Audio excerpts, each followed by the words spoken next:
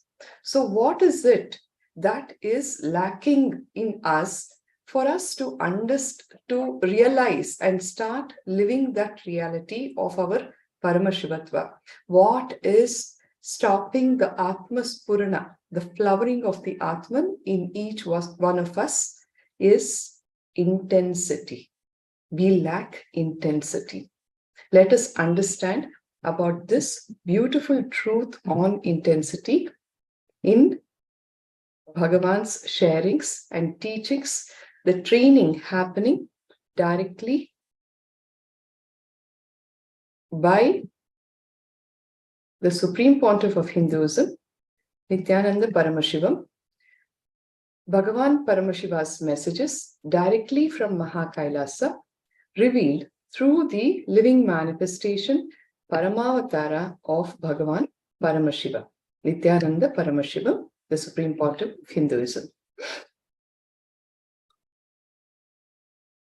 Intensity. It's all about intensity. What you will learn today is get intense to manifest your Atma Spurana, the signs of Shaktis in your life. What is intensity? Why intensity matters, and how to get intense. All right. Myths. There are a lot of myths about intensity. What do we understand when somebody says you got to be intense? Immediately, the idea of hard work is what we associate with intensity. Swamiji says, idea of hard work itself is a myth. Hard work is really just worry plus a little work. That's all. Lots of worry, little work is your hard work. Real hard work never causes worry. It simply rises and falls like a wave with great dynamism and intensity. It will never dilute itself with worry. Understand, this is something that we must internalize. Intensity doesn't really mean hard work. Your idea of hard work is nothing but a little work with lot of worry. In reality, real hard work never causes worry. It simply rises and falls like a wave with great dynamism and intensity, and it will never dilute itself with worry. So why intensity? A beautiful story. Why intensity?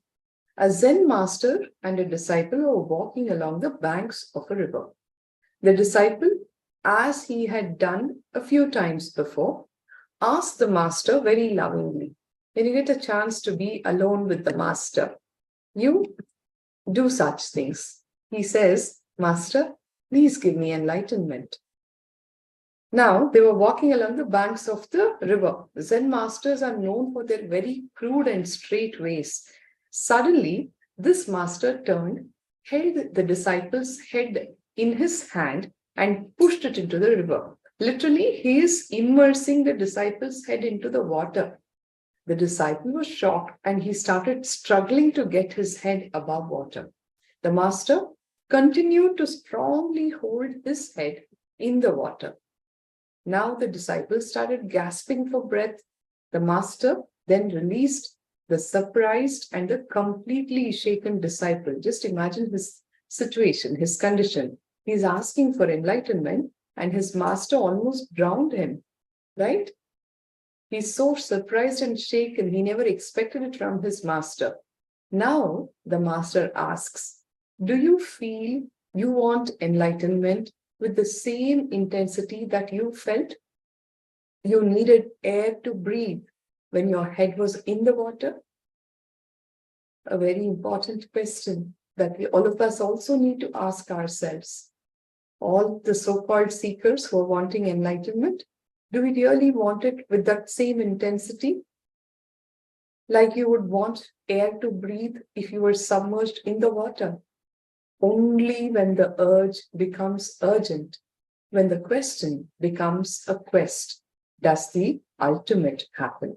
And that is why we all need intensity.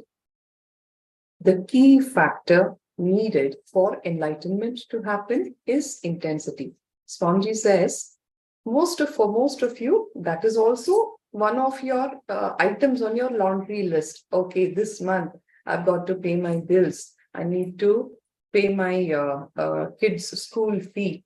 I need to buy some laundry detergent for my washing machine. Like that, we are also want enlightenment if it happens. So that is why it is continuing to evade us. Unless we are intense, it's not going to be given. What is intensity? Our itihasas and Puranas elaborately documented these superconscious mutations and the signs of superconscious mutations. Our Hindu scriptures, history books have documented these superconscious mutants and people who had that superconscious experience. It's not a myth.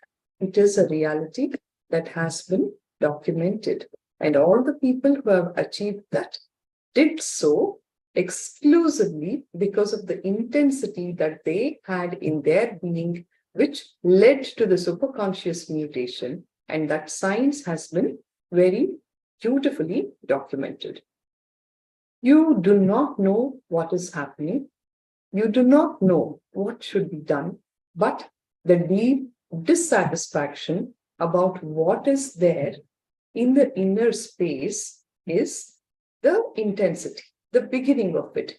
You really see, for most of us, we have everything possible that man could possibly achieve, right?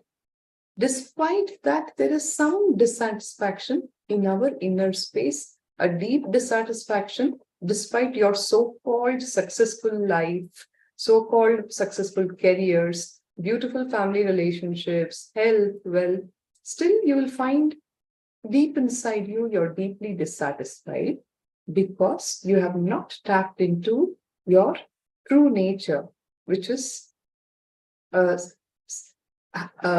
happening secondary to the Atmaspurana, right? You do not know what should be done about it. You do not know what is happening. For most of us, we do not even know what is it that we are seeking and why this deep dissatisfaction, right? All of this is the beginning, the very beginning of intensity. First thing which needs to happen is not satisfaction. So generally, what do we do when you're feeling the deep dissatisfaction inside you? People tend to seek out the wrong things. For some, they go party thinking, okay, fine, maybe that will give me some pleasure, satisfaction. They may even start doing drugs, alcohol. All these kind of things are not going to satisfy you. Experience that dissatisfaction, but the turning of the direction, the psychological revolution, that restlessness, all should become intense. The restlessness, when it becomes intense, if it is towards the outer world, if your consciousness is constantly moving towards the outer world, it is called restlessness. See, generally, that deep dissatisfaction can either drive you to the outer world, and you can start indulging in all the things that I previously mentioned: late night parties, boozing, drugs, getting addicted, all of that. If that deep dissatisfaction is moving towards the inner world, it is called intensity. When you touch that so-called depression of success, there are two ways out. Either you can get awakened to your true nature, or you can get doomed with the restlessness moving into the outer world engagements. So, the meaning of intensity is that desperate feeling that something needs to be done immediately to break free from the clutches, or to break free in the inner world. Do not bother about what your intensity should be about. Do not bother about towards what. It should just become a quality, says Bhagavān. Obviously, when he says become intense, we would want to become intense towards something, and we don't know what that is. Swamiji says, don't even bother about towards what you should become intense and what your intensity should be about. Intensity should just become a quality. I will elaborate further. Anything you do, whether you touch something or somebody or some object, let the intensity be there even in that touch. If you're sitting on your chair, be intense even with the sitting. Just give me a minute.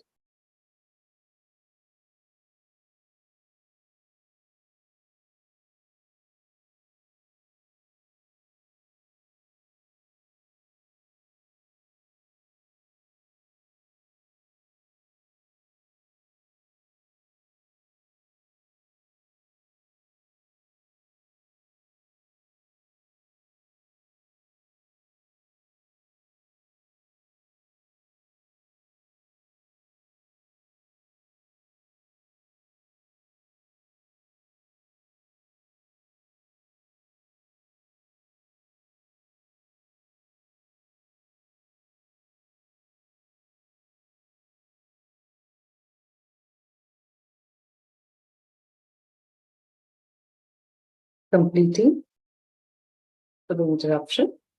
So I repeat, anything that you do, whether you touch something or somebody or some object, let the intensity be there even in that touch. If you are talking, let the intensity be there in your relationships, in your decisions, in your memory, in your thinking, in your desires, even in your fears. Be intense without escaping from this moment. That is what I call intensity. Giving your complete self, your being, into that activity, that action, that moment is being intense. Do not escape from anything. Generally, we tend to push everything under the carpet. We are so afraid even to face our fears. Whether it is your desire, your fears, your thinking, your talking, your decisions, your memory, whatever, in your relationships, in everything, bring in that one quality of intensity, says Bhagavān. Intensity means radiating the energy that does not create any conflict inside and outside. Intensity is intensely being inside you. Intensity does not create conflict inside or outside. It flows smoothly and yet very strongly. We always think if it is flowing smoothly like a river, it will not have intensity. And if it is intense like a stone, it will not be flowing freely. No, intensity is like a flood, which is intense and yet flowing. That is the nature of intensity. Intensity is sincerity. In words that we can understand, it is sincerity. A small story to illustrate sincerity as intensity. A prisoner escaped from prison after 12 years and reached his home. The moment his wife opened the door, she started shouting, "How dare you come so late? You escaped from the prison 24 hours before. Where have you been? You should have come home straight back, right? You should have come straight back home." She says, all that woman was bothered about was why he was not back home right after he had escaped. She certainly was intense, but only in creating conflicts. So that she was demonstrating that quality of being intensity in what? In creating conflict. Even after 12 years of separation from the spouse, the story of the fight has to continue. And what does she pick up to fight for? The 24-hour delay that happened in him reaching home from the prison. So she was intense about it. But real intensity does not create conflicts. It is flowing, but it is intense. Intensity is integration. Intensity is focus. Intensity is sincerity. All right, I will repeat. Intensity is integration. Intensity is focus. Intensity is sincerity. In anything and everything that you do, bring in focus, bring in sincerity, bring in integration. Whatever it is that you're doing, if you're thinking about something, let your thought process work in the direction of authenticity. How can I build on my inner image? How can I build on the outer image? How can I build on my life image? How can I work on others' image to make it better? If you are doing any action, suppose you're making coffee for your household, make your best coffee, right? When you sit in puja, integrate yourself and do your puja with a lot of focus and sincerity. If you have an exam to give tomorrow, be intense with your preparations and be intense when you're sitting there and doing the exam. If you're on a holiday, enjoy that holiday intensely with your focus and sincerity. Don't be on the Hawaii beach, but your mind is in your office, thinking of all the problems that you will have to face when you come back. You're not being intense either with your holiday. And that is the reason why Swamiji says that the lack of integration and focus in our very being, even with the so-called pleasures of life, there is no fulfillment, there is no contentment for human beings, right? So real intensity is a quality of the being that we need to focus on and develop.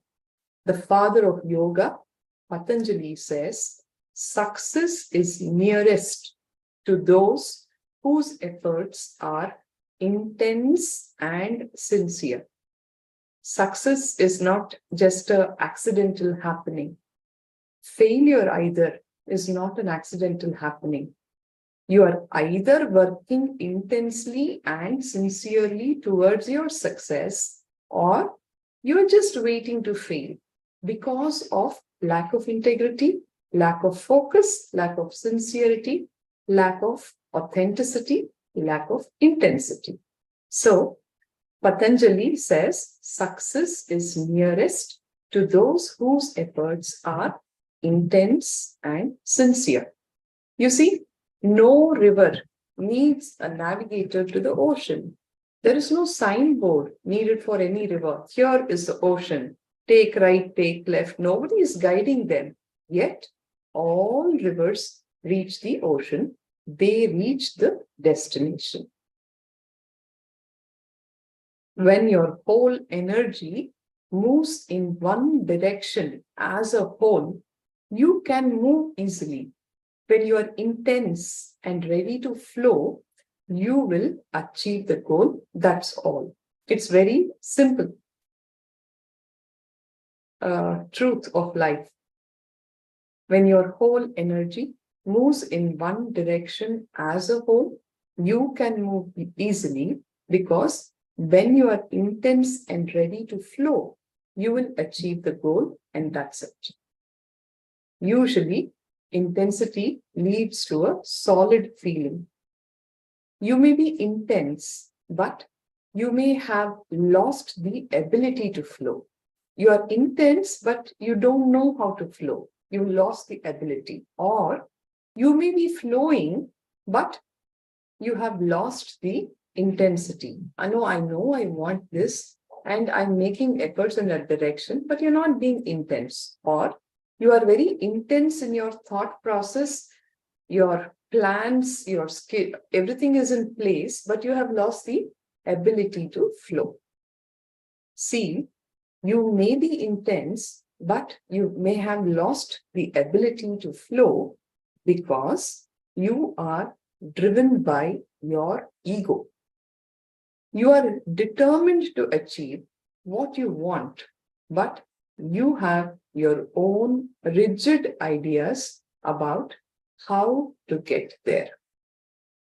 So please do internalize this truth and see in those various aspects of your life where you have become so rigid, you have solidified by your ego, which you probably have developed as a result of the intensity, but because you have lost the ability to flow. You are determined, but you have your own rigid ideas about how to get there, and you just stop moving, you just stop flowing. Swamiji says you fail to understand then that existence can make events happen in a much more beautiful and effective way than you can plan. Plan in the best way to the best of your ability. Okay? Then leave it. It may seem that all your plans are being completely trampled. Many a time it happens. Don't get frustrated at that point. Something much more beautiful than what you had planned will come to life. Swamiji always says, I was a simple village boy from the sacred town of Tiruvannamalai.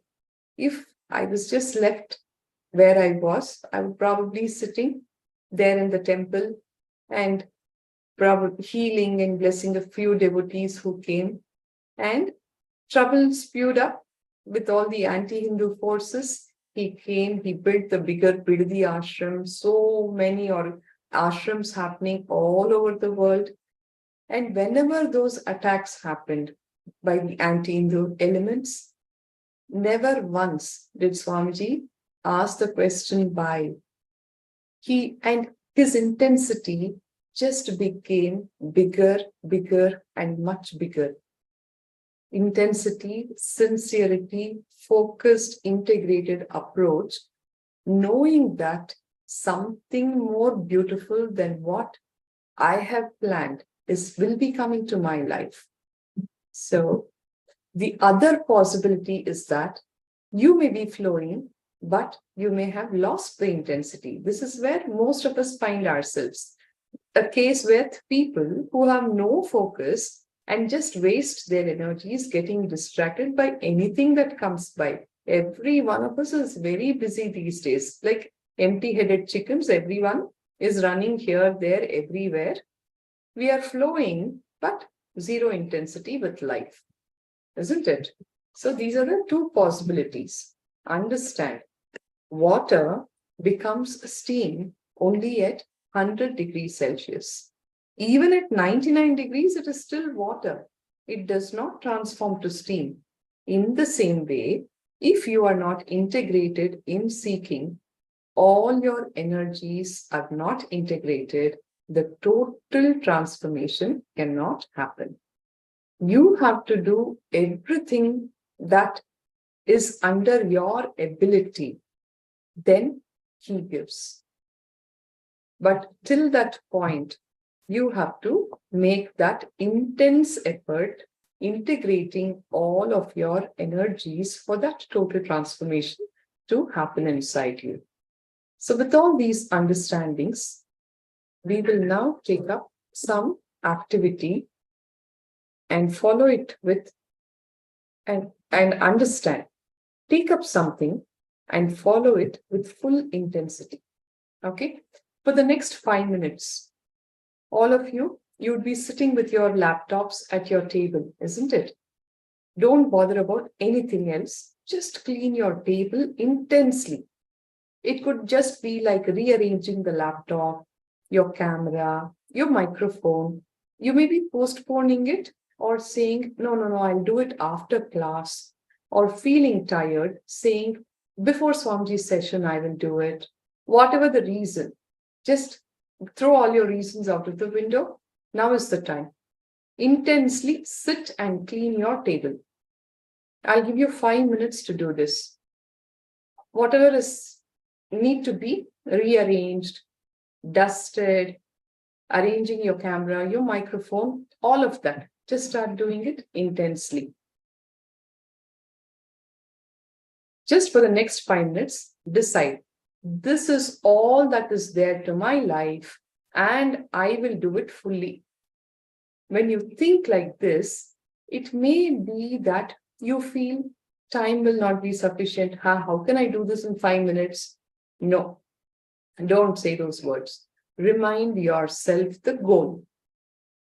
This has to be the perfect table for me to be sitting. Focus on intensity. Organize the table. Organize. Avoid to distract yourself in starting to clean your laptop dust. Okay? So let's begin. All of us who are sitting and watching us right now, please take the next 5 minutes to intensely clean up the place where you're sitting, not even the whole room, just the table where you are. Do it intensely.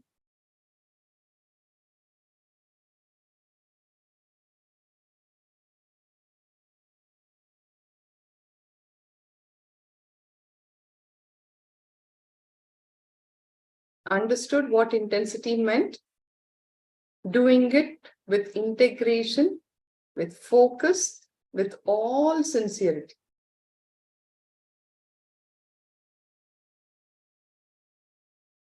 Clean up your table, knowing that this is the last 5 minutes and that's all the time that you have.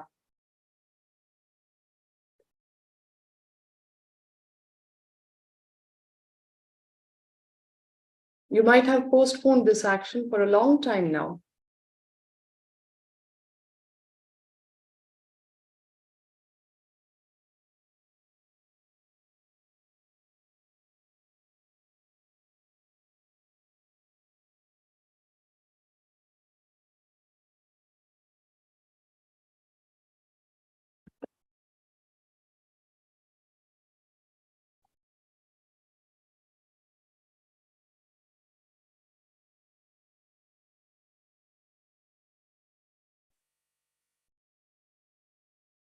certain things keep organized as no system.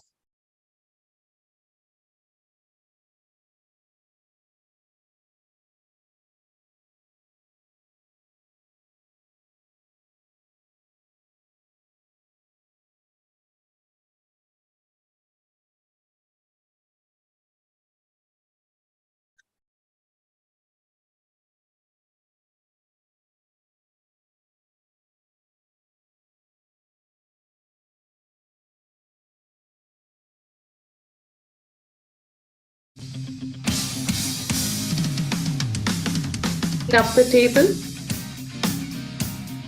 In the next 5 minutes, you're not going to do anything other than cleaning up the table.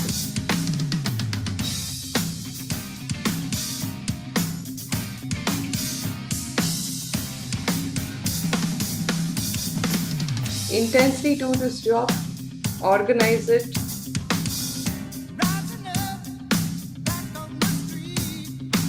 To the best of your ability.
Yes. Are we all done with the cleaning?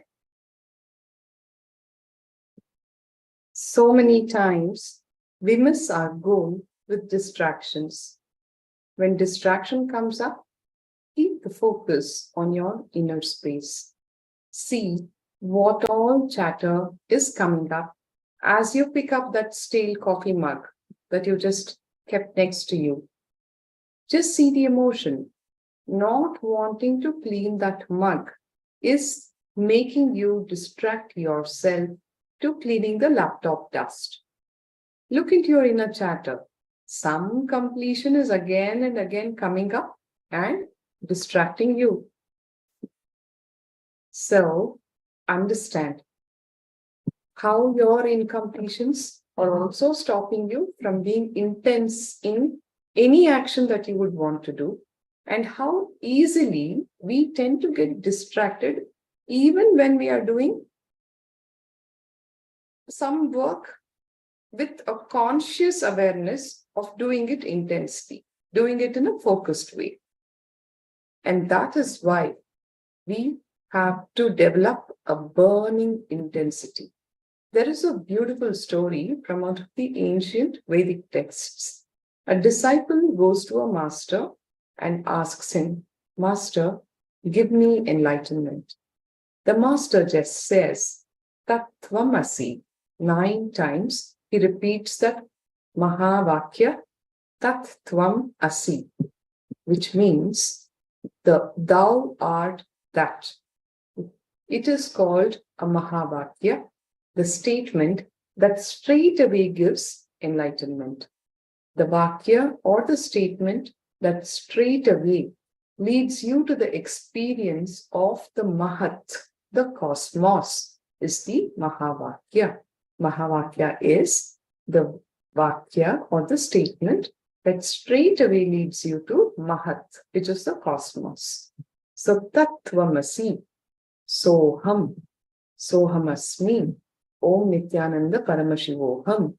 All these are the Mahavakyas that have been given by the great masters and the avatars, which is actually like, giving a candy into your hand and you are enlightened. That is the way it is supposed to be working. Swamiji is telling all of us the same, but why is it not happening? Whereas in this case, 9 times the master repeats Tattvamasi and the disciple is enlightened. There ends the story. It just began with the disciple asking for it. The master says Tattvamasi 9 times and the disciple is enlightened. Is it so simple? Then why is it not happening in us? What is missing in us? What is the difference between us and that disciple? That disciple was fully integrated and he was burning intensely to receive the truth. Look at the oyster in the ocean. It is waiting for the rainwater to make the pearl. When the rainwater falls, she just carries the rainwater into her womb and goes down into the ocean. The process happens with the rainwater and the pearl resides. The oyster will be waiting with the mouth wide open on the waters of the ocean. She will be just waiting for the rainwater. She cannot take the salt water and make the pearl. She needs pure rainwater. The moment one drop of rainwater falls on her, immediately she will go into the deepest layer of the ocean and she will start doing the process and she will come out with the pearl. In the same way, those words the master utters will straight away enter only into that person who is seeking intensely with an open being for the initiation. He carries those words with him and sits inside his inner space. The words of the master have to become not just intellectual truths. They have to become a part of your very being. They have to become your cognition, based on which you will be living your life, based on which you will be making all the decisions of your life. You have to just, that truth has to get churned in the inner space. The process happens and out comes the pearl of enlightenment. For the intense seeker, even a few words are enough. He will suddenly see the being blossoming, expanding, and expressing itself.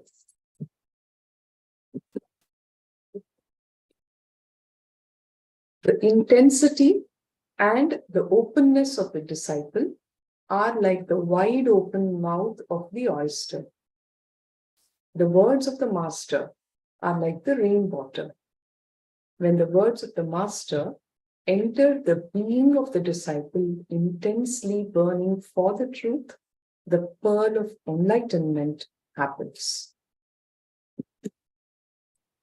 So now let us answer the question, how to get intense.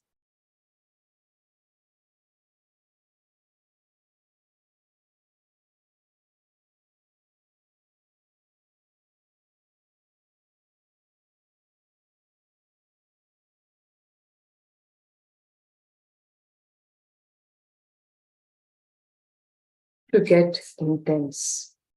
When you are intense, you just are. You don't need to become, you just need to be. I repeat, you don't need to become, you just need to be. We know so many ways of becoming. Becoming is totally different from being. To become a doctor, we know what has to be done. To become a lawyer, we know what has to be done. To become a politician, we know what has to be done. All our knowledge is all about becoming. Becoming is directly related to the mind. Being is directly related to your nature. Understand? Becoming is societal. Being is your very nature. Because it is related to the mind and being is related to you. We know only how to become something. We forgot an important factor in this whole process of becoming something, which is how to be. Because our inner space has become too corrupted with the concept of becoming, we lost touch with the idea of being. We lost touch with our very truth, which is being. Intensity is independent of the nature of the work. Intensity does not depend on the nature of the work or action. It can be as complex as running $1 billion company or as simple as cleaning the floor. It is not the what that is important, but the how that is important. Doesn't matter what you're doing. Like I already said, you're making a coffee, make the best coffee. If you're cleaning the floor, how well are you cleaning the floor? You're cleaning a toilet commode. How well are you doing it? Are you being intense in that action? Remember, intensity is from your very being. It cannot be compartmentalized. You cannot be intense with any one thing and not be intense with the other. Whatever it is that you're doing, that will become your very quality. It is how you're doing. It is not what that you're doing. If you can do whatever you are doing with a totality and intensity, that you are completely lost in the action, you have caught the thread of intensity. Understand? Your intensity is independent of the nature of the work that you're doing. Whatever it is that you are doing, if you're doing it with a totality and intensity, that you are completely lost in that action, you have caught the thread of intensity. I'm sure all of you can look into your life, go back into your memory lane of your life and see the best happenings of your life. The outcomes, the results are a result of you being completely lost in that action for that whatever period of time that you were engaged with it. Yes or no?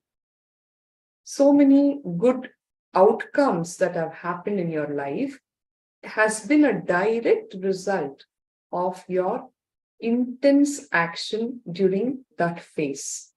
You're so lost, totally absorbed into that moment. And when that happens, you have actually caught the thread of intensity. The moment you are lost in the action, you become like a flute on the lips of existence itself. You are so lost in the action, you do not even remember you, the identity that you give to yourself. Even that person is lost when you're doing that particular action. You just become a conduit, like a flute on the lips of existence itself. The air that goes into the flute comes out as music because you have become a channel for the energy of existence to flow through you. And these are those wow moments of your life. Really, when you are not there and the existence has expressed through you.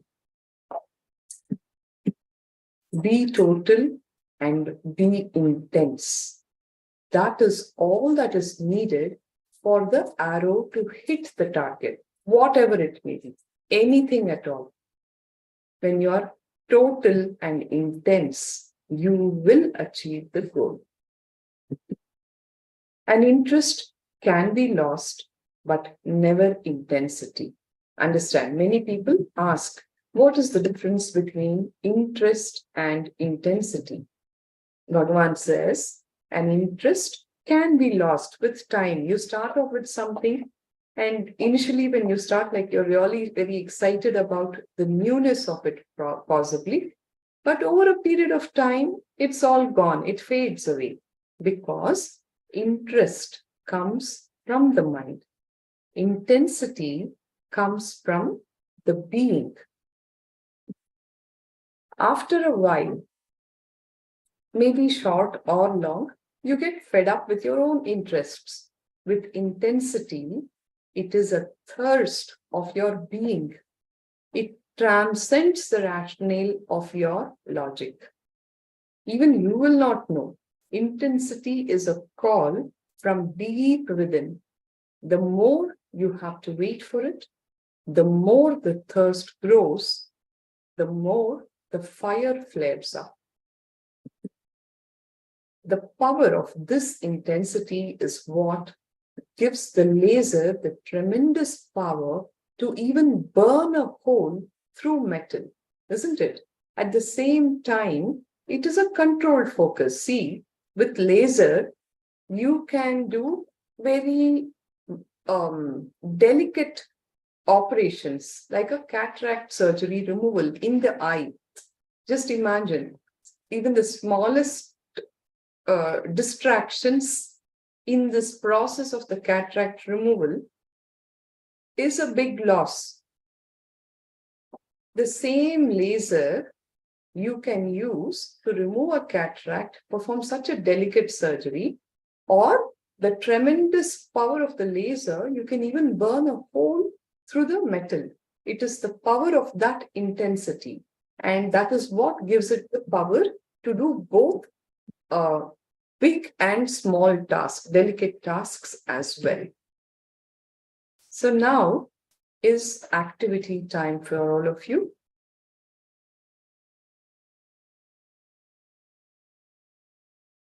Pen down how many times in the day you confuse your interest with your intensity.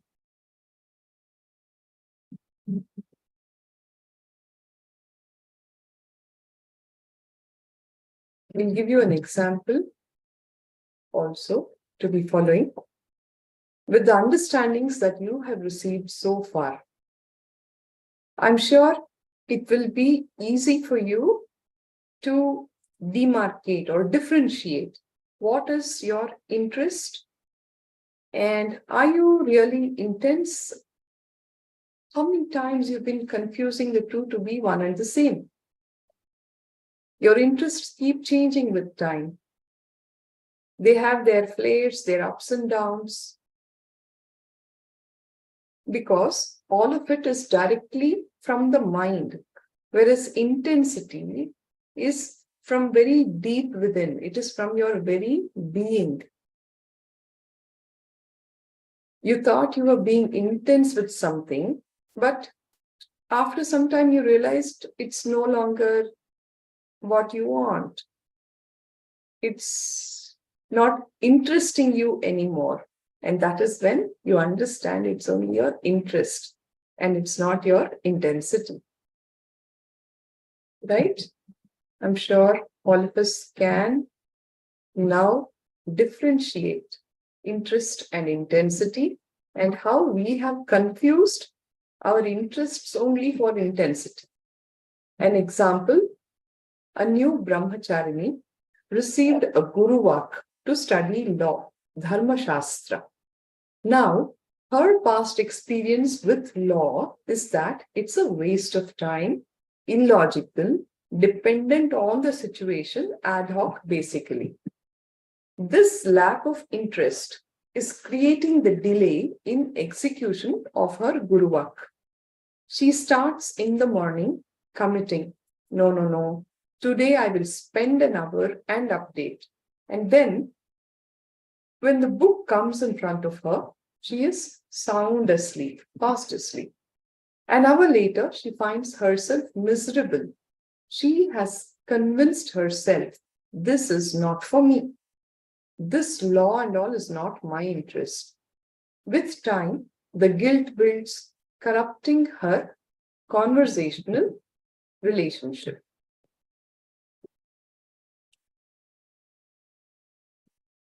The Guru comes again to give her a friendly reminder. The goal was not the law book, it was the Guru Vak. It was to fulfill Guru Vak so that she can experience her goal of superconscious mutation. When the Guru Vak is fulfilled with completion space, the goal of law book will automatically happen. And this is the science of Shaktis, cause and effect. You understand how, for this brahmacharini, she was not at all interested in law. The Guru has given her the Guru Vak of studying law or Dharma Shastra. But she feels that it's a waste of time, it's illogical, and she's not interested. And because she lacks interest, she lacks intensity, there is a delay in not just learning the Dharma Shastra, not law. What is happening as a result of the lack of intensity into this particular action? There is a delay in execution of her Guru Vak. When the Guru gives a Vak to a dedicated disciple, it is just the easiest path for that disciple to follow to experience his or her superconscious mutation. Without understanding that, the whole thing is getting more and more complex and complicated, where there is a guilt that is building up and also corrupting her conversational relationship, because she has not done it. She is not going to have the space to be facing the master, right? Guru comes again to give her a friendly reminder, reminding her that the goal was not the law book, it was the Guru Vak.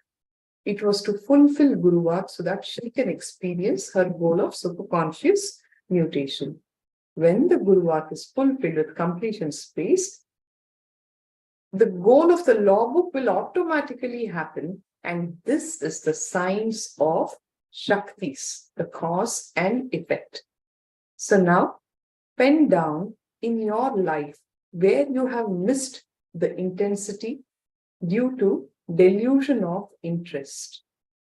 Complete with the ideas and thought currents that prevent you from being intense. Even if you can pick up one or two situations where you missed the intensity because of the delusion of interest, and look in and see what are all the ideas and thought currents that prevent you from being intense.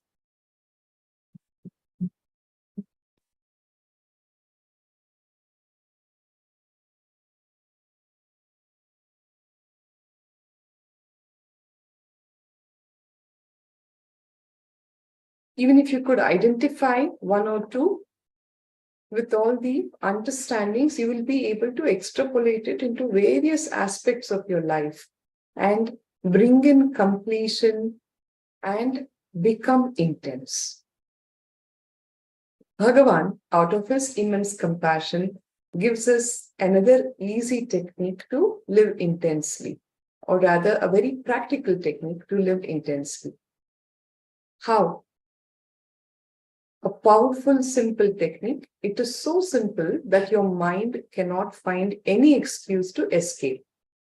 The technique is, ask the question, how will my master behave? Any conflicting situation, any time when you are not able to live this truth of intensity, not able to develop that in your very being, ask the question, how will my master behave?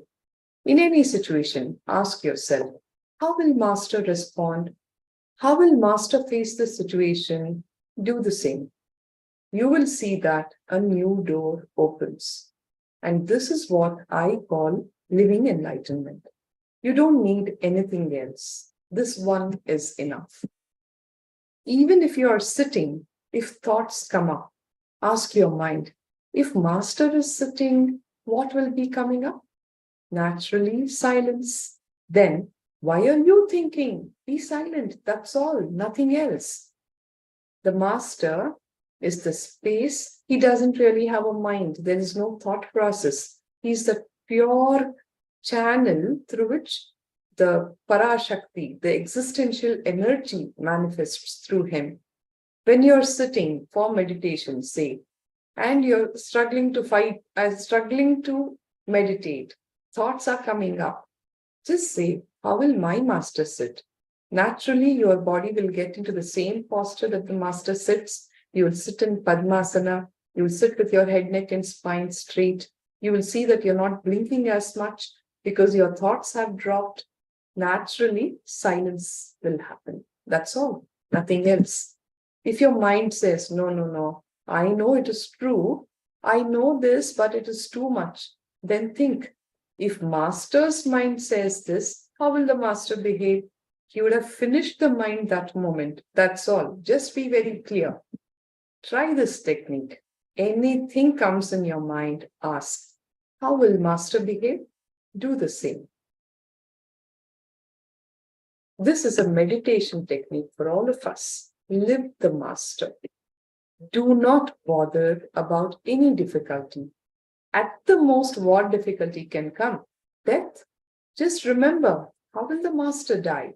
He will leave the body beautifully. Let me do the same thing, that's all. Just remember, how will he live and how will he leave?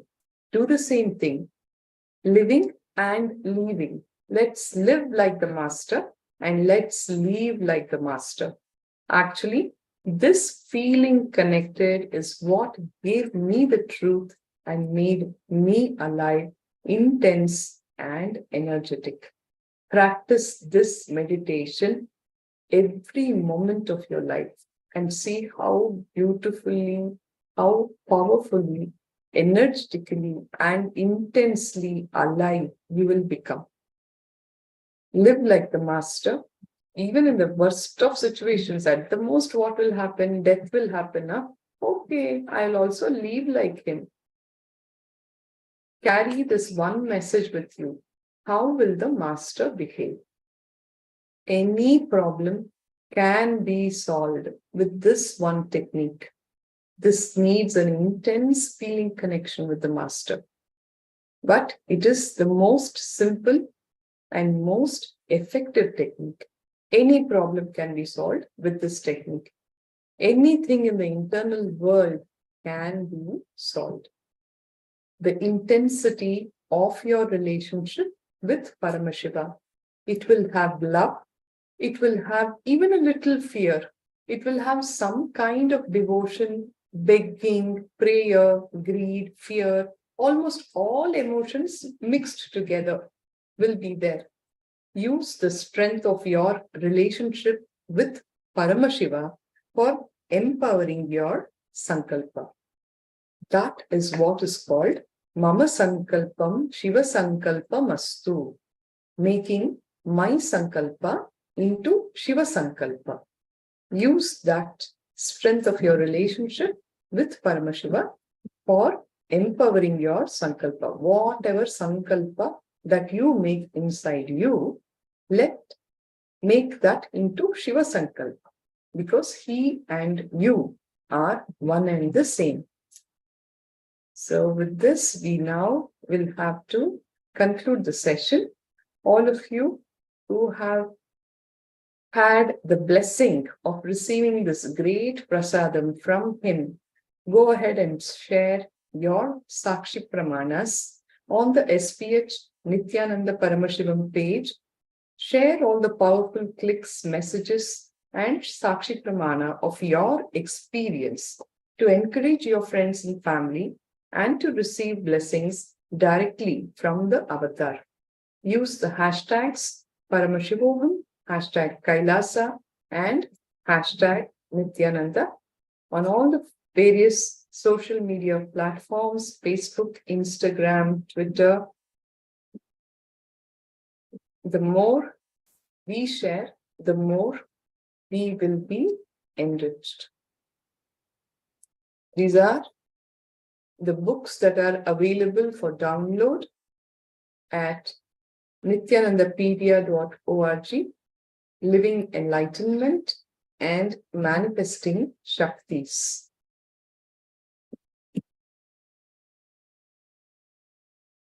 So I will now be concluding with the Purna Mantra.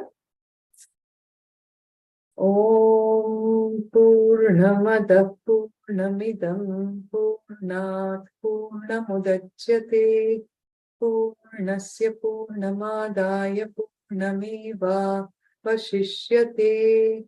Om Shanti Shanti Shanti. Hari Om Tat Sat. Sarvam Bhagavat Shri Nithyananda Paramashiva Padukarpanamastu. Om Nithyananda. Thank you. Thank you, everybody. We will have the next Acharya joining in shortly. Please continue to be online.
Nithyananda.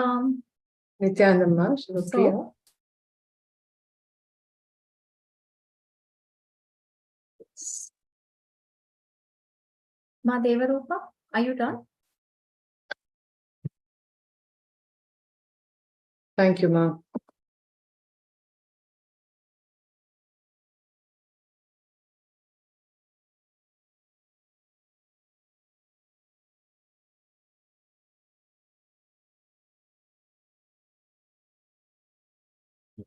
Nithyananda. We start today's session. Atmaspurna program. 1 minute, please.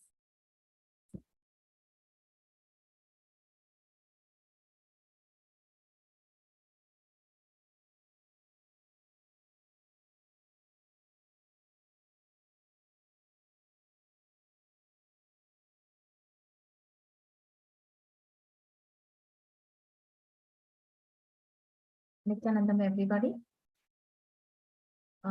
Let's start the session.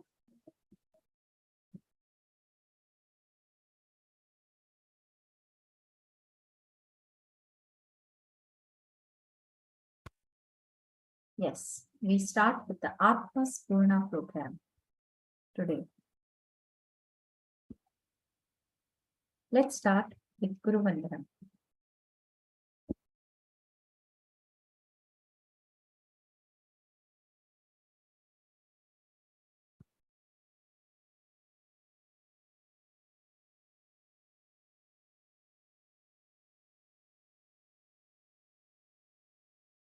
Let's get our hands joined together, head, neck, and spine erect, and we start. Nithyanandam Paramasuktam Kevalam Jnanamurtim Dvandvatitam Gaganasadrusham Tattvamasyaadilaksham Ekam Nityam Vimala Achalam Sarvati Sakshiputam Bhavatitam Trigunarahitam Sadgurum Tam Namami Nithyanandeshvara Paramashiva Samarampa Nithyanandeshvari Paramashiva Sakti Madhyamam Asmadacharya Paryantam Vande Guru Parampara Vande Guru Parampara Vande Guru Parampara. The experience of enlightenment, Atma Spurna, flowering of the self. Experience the enlightenment. Let me describe what exactly I mean by the word enlightenment. Ramakrishna says beautifully, whenever I try to explain exactly what enlightenment is, I go blank. Of course, that is the truth. Maybe I can try to give just one point of understanding. There will not be any movement of letters or words or thoughts between your navel and your throat. Words will come only from the throat. I can say that this is one of the precise descriptions of enlightenment. There will not be any word or thought or syllable or sound movement between the navel and the throat. This means that words come out only when you talk. When you are not talking, there will not be any words inside. There will only be energy movement. There is no thought. There is no verbalization. There is no continuous inner chattering. Our inner chattering is the only thing which disturbs us throughout our life. This is very difficult for a normal person to understand. They always think, no, unless I have inner chattering, how will I plan my daily life? How will I be able to run my business? How will I be able to live? Understand, when you don't have inner chattering, it does not lead to dead silence. It is an intense energy. Whatever needs to be done comes out as a full, complete visualization. For example, with inner chattering, what you need to do tomorrow comes out line by line. I again explain. For example, with inner chattering, you need to do tomorrow comes out line by line. Tomorrow morning, I will have to get up. Then I will have to go to office. Then I will be doing this work. Then evening I will come back. Then I may have this program, that program, and so on. It comes out in a linear fashion one by one. When you don't have inner chattering and when you are just with yourself, the whole visualization comes out as one statement or one piece of information. That is what we call intuition. When you go through the logical process, it is called inner chattering. It is intellect. But when you don't have that inner chattering, things start expressing in you intuitively. You just know straight away. You can try to understand how enlightened beings work without verbalization. If you have had the fortune of living around some enlightened being, then you will understand. Of course, it is very difficult to translate this visualization to verbalization. If a single visualization that comes to me has to be translated into action, it means that at least 200 verbalization are needed. So many verbal instructions have to be delivered because constantly only full visualization comes to me.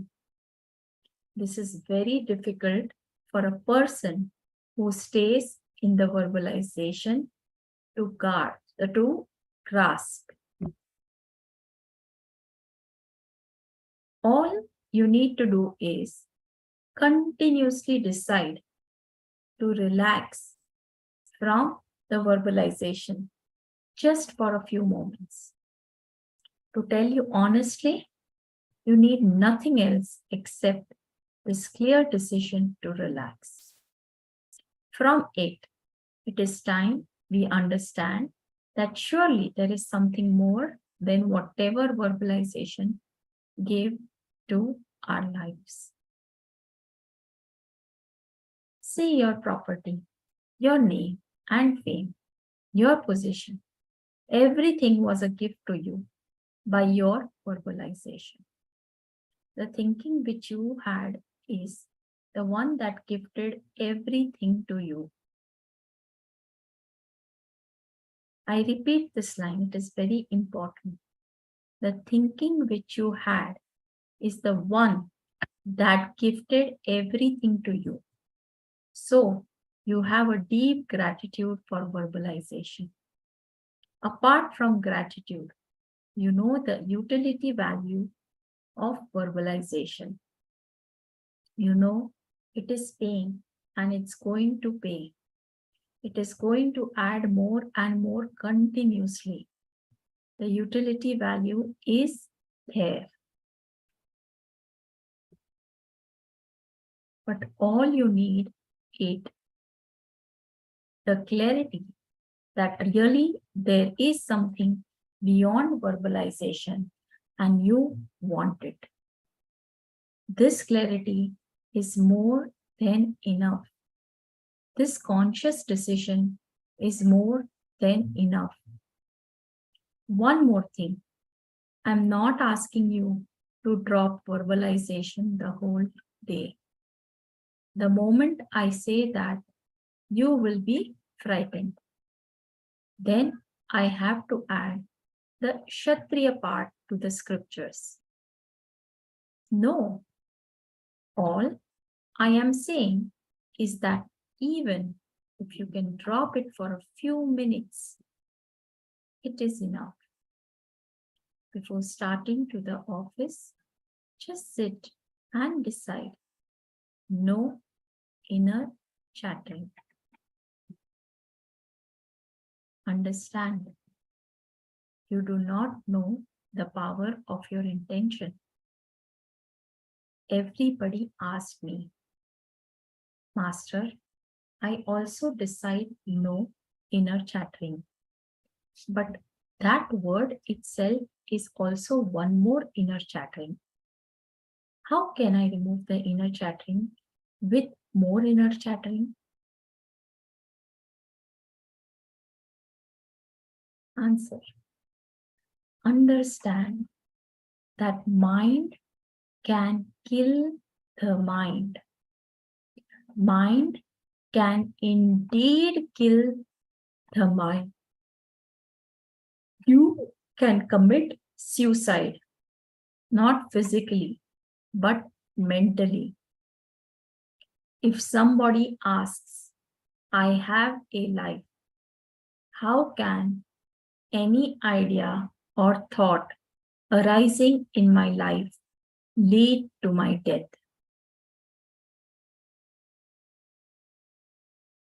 How can any idea or thought arising in my life lead to my death? It can. Your mind may be having life now. Don't think it can't lead you to mindlessness. It can lead you to mindlessness. Just the conscious decision not to have inner chattering for at least a few moments will add so much energy into your being. As of now, our mind is like a hall filled with furniture. Can we say, oh, the whole hall is filled with furniture? How can this hall become empty? No, it can become empty if you start removing one by one. The conscious decision to have the mindless state is like removing the furniture one by one. Decide consciously and sit for just few moments per day with an intention to drop inner chattering. Try this maybe for 1 month. Decide it as a routine. After that, you don't need to do it as a routine. After that, you will see the very taste calls you back. The very taste calls you back. After 1 month of drinking, you don't need to decide that you need to drink. The very taste will call you back. Just for those few moments, decide very consciously. No words between navel and throat. That is the area the words will be moving when you are not talking. From Manipura, Puraka, Chakra, the navel center, to the Vishuddhi Chakra, throat center. That is the area where words constantly move, even when they are not needed. Doing this, which are not needed, tires us, and we will be left with no energy to do things which we need to do.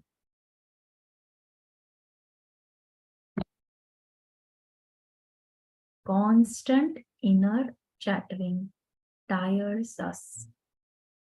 Do not ever think or believe that you are able to do your business, run your life, and live your life with luxuries, comforts because of your inner chattering only. No, you are living comfortably in spite of your inner chattering, not because of your inner chattering. Sometimes, rarely, the inner chattering would have given you a little break out of compassion. You would have had 1 or 2 strong visualizations, intuition. Only those decisions which you made out of intuition will be responsible now for your wealth, for your comfort, for your luxury. If your happiness, for your happiness in life, you can just look back and see when you took all those major successful decisions, you would have been in a high mood, a mood in which there was no thoughts, only those decisions being joy, peace, and bliss.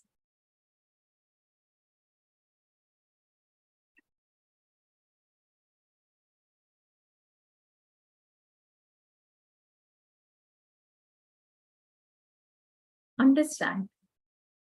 Enlightenment means not having any letter, word, sound, or vibration between navel and throat. That's all. Here, Mahadeva is giving us a straight technique to achieve this state. There are so many descriptions about enlightenment. Here, I am giving you the description or understanding through which you can directly enter into this technique. Mahadeva says, O Blessed One, as senses are absorbed in the heart, reach the center of the lotus. This is a technique for those people who are living intensely with the senses. I want all of you to understand, we do not normally live with senses. We live with the mind. Let me tell you how to find out whether we are living with senses or the mind. For example, let us say you have your fantasy or visualization about some ecstasy or experience or joy, maybe about drinking or smoking or physical pleasure or lust or some food. If you have a fantasy about how it is going to be, then when you actually enjoy it, just ask yourself, is this actual experience deeper than my fantasy?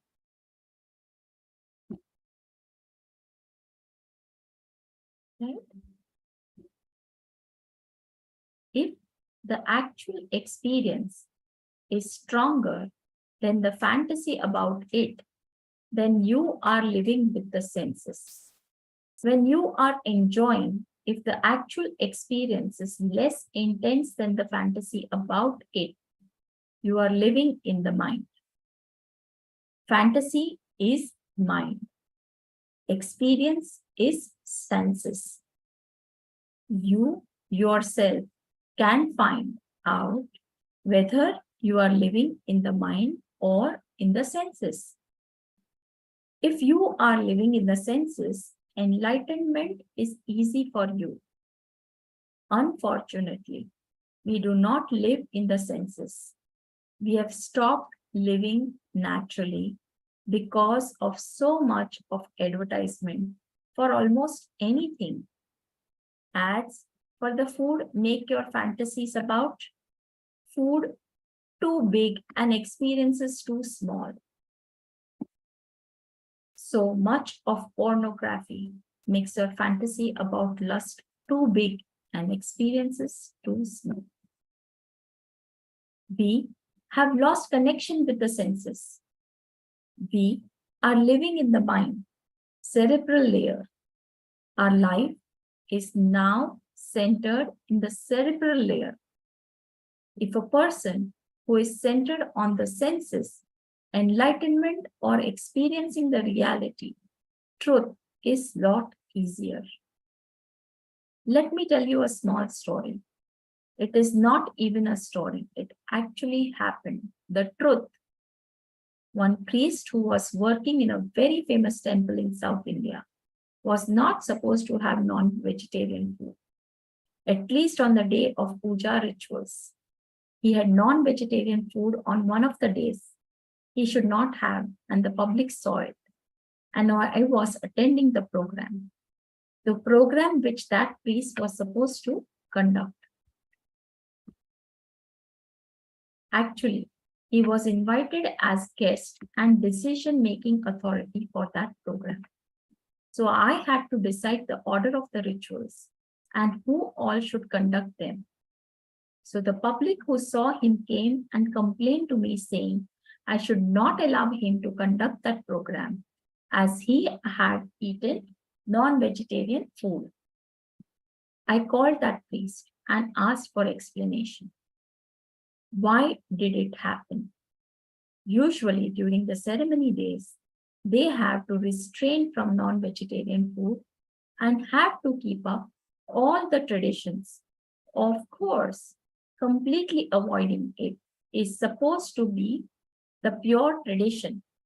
At least during the days of the ceremony, it is a basic prerequisite. He quoted a story. In traditional literature, there is a story of a hunter, Kannappa. He was a great devotee of Shiva. Not only did he used to eat meat, he would offer the meat to Shiva as well.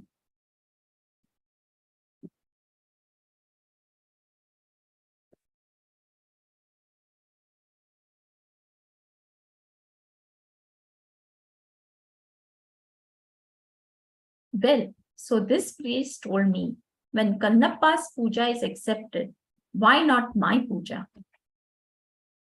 There was a great hunter in a forest who lived a complete real physical life. Blessed are those living in a place where there is no television. Blessed are those who are living in a place where there is no fantasy added into their system. I am not blaming the communication system or the television. It is good. It is only because of that that we come to know whether there is going to be a tsunami or whether there is going to be a fire, and find out about so many beautiful utilities which are out there. But when the corporate world takes over to the market, its products, the communication system is used to mix poison into the society. It is equivalent to mass poisoning. So much of advertisement for food is naturally nothing but a mass poisoning. Kannappa was fortunate that he lived in the forest with no fantasy added to his system. He was living purely in his senses. He was completely centered on the senses. If he smiles, it means he is really happy. Just sit and analyze. How many days, how many times per day have you smiled and really meant it? How many times have you really smiled out of happiness? And how many times out of social courtesy? When Kannappa smiles, it means he's really happy. When he's angry, he's really angry. Because he lives on the senses, he does not calculate. See, before you express our anger, we actually go through a full budget as to how much it is going to cost, and we are going to gain, and what we are going to lose. We go through a complete budget. Actually, we can see this is our lives. But Kannappa was simple guy, straightforward guy. If he is angry, he is angry. If he is happy, he is smiling. That's all. There is no system of suppression. The automatic response system based on social etiquette does not exist in him. I am not saying you should live without this automatic system. I am saying the being itself should be defined, not merely our actions. The very being should go through the transformation. As of now, only our actions are civilized, not our being. Civilizing the being is what Vedic civilization is all about. Not just civilizing the action. Civilizing the action is not civilization. It is only pseudo. Civilizing the very being is what is needed. The purpose of our Gurukul, the Vedic tradition school, is civilizing the very being. Without reducing the power of the senses, the being is civilized.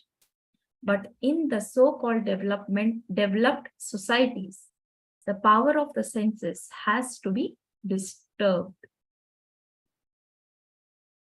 shaken completely to make you a civilized being. We have lost too many things, too many precious things in the process of this so-called civilization. Kannappa is a young man living just with senses, very simple-hearted person. Traditionally, the whole family respects Shiva. They are all devotees of Shiva. Understand, when these kind of people are devoted, they are really devoted. When they fall flat in prayer, they really mean it. When he falls flat and does namaskar, salute in prayer, he really means it. When he falls flat and touches the feet, he really means it. When Kannappa falls, he really means it. When he bows down, he really means it. He is that kind of simple being. For such people, there is no need for any prana, pratishtha, or energizing process of the deities. The moment they see an idol, it is a deity for them. It is God for them. The prana pratishtha process is needed only for those who are very complicated. For those who are very simple, no prana pratishtha is needed. The moment they see a carved statue, they know it is God. No more questions. But an ordinary mind cannot accept no, no, no. How can just a carved statue be God? Of course, there are some extraordinary minds. Even after energizing it, is not God for them. Forget about them. Now, we don't have time to talk about them. For a simple being living in the senses, the moment there is murti, ideal, it is God. There was a small Shivalinga stone, symbol of Shiva, under a tree in the forest. He sees that Shivalinga. The moment he sees it, he becomes Shiva's devotee. He starts taking care of that murti as he pleases, in whatever manner he can think of. He starts to come and do the puja, rituals every day. There was also a priest who used to come daily to do puja, maybe because his parents forced him to. For the priest, it was a routine, but for Kannappa, it is life. Every day he takes food, water, everything, puts it in front of Shiva, cleans his murti, puts some flowers, offers meat, does the puja and goes back. Next day, when the priest comes and sees, he gets a shock. Meat is in front of God. Meat is in front of the deity. And the story describes beautifully how Kannappa would make his meat offering. He would kill the pig and nicely fry it, what they call barbecue in this country. After that, he would chew and see whether it tastes good or not. If it tastes good, he would pick all the tasty parts and keep them aside. He would then bring them to offer to Shiva. The priest was shocked at the sight of meat in front of the deity. It is practically like showing disrespect to the deity. So the priest got a shock and threw everything, cleaned up the place. He felt somebody has come and abused the deity. Anyhow, after cleaning the place, he does his puja and goes back. The next day again, he sees meat in front of the deity. This goes on for a few days. Then one day, this priest thought, what is this? What is going on? It is happening every day. After a week, it becomes too much for the priest to handle. He decides to stay there behind a tree and watch. He is determined to find out who is coming and doing all this. Disrespecting the deity, he just wanted to stand and watch. He was hiding. So As usual, Kannappa came singing and dancing. He was having meat in his one hand and in the other hand having all the things he needed to do puja. His kind of worship, he had plucked flowers for puja, but he does not know how to hold the flowers he plucked, as his hands are too occupied. So he brings them by putting them on his head. And now, to carry water, there was no vessel. So he filled his mouth. He came straight and spit the water on Shiva and cleaned the linga with cloth. Surely, I will not allow this in our temple. Of course, if I really get a Kannappa, I will allow.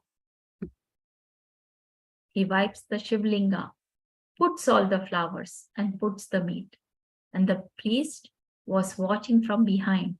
He just wanted to jump and fire him, shout at him. But he saw the hunter is well built and a very strong guy. He thought, I am all alone now. Better not to make any steps. Better not to mess up with this guy. He just decides to stay there. Suddenly, he sees a scene, a very strange scene. From the eyes of the Shivlinga, it started to bleed. Blood started trickling from the eyes of the linga. The Shivlinga is still there today. This happened in a place called Kalahasti in Andhra Pradesh. If you travel, never miss to see that Shivlinga. You have to climb a hill. You may have to walk some 3 to 4 miles to reach the temple. Never ever think these are just stories. Understand, never think these are stories. Our masters had the vision to see what has happened in time and space also. You see, ordinary history is a record of what has happened in length, breadth, and depth in these 3 dimensions. Purana is something which contains a record of what has happened in length, breadth, depth, and time and space. Our masters have recorded what has happened in time and space also. So never ever think these are just stories. You can go and see the Shivlinga even today. It is still there. Actually, you can even go near it, touch the Shivlinga and see for yourself, because it is not under the control of any particular priest. You can go and touch and see. The eye part is not a stone, and still I don't know what the material is. Surely not a stone. I touched and saw that Murti. It's not stone. Anyhow, it started bleeding from the eyes of the linga, and the priest who was watching had a fierce stroke. He was completely shaken. He thought that Shiva was angry with this kind of worship done by Kannappa, and hence the blood oozing out of the eyes. But the next scene was the real scene. Kannappa was a real devoted person. He could not tolerate the blood in his father's eyes. He ran here and there, brought some herbs and tried to do some treatment. Nothing was working. Blood continued to flow in those days. They know only crude form of treatment. Eye for eye. Maybe this was the first eye transplantation surgery. He decided just to remove his own eye and fix it. He just took an arrow, removed his own eye and fixed it. Understand, a person who is living on the senses completely, only he can decide to do this kind of strong sacrifice. Not a person who is living in the mind. The latter goes through a full calculation before taking any decision. No, no, no. This Shivlinga can be replaced. One more deity can be brought, but not my eyes. Ah, God is not there in just the stone. You see, we can bring another stone and God can be there. We can do our puja to the new deity and he will accept. We have philosophies that are too long and scriptures to justify. God is everywhere, is a beautiful truth, but not to justify our actions. Naturally, we justify, oh, why should we give our eyes and all that is too much? Let's bring another deity. We can put the energy, do the same pran pratishtha energization ceremony. After all, it is a matter of having one more ceremony. That's all. We will do puja for that Murti idol. Simple. But fortunately, Kannappa is not that intellectual. He straight away removed his eye and put it on Shiva. For him, deity means God. Deity does not represent God. Deity is God. Deity does not represent God. Deity is God. Understand, there is a big difference between deity being God and deity representing God. For most of us, it is only represents God, not is. For him, it does not represent God, it is God. So he puts his eye on Shiva. This is the ultimate shock for the priest. Forget about doing anything. He cannot even digest what he is seeing. At the most, he would have gone and reported to his father that tomorrow onwards, he does not have to go because the deity is not anymore alive. He may have felt relieved.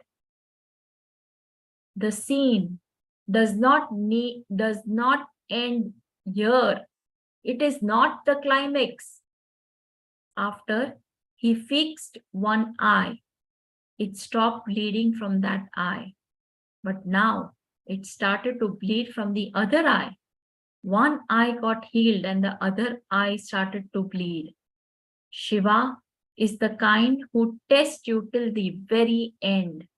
He corners you completely because he has to give you enlightenment. To give you wealth, you don't need to be tested.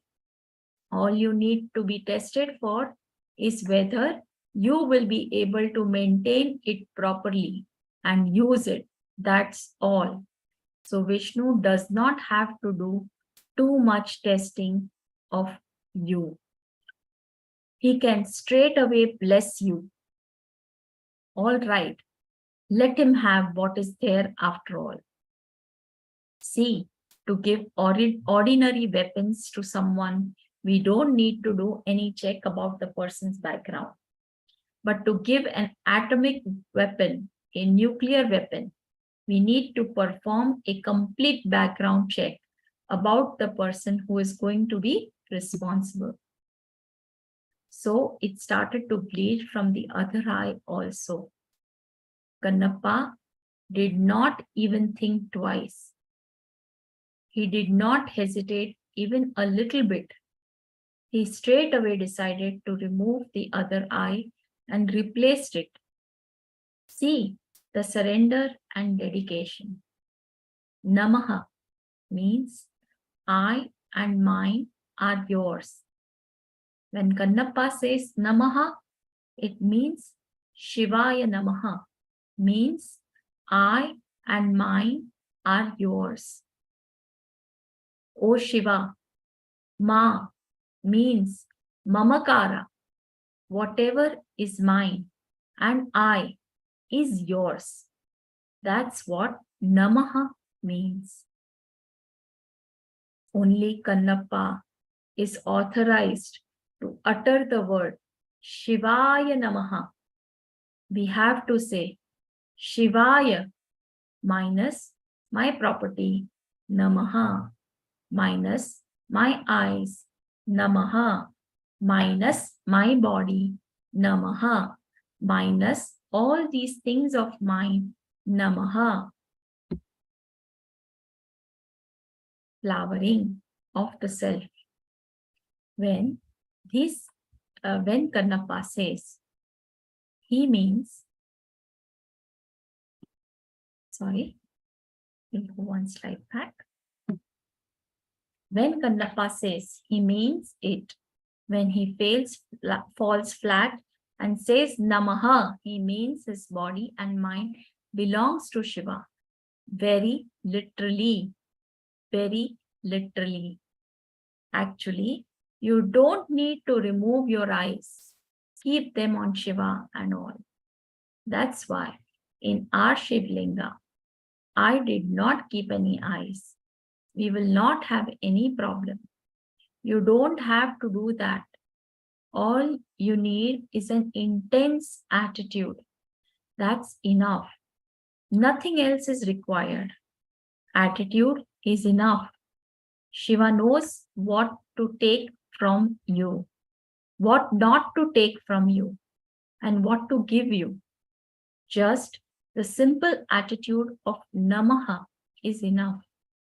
You will see, you experience the truth. Anyhow, it started to bleed in the second eye also. He did not even think for a second. One eye for you, one eye for me. No. He straight away decided to remove the second eye also. He was about to take the second eye out. Then it suddenly struck him. After I remove this eye also, how will I see where to fix the eye? I will become completely blind. I will not know where to put the eye. I will not know where Shiva's eyes are. Now, both the hands are necessary to remove his eye. So I cannot even use my hands to mark the position of the eye. After removing his eye, I will become completely blind. And where will I put the eye? So he decides to mark the position of Shiva's eye using his right foot. He puts his right foot on the second eye. He places his foot on the point from where blood is flowing out as a mark of reference in order for him to do the surgery. He needs to know where to place the eye. After placing his right foot on the second eye of Shiva, which was bleeding, he removes his second eye. He puts the second eye on Shiva. After carefully locating the exact position, suddenly he feels a hand holding his hand and guiding him. He was shocked. He thought in this forest, who could be guiding my hand? And that hand was not guiding to put his eye on Shiva. It was directing the eye back to Kannappa's own eyes, turning his hand back to himself. And the story ends with the climax from Shiva appeared and blessed him, not only with his two eyes, but with the third eye also. Even today, in all Shiva temple, when Shiva Puja is done and when they worship Shiva's eyes, they chant the mantra as the eyes of Kannappa, not eyes of Shiva. Shiva is considered as having only 1.5 eyes because he is Ardhanari, where half of his body goes to Devi, his consort. Out of the 1.5, he goes to Kannappa. Shiva has only half an eye. Imagine, Shiva's eyes are worshipped as Kannappa's eyes. Kannappa has become immortal, remembered in all Shiva temples, just because of his devotion. Just pure, simple devotion. Two things. Even now, our mind may not be able to receive or accept logically that all these things are possible because we are poisoned too much with logic, and still we are made to believe logic is totally of life, totality of life. We think life can be analyzed, understood, and lived just with the development of logic. That is the worst lie taught to us. Worst lie taught to us is that everything can be logic. First of all, explain logically about your death. Death, the greatest thing in life, has no logic. Even today, why, when, where, who, what? These questions about death are still unanswered. This very clearly proves logic is too small to handle life. Logic is beautiful and useful to handle our staff, our workers, our bank accounts, our money, our house, and our infrastructure. But that is not the right tool to handle our life. Life cannot be handled by logic. We may not logically be able to understand this whole incident. Shiva calls him his father who gave him his eyes. He didn't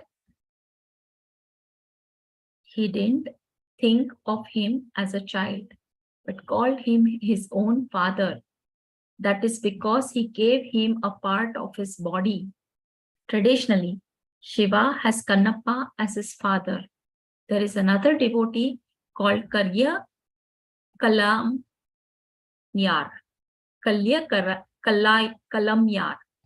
She was considered as Shiva's mother. Two devotees of Shiva were considered as father and mother. Even now, both of them receive Shraddha, puja by Shiva directly. The puja and Shraddha, traditional offering ceremonies, are done with the name of Shiva, chanting Shiva's Gotra. The Tithi and everything, the Gotra and Tithi, refer to birth statistics like date and time of birth, which are used to mark the identity of the person. The truth behind this story is that Kannappa can do this kind of puja because he was living with the senses completely. He was not living in the mind. But a person who is living in the mind cannot do what Kannappa did. The priest I was telling you earlier about cannot quote Kannappa to justify his eating of non-vegetarian food, because the way Kannappa operated was very different, completely living in his senses. Here, this is a technique for a person who is living in the senses, not for a person who is living in the mind. If you are living in the mind, first you have to get healed. Then you can start this technique. Of course, this technique is powerful enough even to heal you. That is the beauty of this technique. But till you get healed, you will not be able to experience enlightenment or the ultimate truth using this technique. But once you are healed and use this technique, straight away, it can lead you to the ultimate experience, enlightenment. Blessed are those who live like Kannappa, on the senses, being down to earth, very simple, very straightforward and direct. This is the technique for them. You may then ask, so how can I heal myself and how can I come down to the senses? Shankara gives a beautiful technique to bring us down to the senses. He says, Ahara Shuddhi, cleaning of the diet. It means censor whatever you are adding into your system. When I say Ahara, I do not mean just food that you eat. No, even television is ahara. Whatever you are feeding in through the eyes, whatever you eat through the eyes is also ahara. Similarly, whatever you listen through the ears is also ahara. And whatever you experience through your hand and legs is also ahara. Just for 1 month, decide that you will be on a diet not just with what you eat, but with what you swallow, whatever you swallow, everything, a diet on whatever you swallow through each of the senses. The other day, I was reading a very strange but very funny article in a magazine related to food and diet. They say that people sit and eat during TV programs, watching TV and filling themselves. They don't know how much to put in front of the table. The moment the program is over, the table is also over. There is a study about the relationship between eating and watching television. They say that if the program is too violent, the quantity of the food that goes inside is high because our body feels highly violent. So we need to swallow left and right, and we do not know what we are putting inside. Not only with regards to the food which we eat, even with the ideas which we take inside, even with the things which we put inside. Ahara Shuddhi is the best way to bring us down to the senses, to bring us to reality, to make us simple, blissful, and down to earth. Shiva says, Blessed One, as senses are absorbed in the heart, reach the center of the lotus. Actually, the original Sanskrit word is Bhagavati that Shiva uses for addressing Devi. Bhagavān means Blessed One. Bhagavati, its feminine equivalent, is used here to refer to Devi as the Blessed One. As senses are absorbed in the heart, he says, just bring yourself down to the senses level.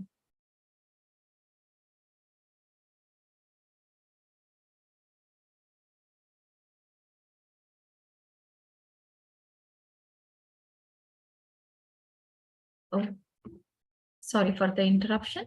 Just give me 1 second. I need to just refresh my slides so the fonts increase.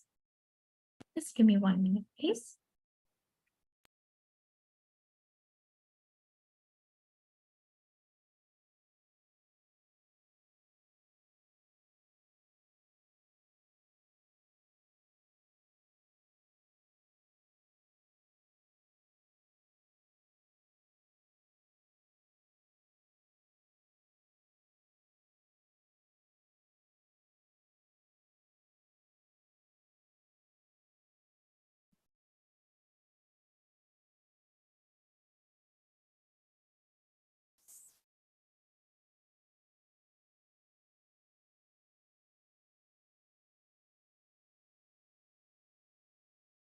Sorry for the interruption, but there was some problem with the font, which got corrected. Shiva says, Blessed One, as senses are absorbed in the heart, reach the center of the lotus. Actually, the Sanskrit word is Bhagavati that Shiva uses for addressing the Devi.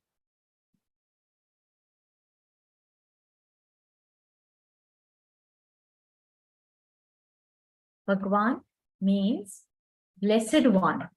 Bhagavati, its feminine equivalent, is used here to refer to Devi as the Blessed One. As senses are absorbed in the heart, he says, just bring yourself down to the sense level. Let you be completely centered on you, As of now, our senses are absorbed in the mind, head. He says, let your senses be absorbed in the heart. It means do not live a life that is fantasy-based. Live the life that is reality-based. He says, reach the center of the lotus. There is a beautiful commentary on this sutra. There is a mudra, gesture, called Shambhavi Mudra. Let me now describe to you the exact technique that Shiva describes here. Whatever I spoke earlier about Ahara Shuddhi diet, all about those things are lifestyle changes. That is only one aspect. Now we move into the exact technique itself, which Shiva describes here. Let me narrate the exact technique, the Shambhavi Mudra, shutting down the senses completely. It means when you close your eyes, there should not be any pictures moving. When you close your mouth, there should not be any tongue movement. When you close your nose, there should not be any smell. You can inhale and exhale. Don't stop that. Inhaling and exhaling can be there, but the part of your mind where you process and realize the smell should be stopped. The prana, breath, can come in and go out, but there should be no question of analyzing. Nice onion aroma. I think the food is ready. This Swami is not at all ending. An Annapurni Mandir, food temple, is ready. Clearly you see, not allowing the thoughts which follow after you process and understand the smell is what I mean by the phrase stopping the senses. See, closing our eyes is very easy, but not letting things move inside our eyes. Switching off the inside television is the real job.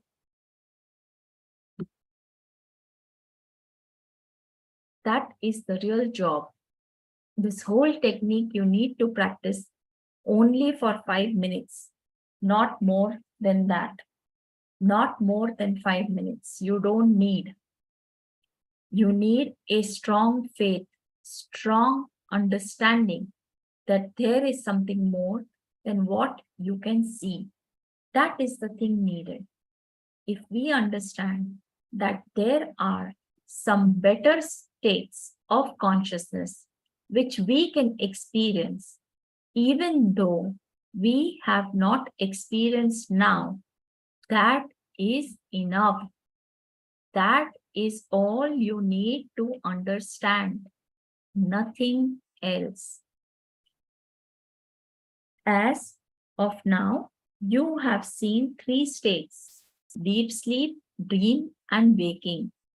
You need to understand there is something beyond these 3 which can be experienced.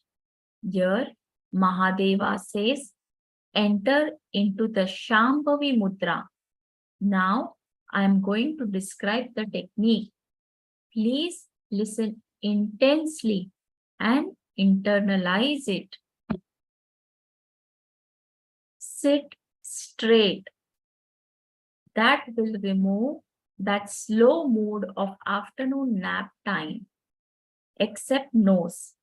Everything can be closed.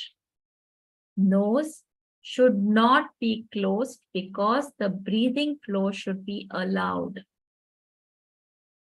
If you have any thought connected to any smell, stop it.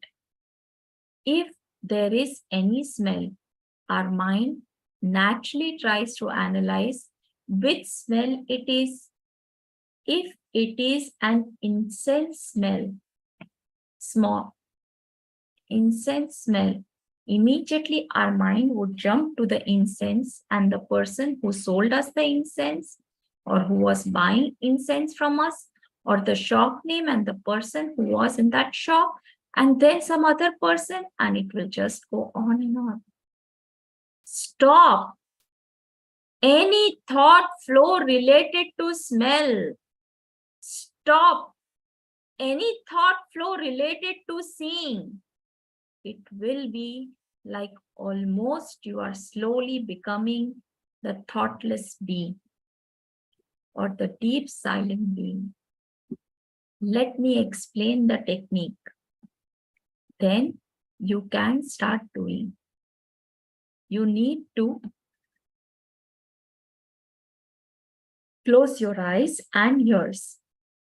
If you have earplugs, you can use them. Otherwise, just use your fingers to close your ears. Nose should be open.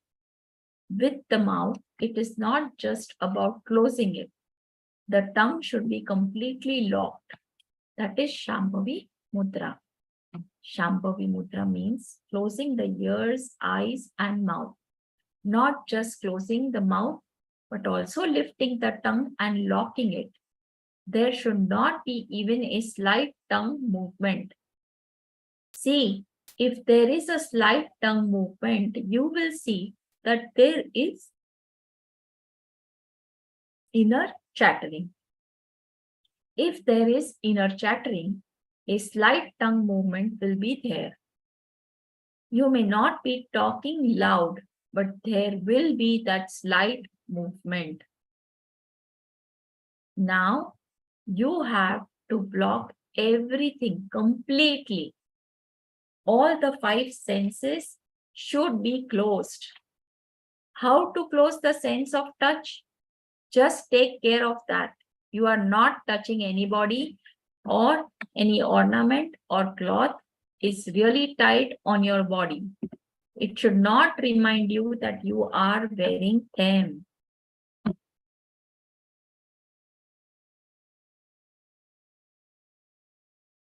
There is a beautiful description of Devala Rishi. He gives the rules and regulations for fashion designing, for Vedic fashion designing. He says that clothes should be such that they should not remind you that you are wearing them. He gives a beautiful description of how a child's clothes should be. He says that the upper part and the lower part should not be separated for children. Very powerful instruction. And after strong research and development, he has done so much of research and development by wearing different kinds of clothes and seeing how the mood changes. There is a beautiful, Shambhavi Mudra means closing the ears, eyes, mouth. Not just closing the mouth, but also lifting the tongue. You may not be talking loud, but there is a, we are repeating this slide. Yes, this is also. Understand, our clothes and our moods are very closely connected. Some clothes constant bring us irritation. Not some clothes, I think all clothes. And some give us a deep feeling that we are in a relaxed space. Now see that no cloth or your belt, anything is very strongly holding your body or making you understand that you are being touched. The clothes should be such that you should not be having the feeling you are being touched somewhere. That is the way the clothes for meditation should be. Especially when you do this meditation, now you may not be able to change. But when you do this meditation at home, see that you wear such clothes that you should not feel you are touched. You should not feel that you are held, so that the thoughts related to the senses will be stopped. Let us describe the technique. You may try now for a few minutes, but try it at home, at least 5-6 times per day, because initially you may not be able to do it for 5 minutes at a stretch. You will be able to do it maximum for a minute or two. But you can try this 5-6 times, maybe once in the morning, once before lunch, once before dinner, or in between if you have a few minutes. Close your eyes and close your mouth tightly. Mouth should be closed tightly and no tight clothes. Nothing else should touch your body. Stop all the things coming through your senses inside. Just stop. No process related to eyes, related to nose, related to ear, related to mouth, related to body. Then naturally, the thoughts which you already have inside you will start coming up. They will start working. What happened yesterday? The day before yesterday? What should be done tomorrow? These thoughts will start moving inside. Do not bother about them. They will not have life more than 3 kshanas, 3 units. Understand that they will have a very short lifespan of maximum 3 kshanas, unless the information goes through your senses. And the process happens, the processing system cannot continue for more than 3 kshanas. You may be thinking, no, I can sit and visualize. Imagine for 3 lives, master. No, if that is the case, then you must be allowing things through the senses. Just block the senses, especially the tongue. Lock it. Within 3 kshanas, things will settle down. 3 kshanas means only 3 or 4 thoughts only can come. At the very maximum, the 4th thought or the 5th thought cannot happen. All you need to do is just lock the tongue, close the eyes tightly, stop the ears, but allow the breathing to happen. Just sit for a few moments. Suddenly you will see there was a space where there were no thoughts. After you start thinking again, you will feel, God, there were few moments when I was there, but there was no thought. Even if you experience this thoughtless rest for 2 seconds or 3 seconds, that will give you so much energy, and you will feel that you had 8 to 10 hours of sleep. That is very powerful, very strong method. Try 5 to 6 times per day. Within 5 to 6 days, you will catch the glimpse. You will catch it.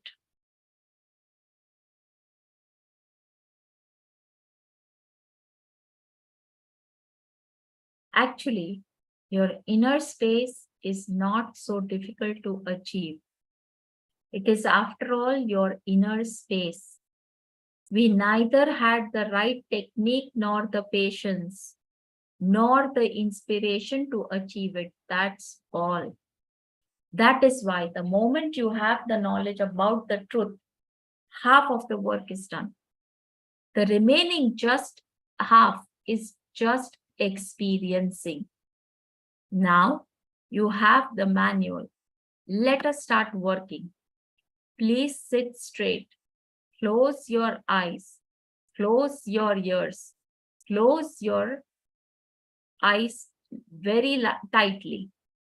There should not be any movement inside the eyes, movement inside the eyes. Now just lift your tongue and lock it.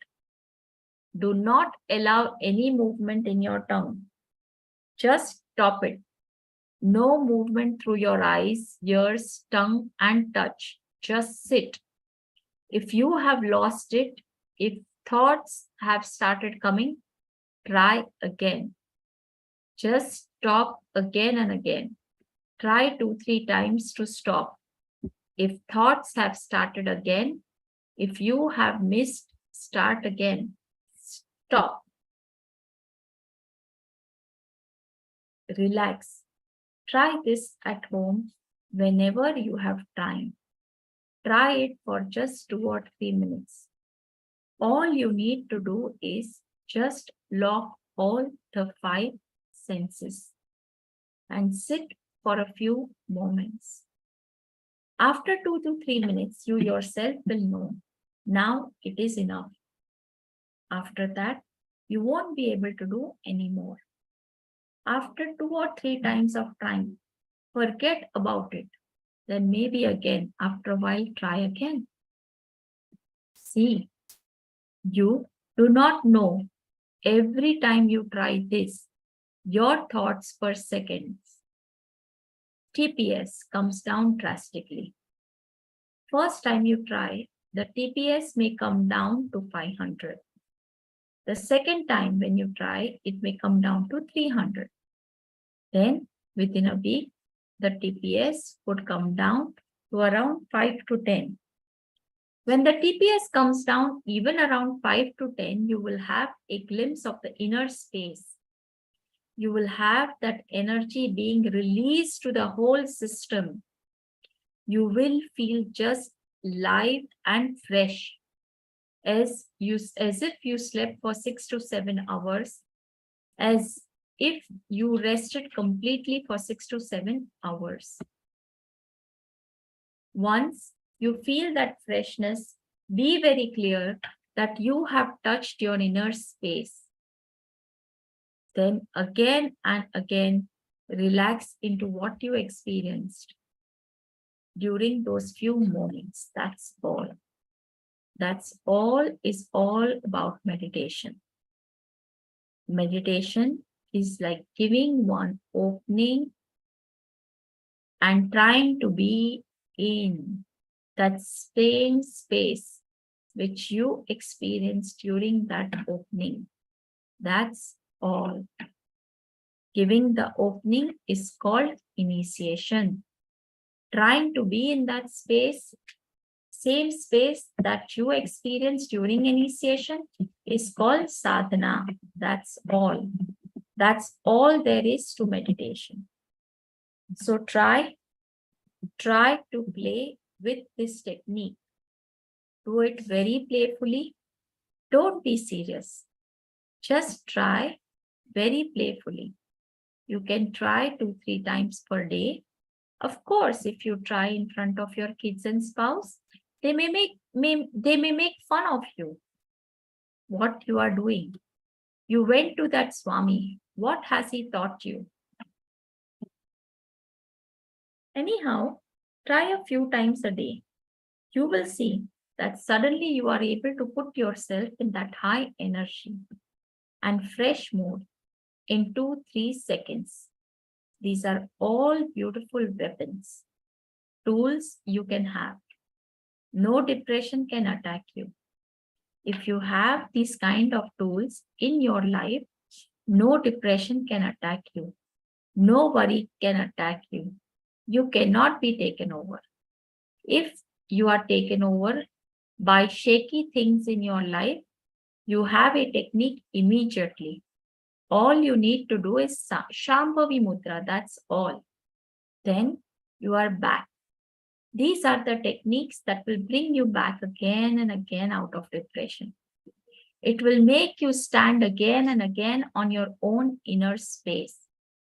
Blessed are those who can stand on their own inner space, who are not dependent on anything else.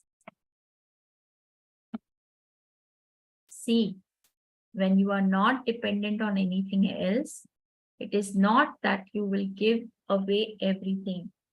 It is not that you will not live with anything. I am not saying that. All that will happen is you will live without irritation. You will live in much more joyful way, relaxed way. When you sit on your sofa, you will have the mind to enjoy. When you have a new big house, you will have the joyful mood to live it. When you have a new car, you will have the blissful, exciting mood to experiment with it. Usually, by the time we buy, the car, we should have already developed the mode of 24 hours irritation. So we don't have time. We don't have the inner space to enjoy the car. But the time we buy the large bed for ourselves, we would have already lost the mental setup of sleeping or resting.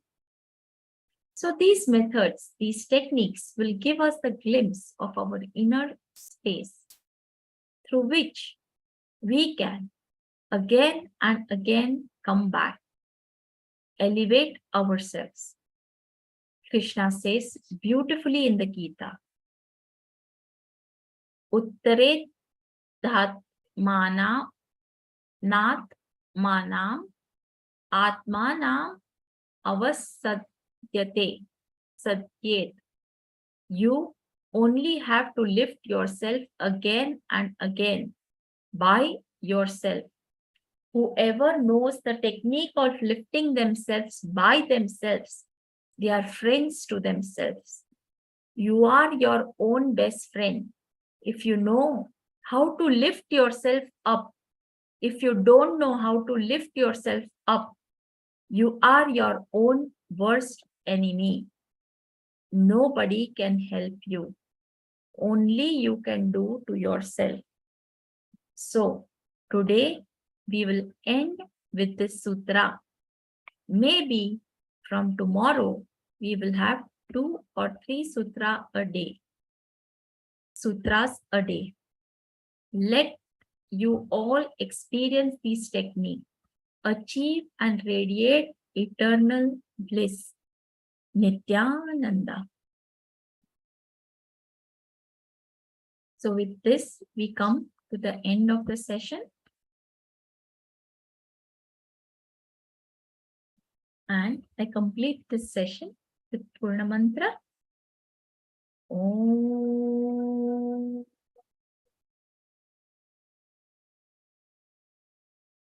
Purnamada Purnamidam Purnat Purnamudachyate Purnasya Purnamadaya Purnamevavashishyate. Om Shanti Shanti Shanti. Hari Om Tat Sat. Sarvam Sadguru Shri Nithyananda Paramashivam Charanakamalephyo Namaha. Om Nithyanandam. So yes, finish with this session now. Nityananda Paramashivoham. Thank you. Om Nityananda Paramashivoham. Om Nityananda Paramashivoham. Om Nityananda Paramashivoham.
Do not get consolation by seeing the enlightened master's actions.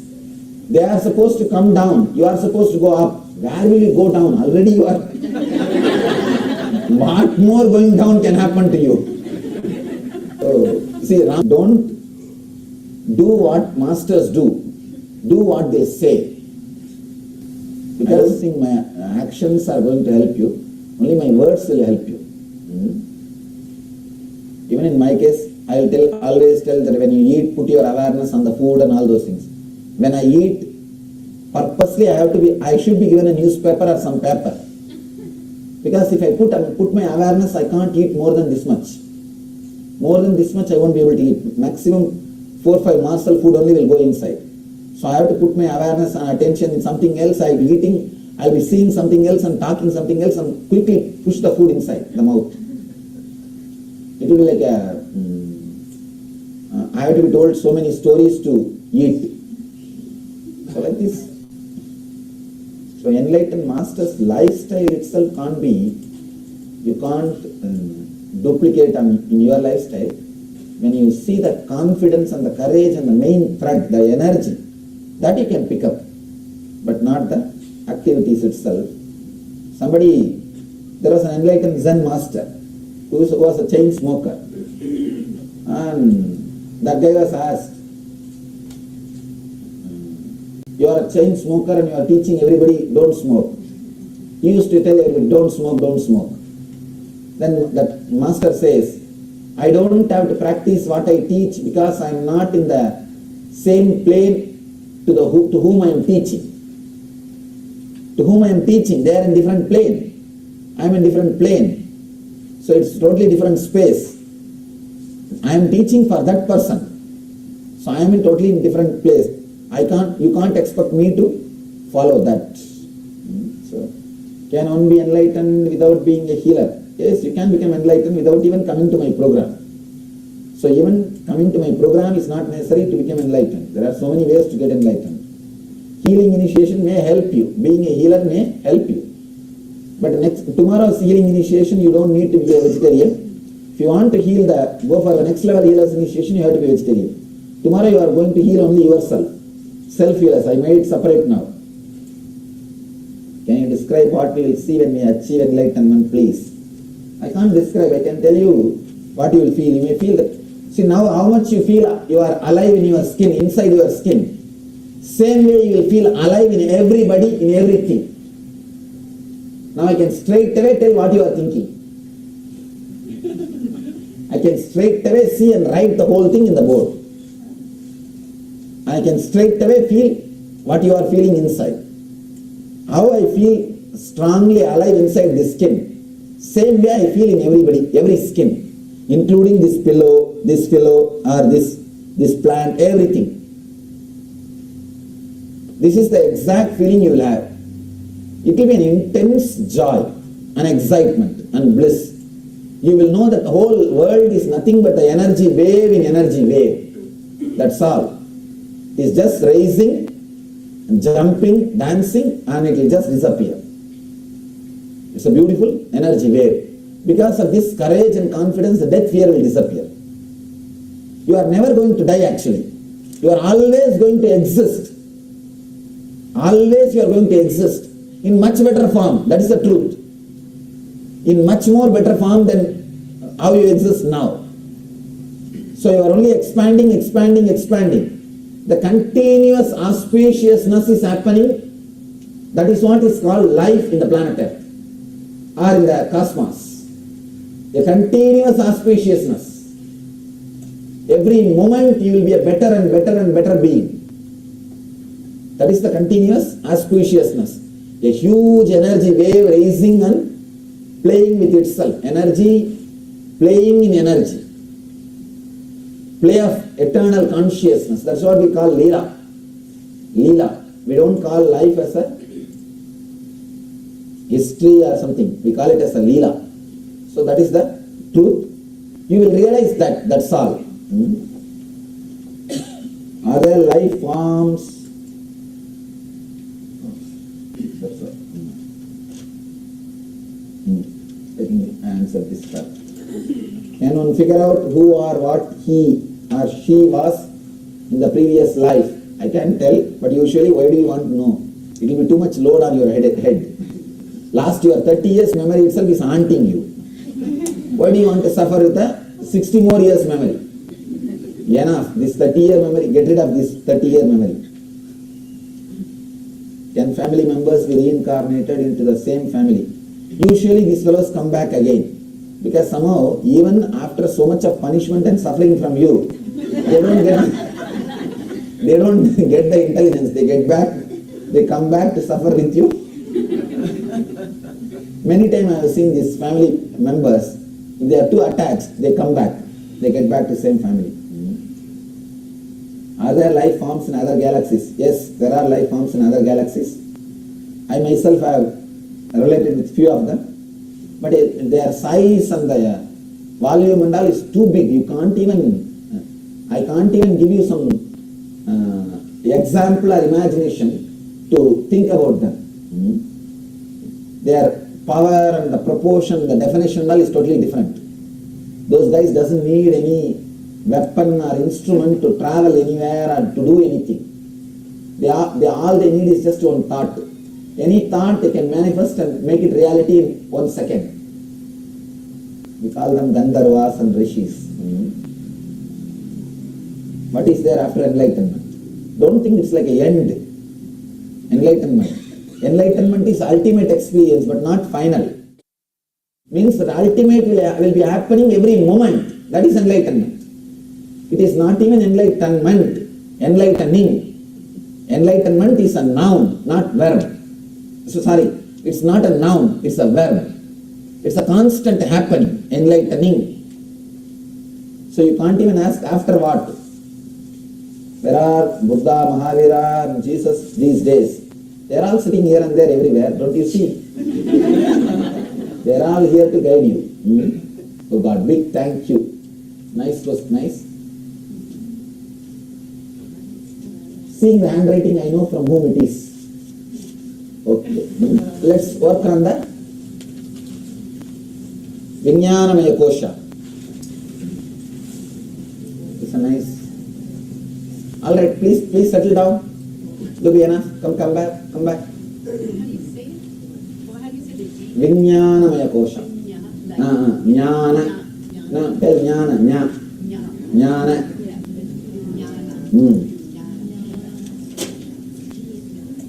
Means Vijnanamaya kosha. Okay?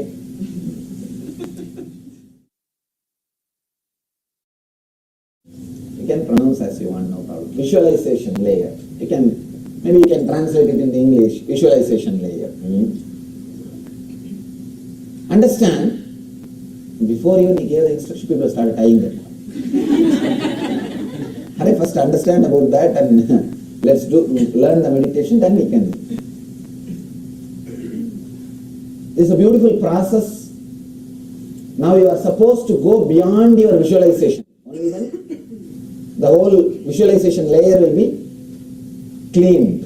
How to go beyond visualization? Because anything you visualize will be visualization. How to go beyond visualization?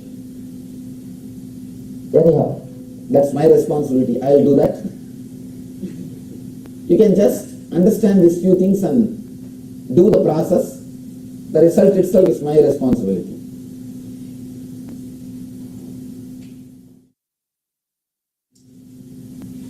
Understand the boundary of every kosha, every layer.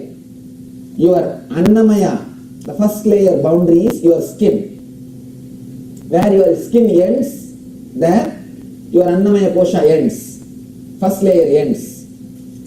Pranamaya, breathing layer. That boundary ends your smelling distance. If you can smell 6 feet, that is around you. That is the pranamaya kosha boundary. Your manomaya kosha boundary is all the things you can understand logically and comprehend, handle. That is manomaya kosha boundary. Vijnanamaya kosha boundary, all you can visualize. is Vijnanamaya Kosha boundary. Now, you are supposed to just jump out of your visualization. That boundary means we will visualize to the extent where you are just not able to visualize anymore and become silent. Your visualization is exhausted. For example, if you can visualize this room has become already part of your Vijnanamaya Kosha. Am I right? If you can visualize this whole hotel has become part of your visualization. If you can visualize this whole Oklahoma City, the Oklahoma City has become part of your visualization boundary. If you can visualize this whole country, then this whole country has become part of your boundary. If you can visualize this whole globe, planet Earth, the planet Earth has become part of your boundary. If you can visualize this whole galaxy, that has become part of your boundary. When you are expanding your boundary like this, at one point, suddenly your visualization will give way, will break. For some people, it will break even while you are crossing this country. For some people, it will give way when you cross this planet Earth. And at one point, it has to give way. It has to give way. Maybe this whole galaxy or the galaxies. Will you comprehend the whole galaxies inside your visualization, inside your boundary? Naturally, your visualization has to give way. At one point where your visualization should feel awe and should not be able to expand further. That space, that jump is what is needed for doing the process of Vijnanamaya Kosha to enter into the next layer of Anandamaya Kosha. I'll guide you step by step.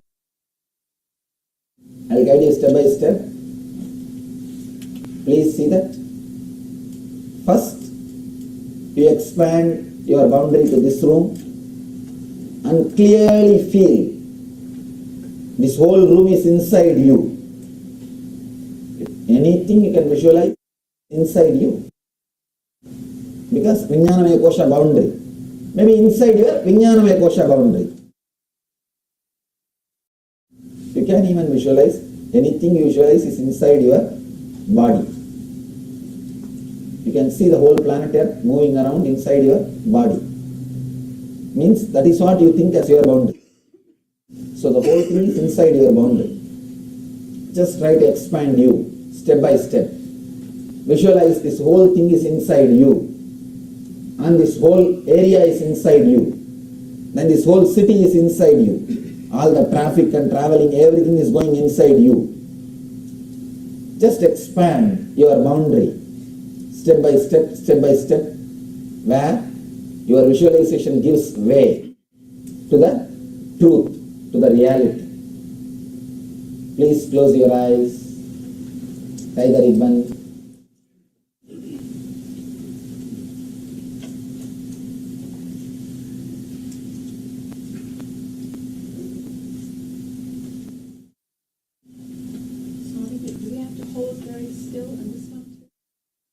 Your body should be still. Please, now itself adjust your body. Your body should be frozen. Once you start the meditation, you can nicely relax, but don't lie down. You can stretch your leg. You sit in a very relaxed way. Your body should be frozen once you start the meditation.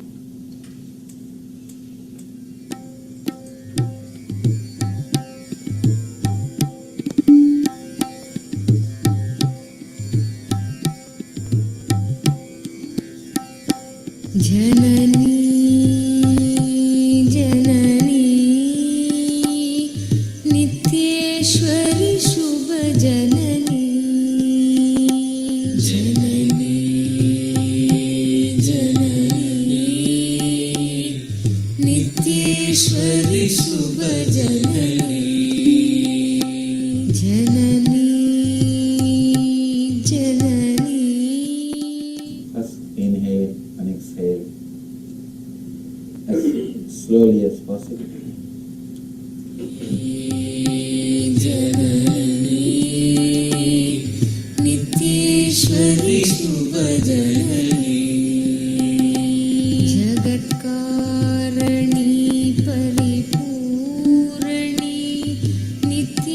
नित्येश्वरि शुभजननी जगत्कारिणी Feel your boundary inside your skin. Just feel you are filling your whole body. Let you be filled inside your skin. ईश्वरि शुभजननी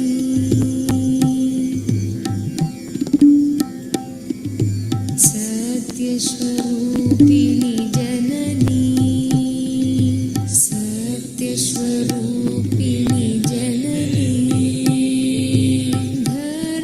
धर्मसंवर्धनी जननी धर्मसंवर्धनी जननी सत्यस्वरूपिणी जननी सत्यस्वरूपिणी जननी धर्मसंवर्धनी जननी धर्मसंवर्धनी जननी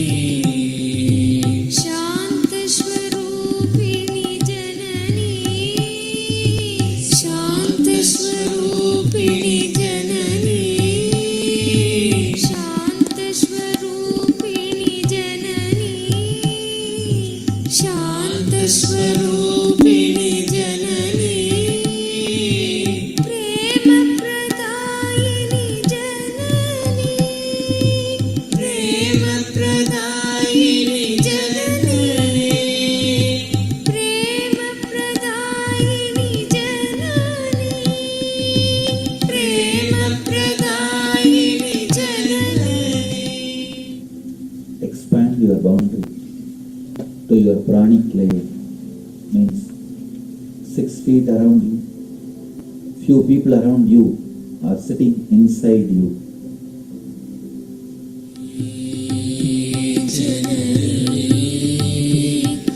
नित्येश्वरि शुभजननी जननी Feel the people who are sitting around you or are inside you. Expand to your pranic layer.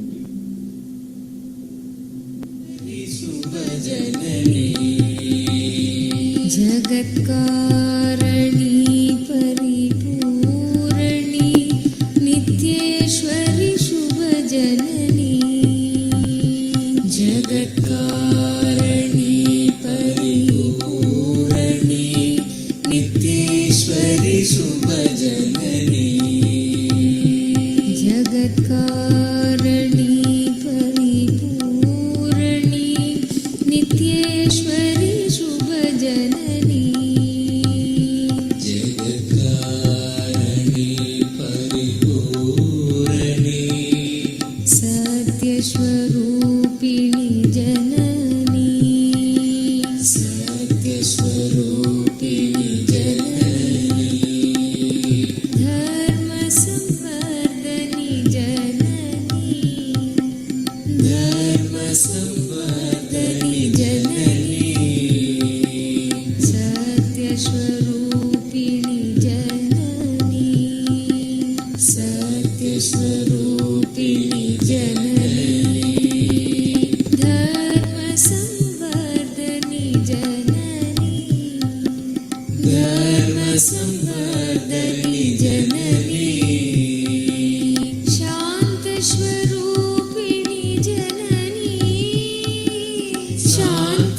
शान्तस्वरूपिणी जननी शान्तस्वरूपिणी जननी शान्तस्वरूपिणी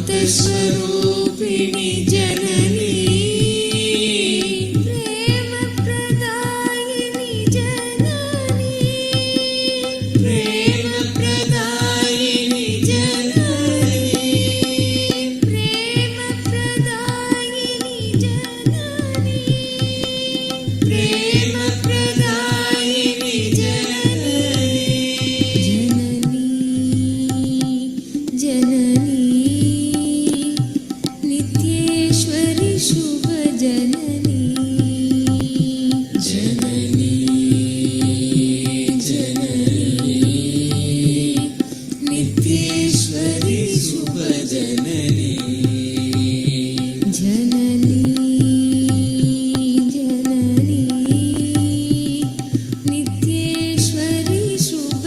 जननी जननी जननी नित्येश्वरी शुभ जननी जगत्कारणी परिपूरणी नित्येश्वरी शुभ जननी. Expand to this whole room. Feel this whole room is filled by you. All of us are sitting inside you. Everyone here is sitting inside you.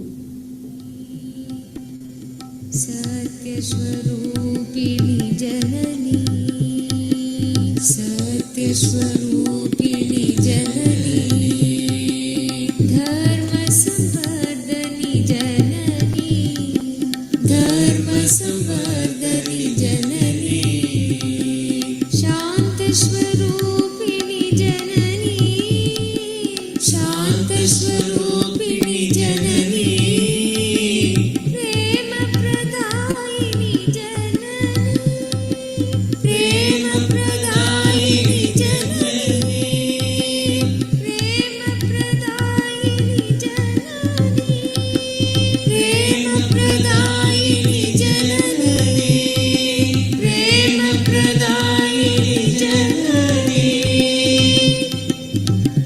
जननी जननी नित्येश्वरी शुभ जननी जननी जननी नित्येश्वरी शुभ जननी जगत्कारणी परिपूरणी नित्येश्वरी शुभ जननी नित्येश्वरी शुभ जननी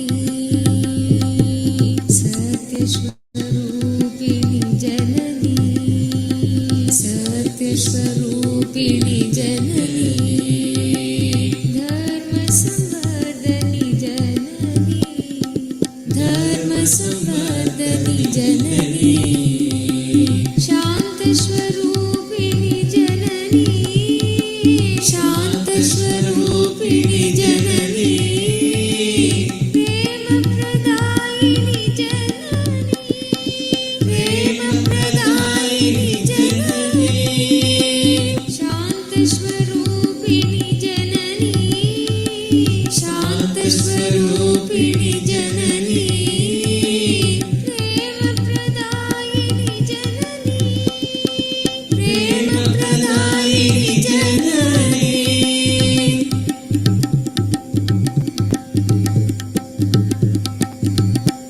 जननी जननी नित्येश्वरी शुभ जननी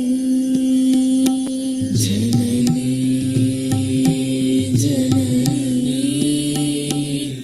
नित्येश्वरी शुभ जननी जननी जननी नित्येश्वरी शुभ जननी जननी जननी नित्येश्वरी शुभ जननी जगत्कारणी परिपूरणी नित्येश्वरी शुभ जननी जगत्कारणी परिपूरणी नित्येश्वरी शुभ जननी जगत्कारणी परिपूरणी नित्येश्वरी शुभ जननी. Expand. Let this whole hotel, this whole area be filled by you. See all this building structure, everything is inside you.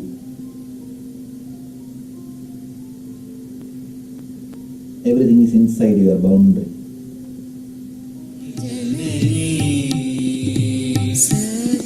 सत्यस्वरूपिणी जननी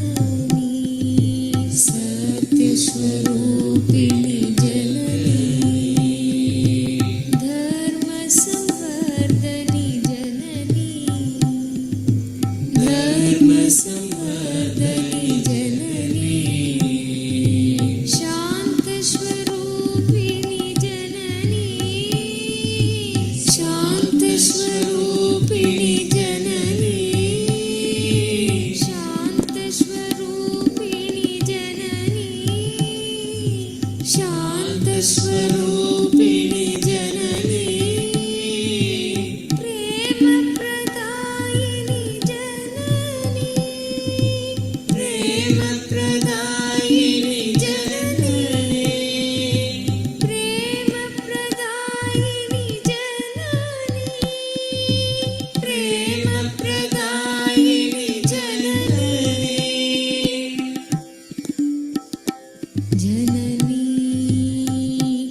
जननी नित्येश्वरि शुभ जननी जननी जननी नित्येश्वरि शुभ जननी जननी जननी नित्येश्वरि शुभ जननी जननी जननी नित्येश्वरि शुभ जननी जगत्कारणि परिपूरणि नित्येश्वरि शुभ जननी जगत्कारणि परिपूरणि नित्येश्वरि शुभ जननी जगत्कारणि परिपूरणि नित्येश्वरि शुभ जननी जगत्कारणि परिपूरणि सत्यस्वरूपिणि जननी सत्यस्वरूपिणि जननी धर्मसंवर्धनि जननी धर्मसंवर्धनि जननी सत्यस्वरूपिणि जननी सत्यस्वरूपिणि जननी धर्मसंवर्धनि जननी धर्मसंवर्धनि जननी शान्तस्वरूपिणि जननी शान्तस्वरूपिणि जननी शान्तस्वरूपिणि जननी शान्तस्वरूपिणि जननी प्रेमप्रदायिनि जननी प्रेमप्रदायिनि जननी Expand. Let this whole city be filled by you. Remember all the corners of this city. Let this whole city be filled by you. All the traffic, all the movements, the whole city.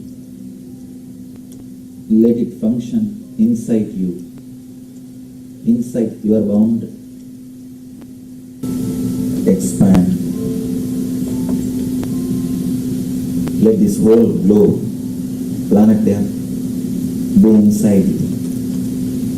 Whatever you know as planet Earth, let you fill it.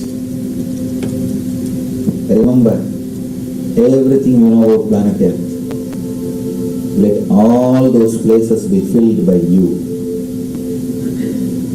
Let all those places be part of you.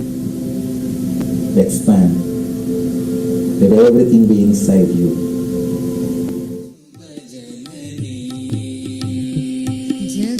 जगत्कारणि परिपूरणि नित्येश्वरि शुभ जननी सत्यस्वरूपिणि जननी सत्यस्वरूपिणि जननी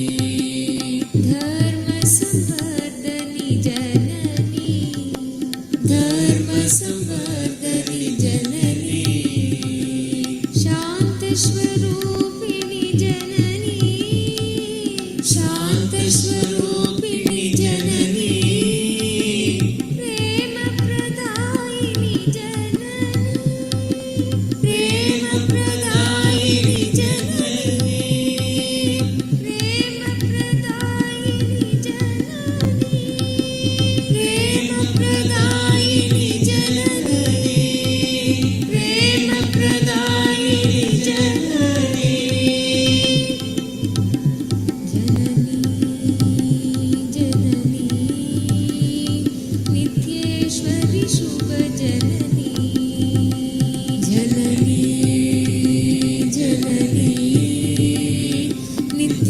नित्येश्वरि शुभजननी जगत्कारणि परिपूरणि नित्येश्वरि शुभजननी नित्येश्वरि शुभजननी सत्यस्वरूपिणि जननी सत्यस्वरूपिणि जननी धर्मसंवर्धनि जननी धर्मसंवर्धनि जननी शान्तस्वरूपिणि जननी शान्तस्वरूपिणि जननी प्रेमप्रदायिनि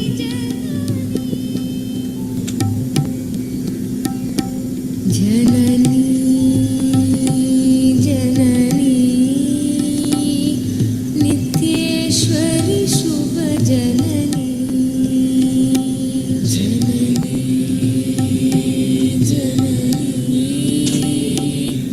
नित्येश्वरि शुभजननी जननी जननी नित्येश्वरि शुभजननी जननी जननी नित्येश्वरि शुभजननी जगत्कारणि परिपूरणि नित्येश्वरि शुभजननी जगत्कारणि परिपूरणि नित्येश्वरि शुभजननी जगत्कारणि परिपूरणि नित्येश्वरि शुभजननी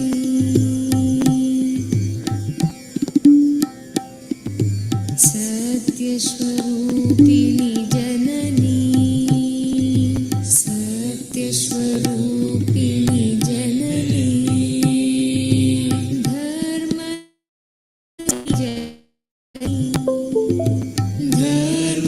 धर्मसंवर्धनि जननी सत्यस्वरूपिणि जननी सत्यस्वरूपिणि जननी धर्मसंवर्धनि जननी धर्मसंवर्धनि जननी शान्तस्वरूपिणि जननी शान्तस्वरूपिणि जननी शान्तस्वरूपिणि जननी शान्तस्वरूपिणि जननी प्रेमप्रदायिनि जननी प्रेमप्रदायिनि जननी प्रेमप्रदायिनि जननी प्रेमप्रदायिनि जननी जननी जननी नित्येश्वरि शुभजननी जननी जननी नित्येश्वरि शुभजननी जननी जननी नित्येश्वरि शुभजननी जननी जननी Expand the sun, moon, planet Earth. Let the whole solar family be inside you. See, all the planets are moving inside your boundary. They are all filled by you. You are filling them. जगत्कारणि परिपूरणि नित्येश्वरि शुभजननी जगत्कारणि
जगत्कारणी परिपूरणी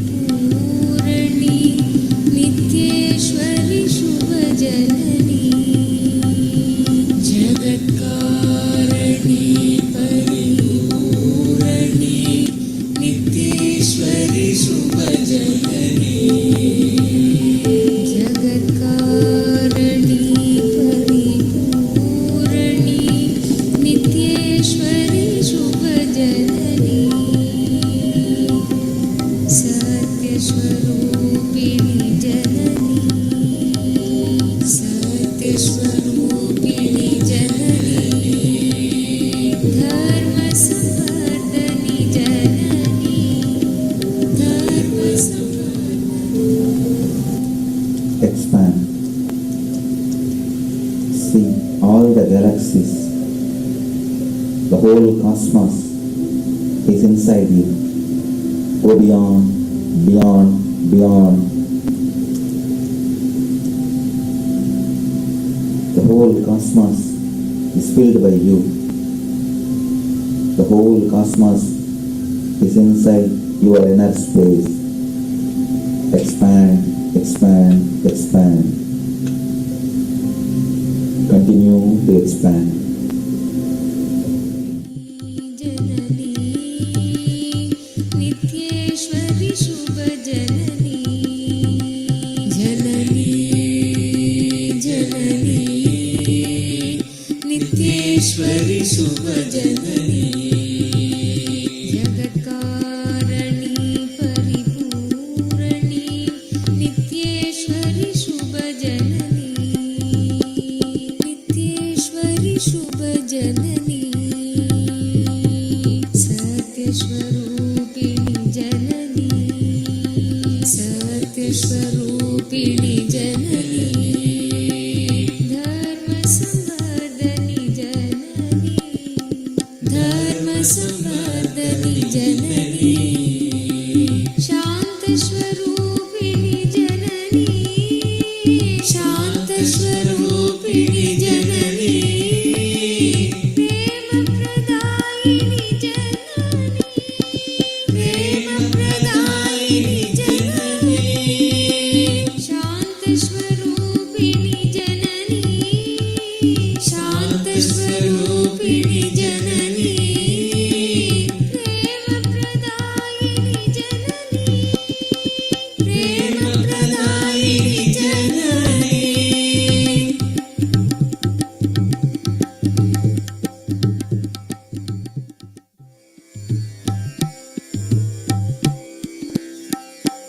जननी जननी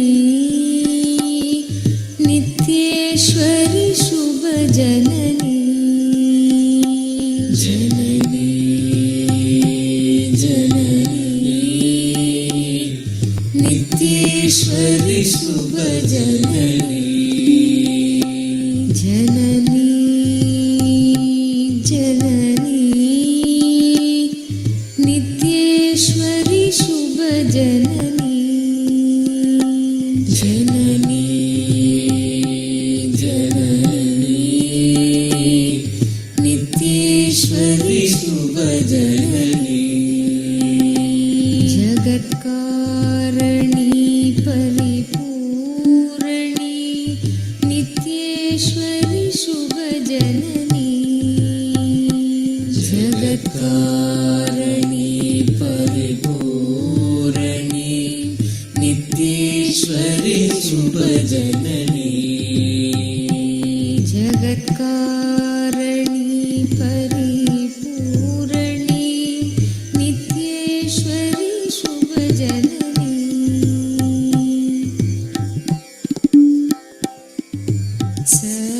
सत्यस्वरूपिणी जननी सत्यस्वरूपिणी जननी धर्मसंवर्धनी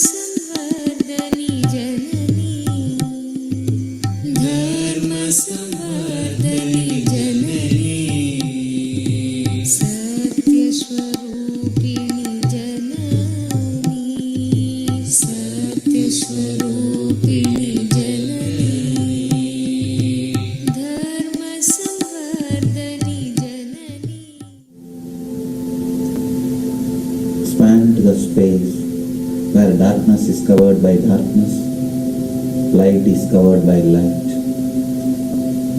Beyond light and darkness, expand.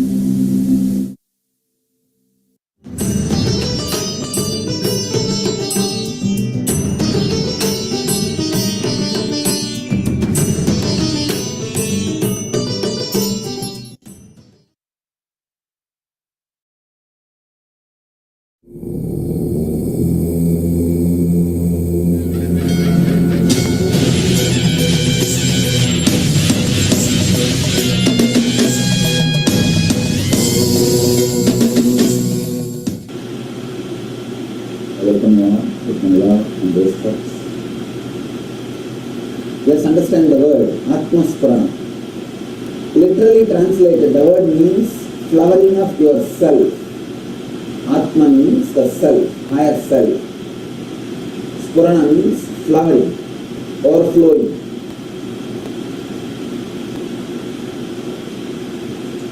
In every one of us, naturally our self is there, otherwise we will be dead, we will be gone. Just you being alive is a proof that you have self. The self exists in you. But it's not flowering. You don't feel constantly the flowering mood or flowering attitude or flowering being. Where is the problem? Where we need to work, what we need to do is all about this 2 days of shop. 2 days will work only on this line. Understand, if you already did any of our programs, don't think it is going to be same. That's the first thing you need to understand. My first level programs like ASP, now we call it LVP, NSP, all these things are technique based.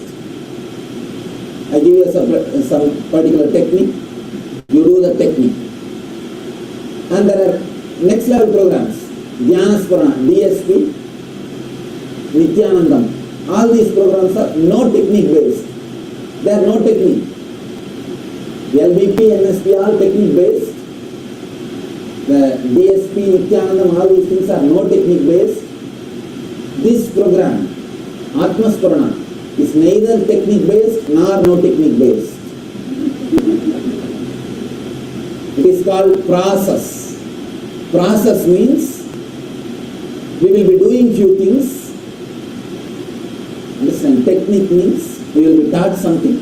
You can do it here and you can do it in the home. No technique means you will be given an understanding. You will be just sitting without doing anything. You can be there the same way in the home also. But now, here neither you are going to be doing something which you can do it in the home, nor you are going to be keep quiet, which you can do it in the home. Here, it's something like you and me, both of us are going to work together. It is called process. In Sanskrit, we call that Upanishad. Understand? In Sanskrit, we call that Upanishad. All our Vedic traditional scriptures, the cream is called Upanishad. Cream is called Upanishad. Literally the word means sitting with the master. That is what the word means. Sitting with the master. Process means you and me, both of us are going to work together. It is not technique because you can't go to your home and practice the same which you learned here. You can't practice. If you practice, not only there won't be effort, there will be side effect. So no practicing. You can't practice.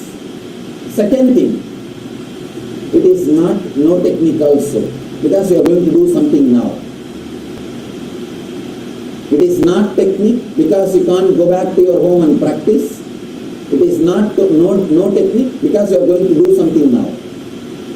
Means both of us are going to work together. It will be like a cooking, boiling. In Sanskrit we have the word called Siddha. The word Siddha has got two meanings. One, boiled, another one, enlightened. both meanings are given to the same word. Now, you are going to be boiled. There is every possibility you can become enlightened. By tomorrow evening, let's hope at least you will become enlightened. All right, hoping we can do all. Why should we few? It's like a process where you open yourself completely to the presence of the Master. Understand? With the technique, you need to do something. With no technique, you don't need to do anything.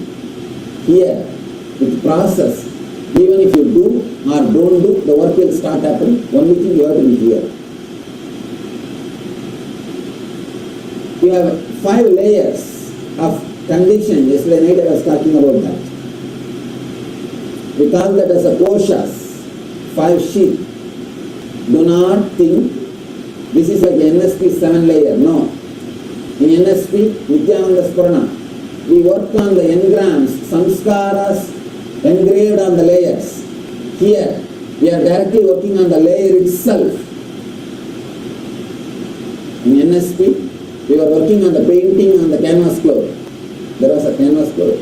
There was a painting. We were cleaning, doing little touch-up, or correcting, or wiping. Now, we are washing the very cloth itself. The very cloth itself. We are just cleaning the very layer itself. It is not that just we are touching the painting. Touching the painting is like touching the engram, samskaras. But we are working on the layer, the cloth itself, not just the painting. So understand, it's a very powerful method, sitting with the Master, process. Basic requirement is you need to believe, trust I am enlightened. Otherwise you can't open up completely.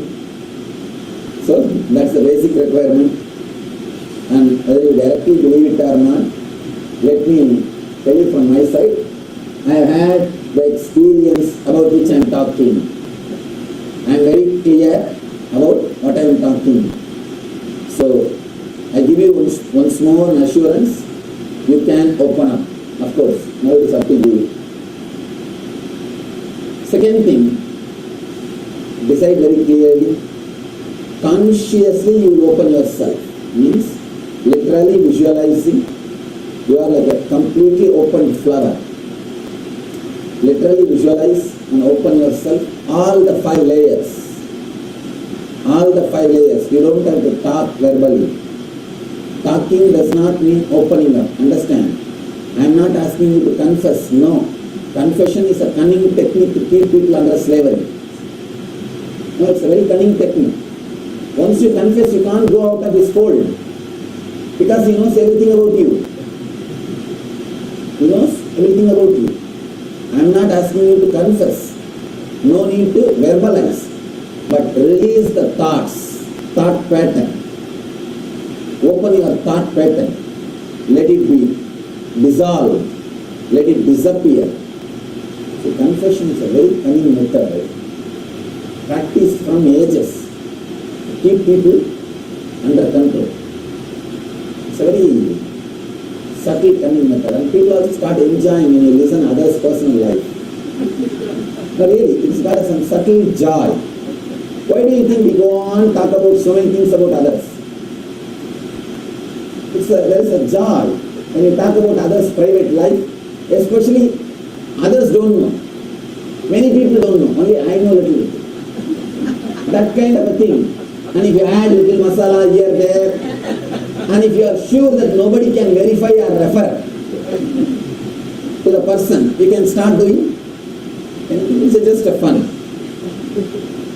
It's like enjoying the memory that others are doing something which you can't do, which you always want to do, but which you can't do in public.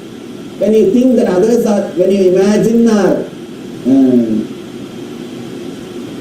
think that others may be doing, suspecting, then you start talking about it. So really, it gives a sort of a juicy feeling. What to do? Mind is always sad. Just tries to get some material, some good stuff. No, not good stuff, bad stuff. No, the same mentality only is, with that mentality only the confession idea is created. So, I am not asking you to confess, no. I am not asking you to talk, no. I am not asking you to tell, no. Just open up, release those thought patterns so that it can be erased once for all. It can be erased once for all. It can be healed.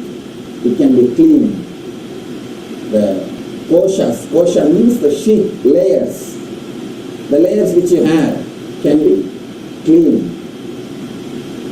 This program is directly based on a great Upanishad, great scripture called Taittiriya Upanishad. Taittiriya Upanishad is one of the important books from the Vedic tradition in which the method or the process for enlightenment is described. Now we are going to unfold that Upanishad. We are going to work on that Upanishad step by step. It's a whole 2 days program where you will be going through the process. Be very clear. If you have any program tomorrow or the evening, you may have to leave off. Never take up this program. No. I want you to be completely inside till tomorrow evening. I end the workshop. Because it is a process. It is not just a technique. It is a process. It is a process. You need to completely go through. I can't send you back with 1 layer, 2 layer clean and 3 layers stuck. And you will go. If somebody asks, no, 2 layer, my layer was clean. And 3 layer, next session when Swami comes, I will do. I can't afford to do that. And you can't be playing half-half. Please decide very clearly in ourselves. Till tomorrow evening, you need to be here completely. You need to be here fully involved. The process means adding something to you and taking something away from you. That is what is the process. Adding something to you which is you. Taking away something from you which is not you. And during this process, during this work, I constantly create the heat or I boil the whole thing by my presence. It's practically like cooking. Adding something, removing something, and side by side boiling it. So that the whole process is completed. Whatever has to happen, happens completely. Whatever has to happen, happens in its full form. Just enjoy the scene. Don't go on wasting your time in clicking. Why people click, They can't enjoy the present moment. They can keep that memory. They can enjoy only the memories. They can't enjoy the stuff itself. They become so cerebral, they can enjoy only the memory. So anything they make into memory. Actually, when they are in some good spot, they can't see it and enjoy. They can only take photograph with a big smile, post smile, and later on, in those days, when we went to Alaska, all of us were so happy, just look. But actually, we trace back the memory, when they were there on the spot itself, they never had joy. They were not enjoying. Even the smiling, the cameraman was shouting, smile please, and then they opened their mouth. We have become so dead. We enjoy only the past memories, not the reality. Now at least for 2 days, enjoy the reality. No need for past or no need to make it as a memory. We were working and living with 2 identities. One we show to the outer world, the other one we show to your inner world. Now for these next 2 days, just I want you to understand, both identity does not have big hold on you. It is just your cooperation. See, these two identities are only giving you all suffering. Your 100% suffering is given by them. And you add little bit and make it 120%. All your sufferings are from these two identities. I always tell people that. Good listener. Person is meditating and listening. Good listener means what? He is thinking of something else. I designed this body especially to do my job, my mission. That is why does not ask food, does not ask sleep, nothing. Just runs. All it means is one of my instruction. I do this over. Somehow, even I never expected that so many years constantly I will be working so long. Already 4.5 years. Now we are going to have the 5th anniversary of our mission this January 1st, coming January. 4.5 years. 4,700 hours I have spoken. We have recorded DVD of 4,700 hours and 1,700 homes I visited, 1.2 million disciples initiated, 200 books have been authored, 30 temples have been erected, and 78 ashrams have been built. 1,000 centers are running. I never thought the body will run so much, but it is running. Because there is an automatic mechanism. Alright, now let you all understand something. Let's work on these two identities. This is the first process. After this, we will enter into initiation. The first process. The Upanishad says, before sitting with the master, you are supposed to understand the futility of identity. See, all of you know the utility of your identity. Your utility of your identity is two things. One, your wealth, second, your sufferings. These two are the results of your identity. Now, understand the futility of identity, uselessness of identity. For example, create a new crazy identity, new avatar. How you do in Yahoo? Like a new avatar. Just for 2 days, try to live with that identity sincerely. If you are male, decide to be female. If you are engineer, decide to be a lawyer. If you are a doctor, decide to be engineer. If you are a lawyer, become a doctor. Now just for 2 days. I am not saying more than that. I am not telling go back and start doing operation. Now just for 2 days. See, one important thing. Whenever you see a beautiful place, the lonely spot in the TV or photograph or in the movies, like a snow-covered mountain, vast ocean, or a beautiful hill, steep hill, you always feel we should be in that spot. You feel we should be in that place. But actually when you go there itself, you don't feel the joy. Why? Why? We always crave to be in that spot, but when we are there, we don't feel something big. Alright, safe, okay. Why? Understand, your craving or desire to be in that spot means the truth of the desire is actually you want to go to some place where you will not be identified, where you don't have to hold on to your identity for survival, where you will not be judged.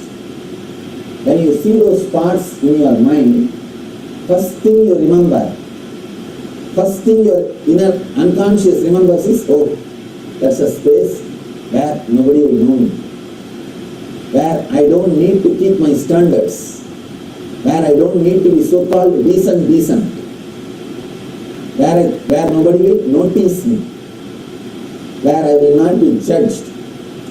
Your desire or the deep yearning to go away somewhere where nobody will know you, where nobody knows your identity, where your identity is not judged. That only expresses as a desire for vacation. Understand?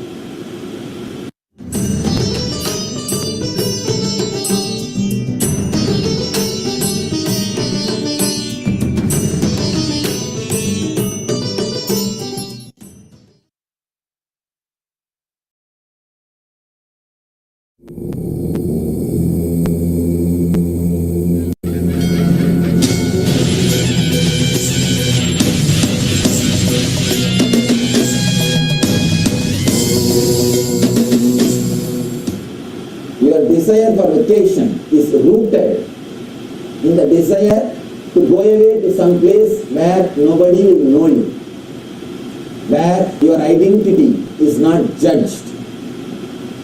That is why traditionally, in our Vedic tradition, if you want to become enlightened, or if you are interested in growing higher consciously, if you want to grow in awareness, you are supposed to go away somewhere where nobody will know your identity, where you will not be judged. You see the Vedic tradition, the sadhu tradition. Sadhu means people will just leave the house and everything and go away. They will live in a place where nobody knows their identity, where they don't have to prove their identity, where they are not judged. It is very funny. You should come to Himalayas and see millions of people living like that. Nobody will know even their name. That's why changing the name. In my 9 years of wandering, I used 53 names. No, really.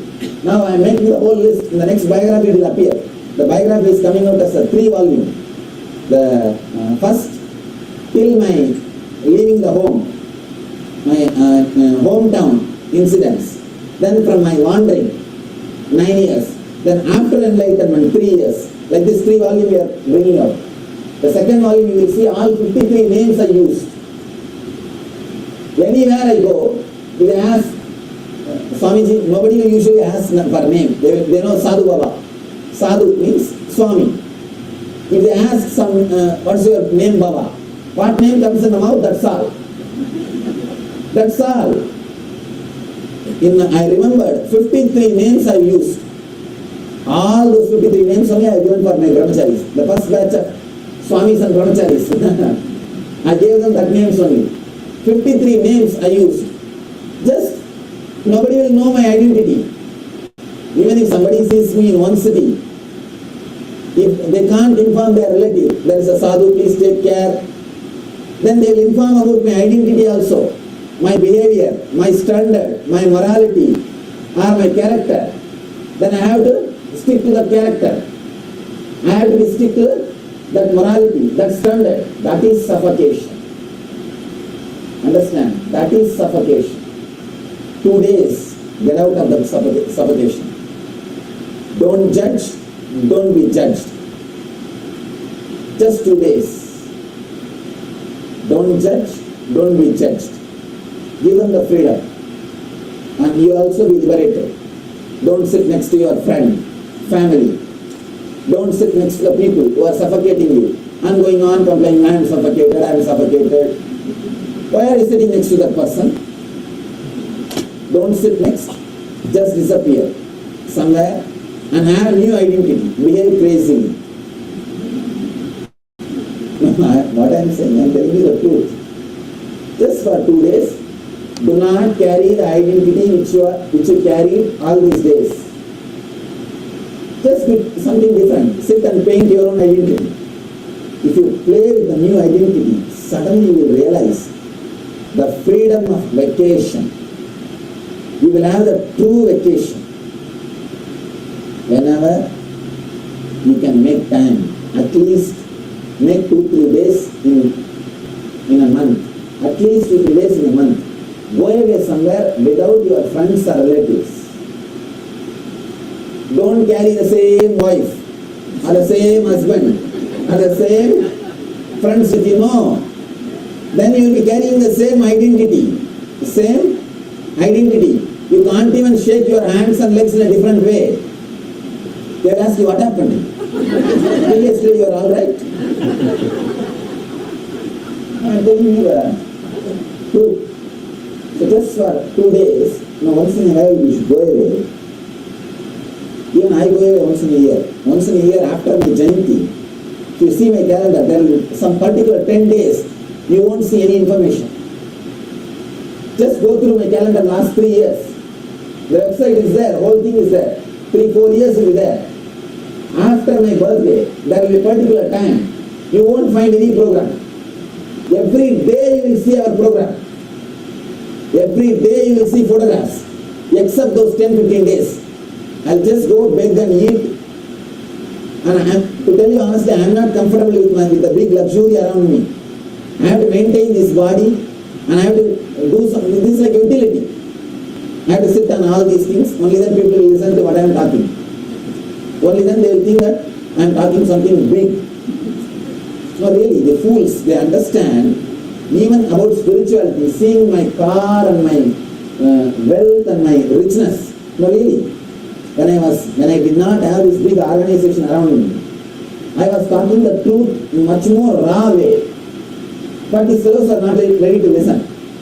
Now, with this big organization, paraphernalia, oh, big Swami, he's great enlightened, he's talking everything, let us go and listen. And then I understood the theory, money attracts money. Really? My first LBP in USA, San Diego I gave. After Oklahoma, I gave to San Diego. $20. Just $20 for 2-day program. You won't believe, only 13 fellows came. The next LBP I said $200. 200 people. What can I do? They want to get nicely beaten. I also decided I will do that. Actually, usually this is not my life, the paraphernalia and all these things. So just I go in. I just live the same life of 2 peace. Nobody will know, no cell phone, nothing. No vehicle, no money, nothing. Early morning, only secretary knows that Swamiji is on his own. He will come back after a few days when nobody will know. They all say Swamiji is in silence, over, that's all. If you thoroughly check the website, only those 15, 20 days or 10 days, you will not see any program, you will not be able to trace around. I just walk somewhere, beg and eat in some village and sleep under the trees. Once in a while you should do that. Once in a while you should go away somewhere where nobody knows you. You will experience such a wonderful vacation. When you come back, you will be a fresh person. Complete rebooting of the inner software will happen. Now you will be completely rebooted, ready. You will have totally different clarity. That is why the Vedic tradition, the applying the bhasma, once you smash yourself with bhasma, nobody can identify you. And change the clothes, change the name, throw it away, go somewhere. One more thing, this kind of a person will never do any crime. He will never be interested in crime. You will never be interested in crime because you are interested only in your liberation. Person who is interested in liberation, person who is interested in working with himself will never do any crime. That is why I always tell you. That is why I am giving you so much of freedom, courageously these 2 days. I am telling you, just be crazy. You will never do a crime. Person who is interested in doing a crime will never be a seeker.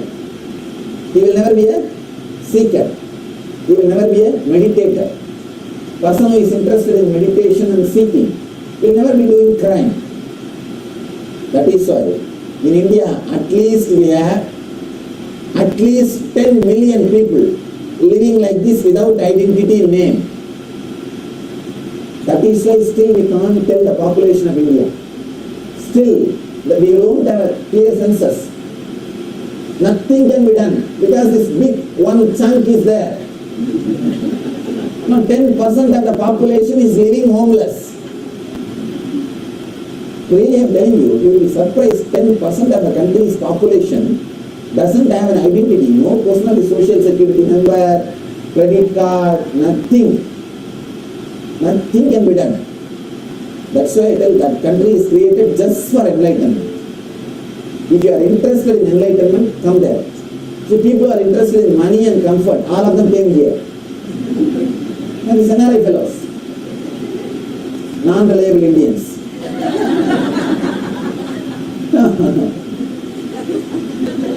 If you are interested in enlightenment, come and experience that country. I tell you, come and live there, just like this, without having identity. And I tell you one more thing. If you are a sadhu, even if you are a lady, nobody will disturb you. If you are wearing this cloth, if you have come to Himalayas with us, you will know. If you are wearing this cloth, even if you are a young girl, nobody will disturb you. So much of respect to this cloth is given. And they will give you money. Anybody came to Himalayas last time? Did you get some money? They will give you money actually. They will give you money and they will give you food. If you go to any shop, they won't take money from you. They will tell Baba, chalo, you eat and go. They won't take money. Even if you are a lady, they won't look at you in a different way. Even in village, of course, now the cities has gone to dogs, that is different. Too much of the Western cultural invasion has happened. But in villages, especially Himalayas and all, they will have small tea shop. Per day's whole profit will be not more than $5 to $10. That will be the maximum profit you will be having. But if you go with this cloth, he will give you food. The sharing, so much of sharing, giving back to the society, so much. If that fellow is having 1 square meal, he will give half. Come there and live there. Little bit, you will understand. You will understand. Every step they have created for enlightenment. 9 years I lived without neither working nor studying. You see, studying also in a way giving promise to a society, tomorrow I will work. Now I am getting trained. That's also a promise indirect way. I was neither productive nor giving the promise I will be productive. 9 years I was given food, clothes, shelter, everything. Everything. Not that I was in only one village. I was traveling all over the country.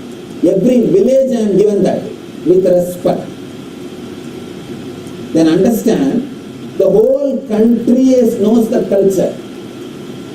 Somebody who wants to drop the identity and want to be a wanderer, sadhu, is respected.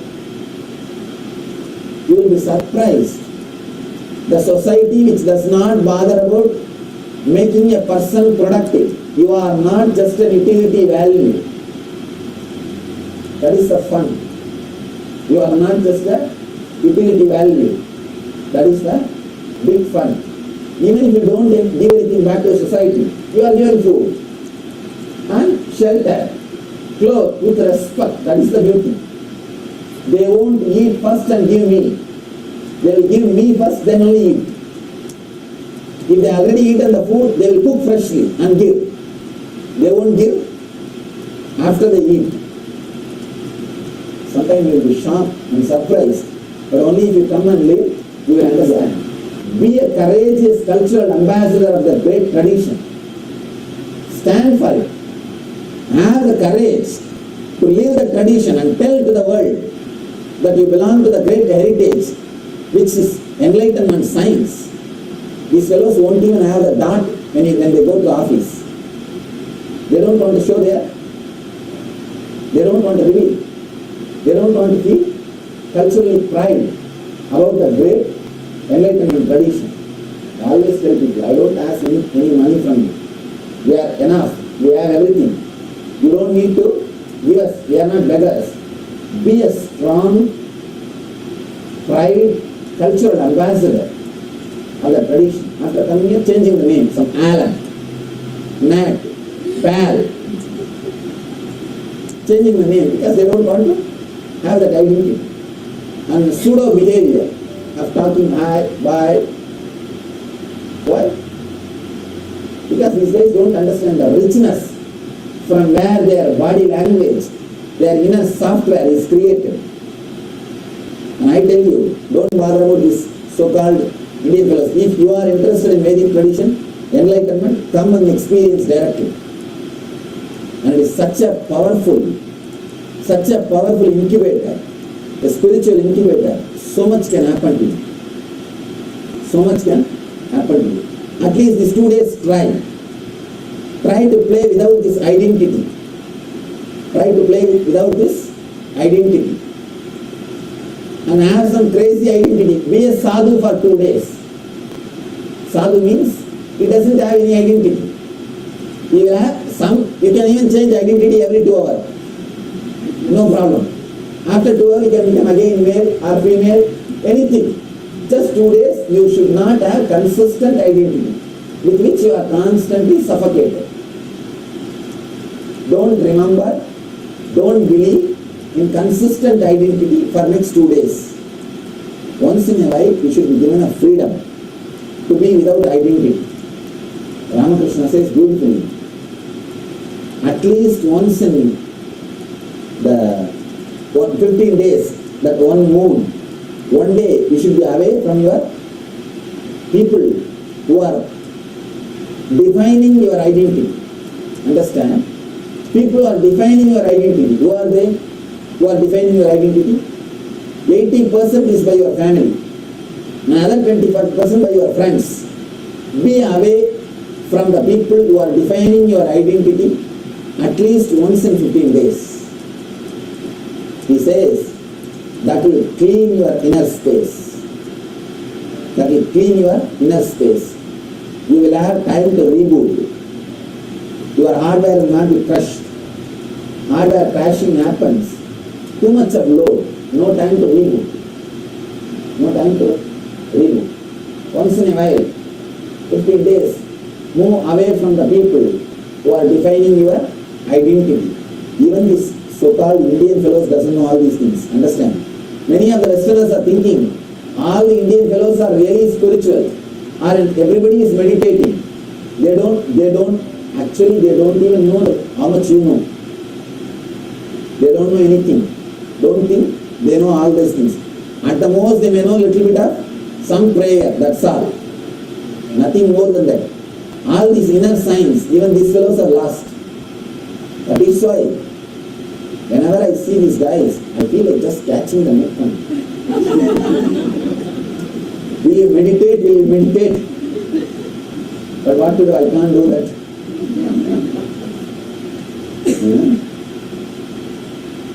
Such rich heritage, such rich tradition, such rich science of enlightenment, and the only country which is still keeping that living stream of enlightened beings alive.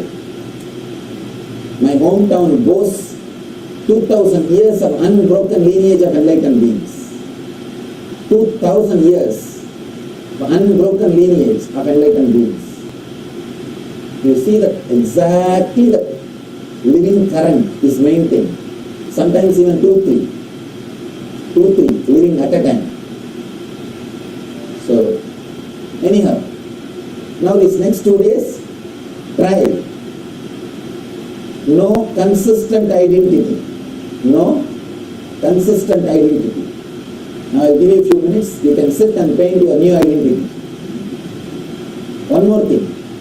After creating new identity, try to go around and make 10 new friends.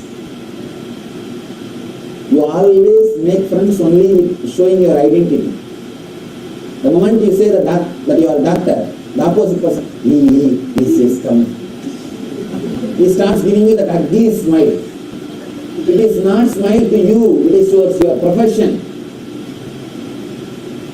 We can't love somebody without knowing their track record. Why?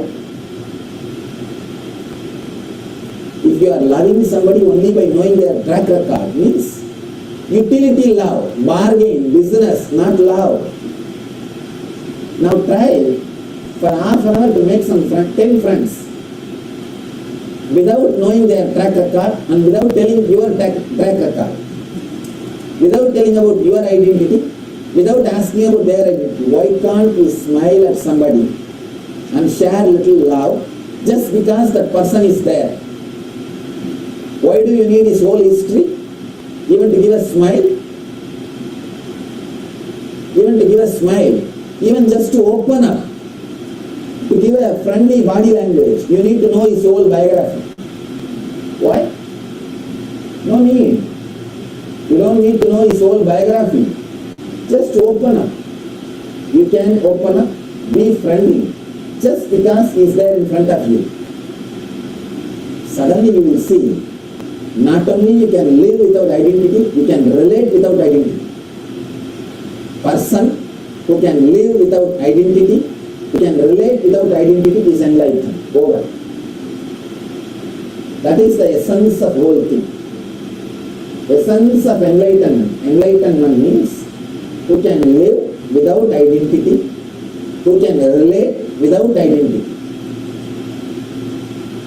Person who does not have consistent identity is called Paramahamsa.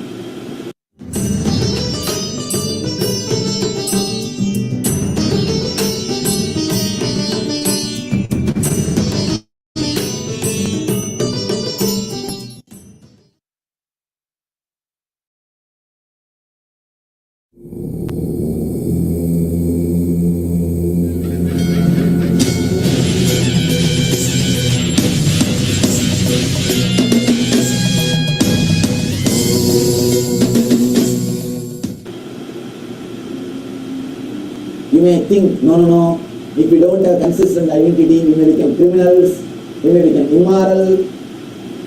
Understand? As if now you are not becoming immoral. Huh? Actually, the person who is suffocated with his identity, only will become immoral. Why will you become criminal? Why will you become violent? Because you are suffocated. But if you know the method of relaxing from your identity, of freeing from your identity, you will never be a criminal. Person who does not have consistent identity will never be violent, will never be criminal. He knows and he respects his freedom. So naturally he will respect your freedom. Person who knows the value of his freedom will know the value of your freedom. He will never be violent. That is why in Sanskrit we call Paramahamsa means a person who does not have identity and who does not relate with people with an identity. That is why any amount of mistake you do behind my back, when you come back I am same for you. All of you, many people who are already acquainted a lot of time, you can see in your life. How many times, what all you do, when you come back, you will not even see the trace of that in my eyes. Don't think I don't know. I know much more than what you know about you. But even then, I don't have the consistent identity of keeping some track record. That's why I leave it out there. Just to run this organization, maybe one or two small things, take care of that, just to protect so that many people will be benefited, that's all. I take care only that lake is not poisoned, because thousands or millions are going to drink just for that. Otherwise, nothing else I bother. Just go ahead, go with it, take it easy, over. Nothing much. Try it. It's 2 days. No consistent identity. This is the first process. This is the first process. Understand? Don't try in the home, because when I am not there, if you try, I can't be responsible. Better you try only now. Please close your eyes and sit. Paint your new identity.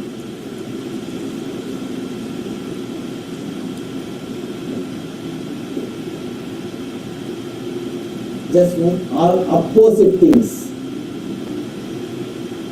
of what you are.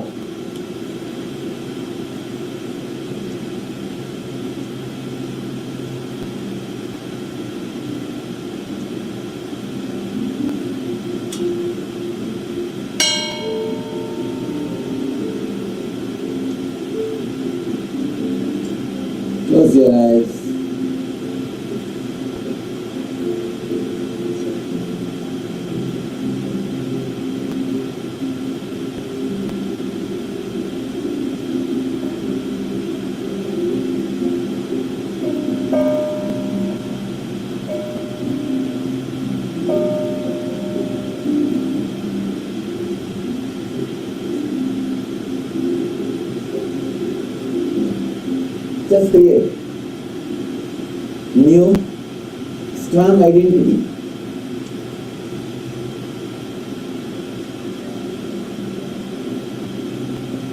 With which you are going to live for next 2 days.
Yes, relax. Now, just with this new identity, try to make 10 friends. Means, do not go to the people who are already known to you. Just try to create some 10 friends. See the new people. Try. You must be able to smile, open up. Just because the person is alive and in front of you. You don't need to know the whole track record. Create just few friends. Get back within 10 minutes. We'll start the next session. Next session will be the initiation. Means downloading the whole Taittiriya Upanishad software. We'll work on initiation. Now, you can have 10 minutes to make new friends and come back. Don't use the different restroom. The restroom better use the less confusion. We'll get back. Let's gather for next session. Thank you.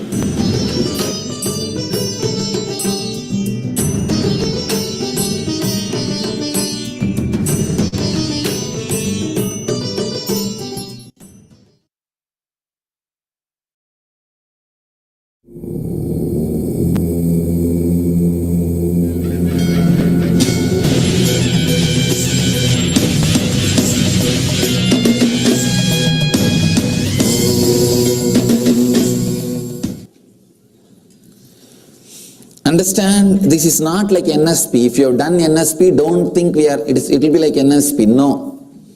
In NSP, we work on only the engrams which is recorded in those layers.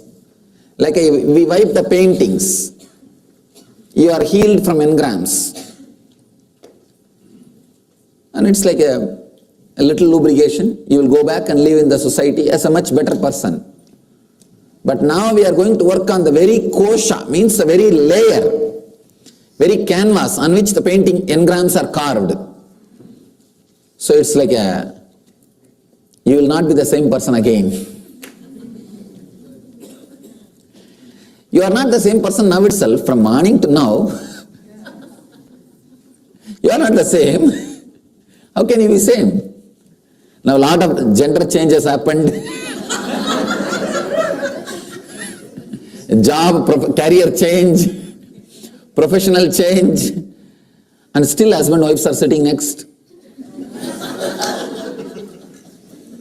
Now let us start the process.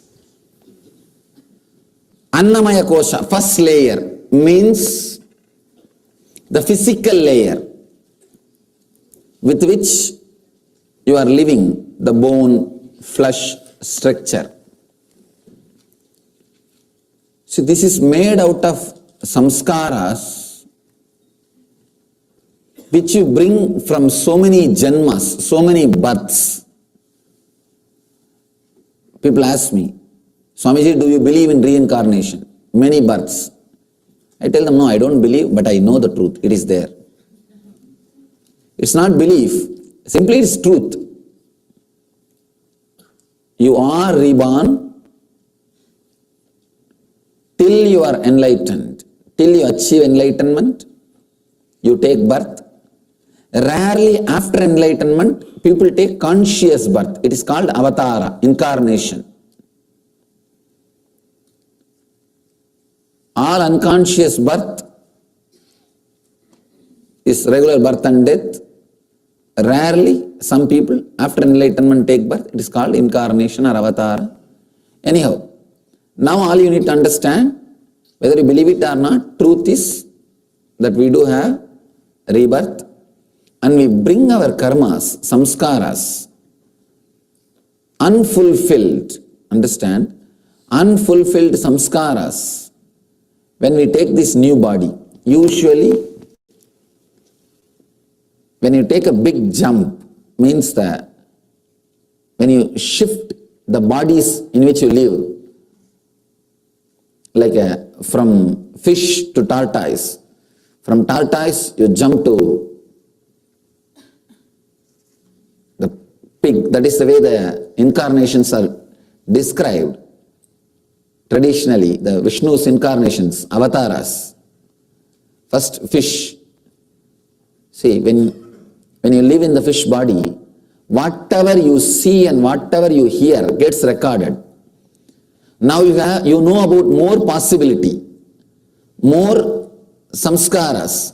Like when fish sees an animal which is staying in the water and in the land, tortoise, and it decides, let me take up this kind of a body next time. And when it leaves the old body, now it has got all samskaras. The higher possibilities are recorded in it. So it decides to create a tortoise body for itself. Now it sees a much better animal on the land. Of course, even though it may see human beings, it can't take such big jump. Whatever samskaras it collected during the tortoise body, it gathers the whole thing, and when it wants to have a next body, it decides much better choice. That is why we always tell, even seeing an enlightened master is a blessing. Because next time when you design your body, you will decide to be that kind of a being. The possibility is already known to you. In 6 billion people, how many you think knows the possibility of enlightenment? The higher level of being, higher kind of existence is possible. That is why we say in Vedic tradition, darshana, seeing itself is a great thing. Because in your, whatever you see, hear, enjoy, even if you are not completely aware, it will get recorded in you. That is why you can be hypnotized and the information can come out. Even if you are not observed, when you travel in a road, the information will be recorded inside. You can be hypnotized and you will tell that information. Information can be taken out of you. So when you live in a tortoise body, you receive so much of information. You see, hear, you receive so much of information and samskaras about a better body. Then you, next choice, you take a better body. That is the way you take a jump. Next. That is the way you change your bodies. Now, when you take the human body, human sarira, manusya sarira, the last jump which you took, the last animal, that engrams samskaras also you bring. You bring animal samskaras, which you did not fulfill when you were in the animal body, when you were in the manusya sarira. You come with those samskaras also. One more thing, now when you give life to those samskaras, the energy which is connected to those samskaras will be given to you. Two things. All samskaras, engram, will have certain power, energy. Certain energy and certain love or hatred. Let me describe the engram very clearly so that you will understand what I am saying. Some engram to have cup of coffee in the morning. Morning, you will have that energy to get up, go to the kitchen, pick up the coffee and drink. And the picture of coffee, the experience of coffee, this both together is called samskara. Now, we are trying to remove that picture and just give the energy to you. If you remove the samskara completely, you will lose energy and picture both. But when you work on Annamaya Kosha, samskara's energy will be there and the picture will disappear. Vasanas will be removed, but the Shakti, the power of the samskara will stay with you. Vasana means the object. Shakti is power of samskara. Removing vasana, but not the power of the samskara. It is called self-actualization. Understand? Self-realization can be achieved in two ways. Completely removing the samskara and energy, everything. You will have self-realization, path of renunciation. You can realize yourself by actualizing yourself also. That means having the energy, removing the vasana. Now, by working on the Anandamaya Kosha itself, you will be having the Shakti, but not the Vasana. You bring so much of samskaras from the different animal births. It's a very powerful method, process to relive and get all the things out. Get everything out of your being. Usually, only in a very close, intimate atmosphere, like a teacher training and all, only I give this meditation technique. It's a very powerful technique. You can't even call this technique. Again, process. Again and again, I want to remind you guys. It's a process, because technique means you can go and practice. You can't practice this. No. You can't do this in the house. It's a process. It doesn't work without Master's presence. Direct presence. You go from a different bodies to different, you just travel from different levels to higher and higher levels, like a fish to tortoise and tortoise to pig to Nrsimha. Nrsimha means half man and half animal. And from there to Vamana, pygmy man. Man but short, pygmy guy. Then goes to Rama. Then Krishna. Growing system. When you are in the human body, if you are fortunate enough to see a living master, enlightened master, and live around him, your unconscious will record, oh God, the better possibility to exist.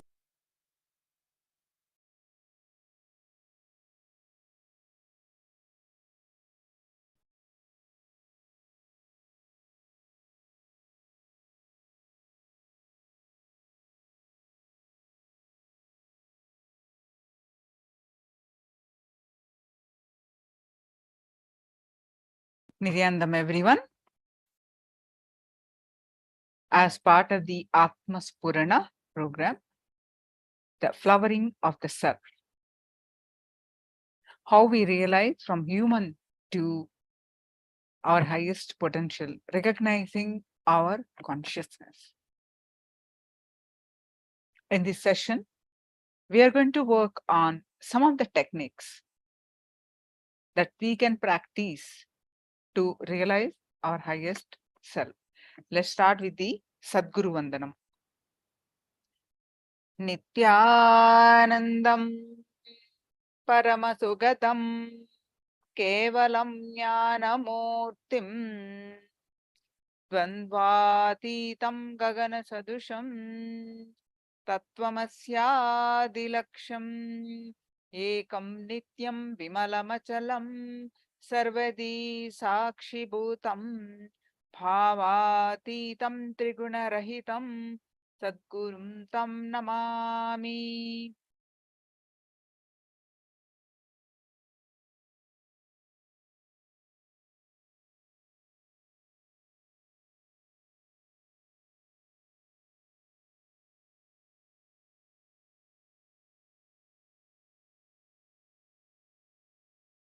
So what we learn from this session, what are the techniques, is you can unclutch from the mind maze. We are going to learn about the nature of the mind, and awareness is the ultimate key. You are not aware of your true past, and from fear to freedom, and safety net of the Sangha, myth of body and mind, and unclutch to heal yourself, living intensely in the present, and solutions for physical, mental, and emotional problems. and witnessing false identities and unclutch. Work smart and not hard. Meditation techniques to unclutch. So these are the techniques that we are going to learn from this session.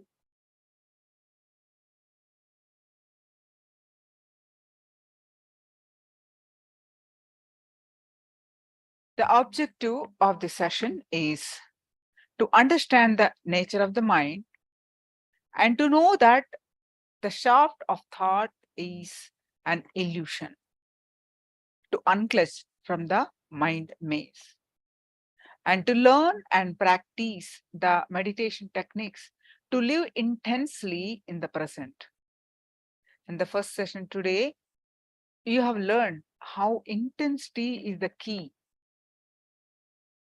to achieve anything, especially the flowering of our consciousness, how intense we are, and to radiate awareness, energy, and intelligence.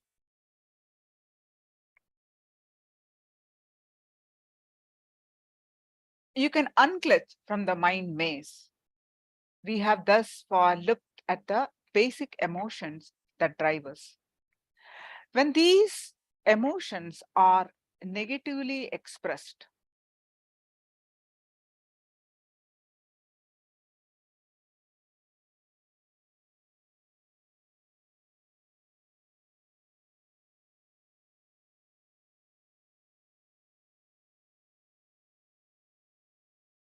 we destroy the energy within us and block ourselves from receiving energy from without.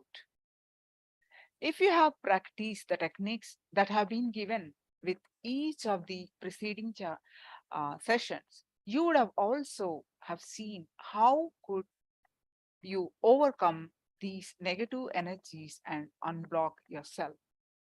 Let us now look at the few other issues which we understand well can change the way we live. These understanding can transform us. Let us start with something very simple, something that we all take for granted.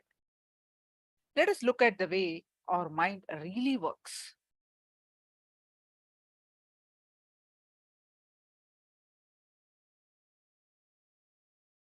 Let's do one 10-minute experiment. Try a very simple experiment for just 10 minutes. Not even 10 minutes, you can just take 3 minutes. Take a sheet of paper and pen and sit down alone. Write down whatever thought comes to your mind as if a transcribing software has been connected to your mind. Transcribe exactly what you think. Do not edit or suppress any thoughts. It is an experiment only for you. No one else is going to look at what you have written. Visualize that transcribing software has been connected to your mind. Just like how the transcribing software, which is connected to a taped speech, transcribes everything, transcribe whatever is going on in your mind verbatim. At the end of 3 minutes, read what you wrote once. No need to show it to anyone. Let's start. Just start writing whatever comes to your mind.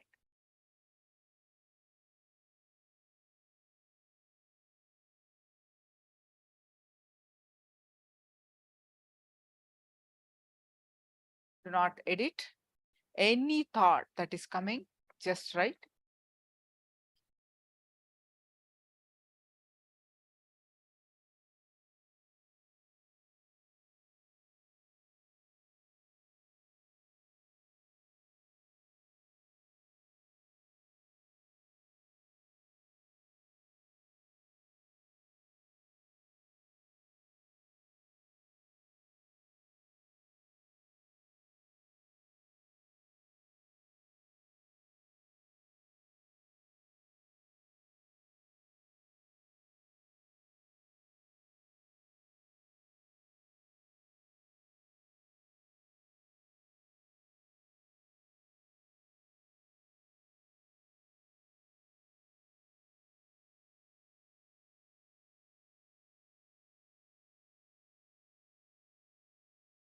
Any thought, whatever comes to your mind, just a transcriber, you just write down.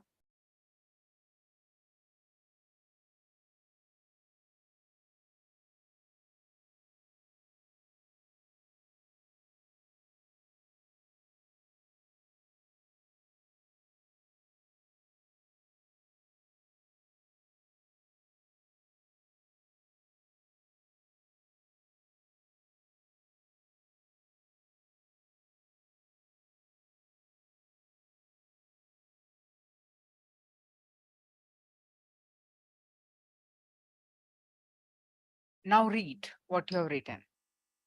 Just a moment. Take a minute and read what you have written.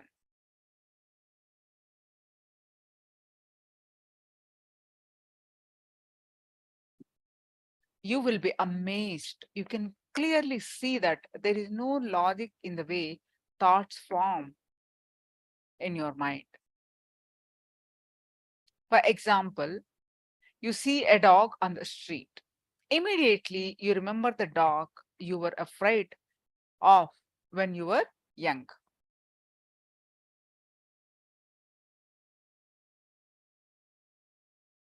Or the one you used to play with when you were young.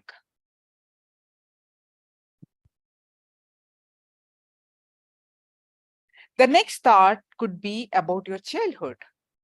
The third may be about the teacher and the room you are used to sit in the school. The fourth may be about the house where your teacher used to live. There is no logical connection between the dog and that you recently saw on the street and the teacher who taught you in school. However, in a few seconds, you simply jump from seeing a dog to your childhood teacher. You can see that your thoughts are just moving,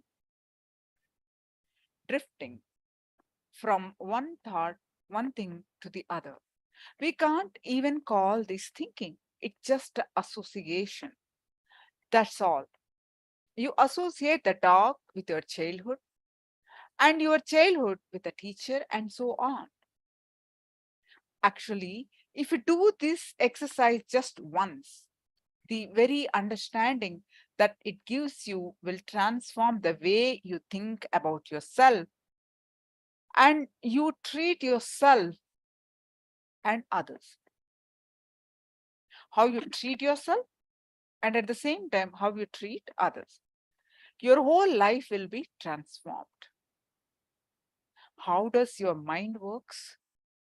How do we create thoughts and how do we give meaning to them? How do we experience life?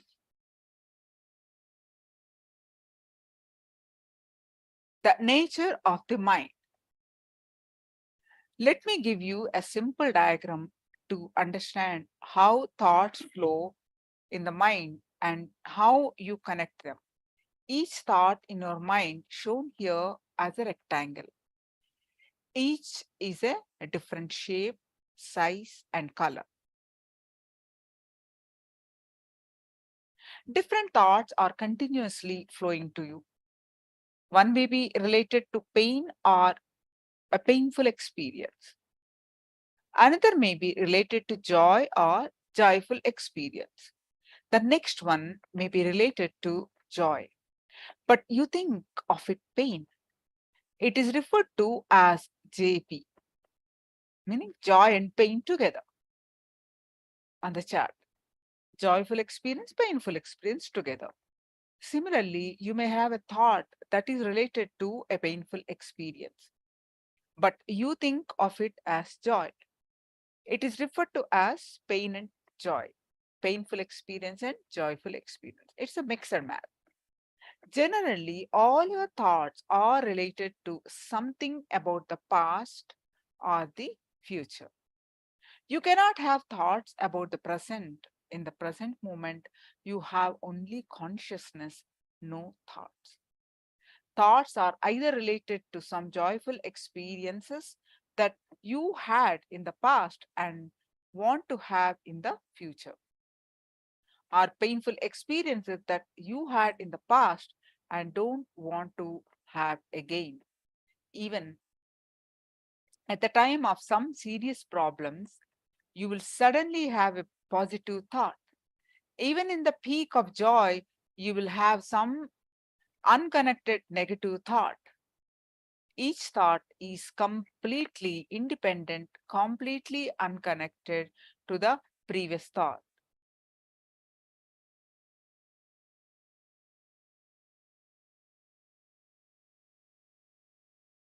Understand that no two thoughts are logically connected. No thought is responsible for the creation of another thought. They all appear randomly, independently, and illogically. How do you unclutch from this random stream of thoughts? We will be using the word unclutch again and again. Let's clearly define what it means by unclutch. When we change gears while driving a car, whether we change it from first to second and second to third, or any gear for that matter, we have to pass through a neutral every time. We have to completely press the clutch and unclutch, move through neutral, and then only we can go to the next gear, right? So in the same way, we experience a neutral space between any two thoughts in our mind. That neutral space, that silence that exists between the two thoughts is peace and bliss. When we no longer grab onto thoughts and connect them to the past or future, we remain unclutched. As we remain unclutched from our thoughts, we become more aware of the neutral spaces between the thoughts. The gap between the thoughts will automatically extend when we remain unclutched. From the stream of thoughts, we will dwell in the neutral space longer and experience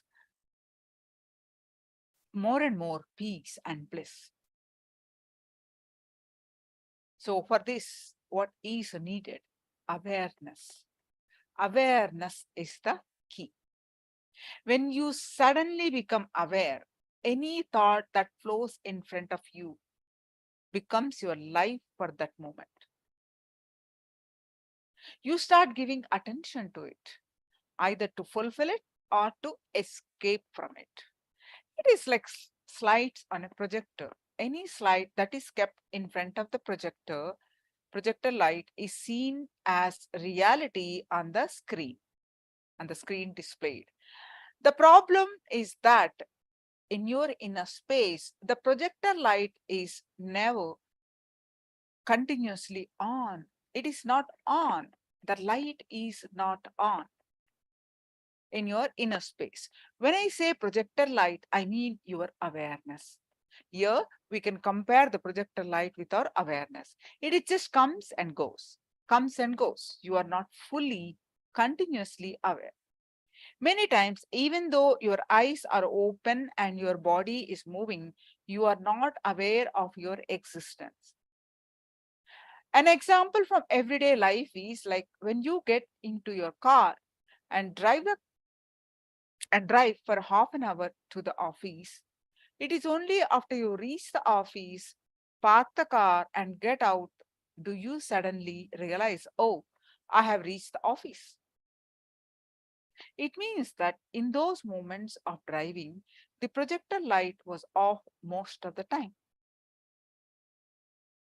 Any slide that is placed in front of the projector during moments that the projector light, your awareness is off, is not part of your life.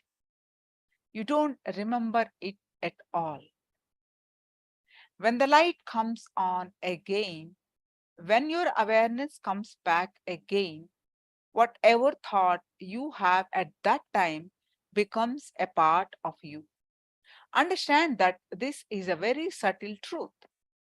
Your life is the totality of all the thoughts you have when you are aware and unaware.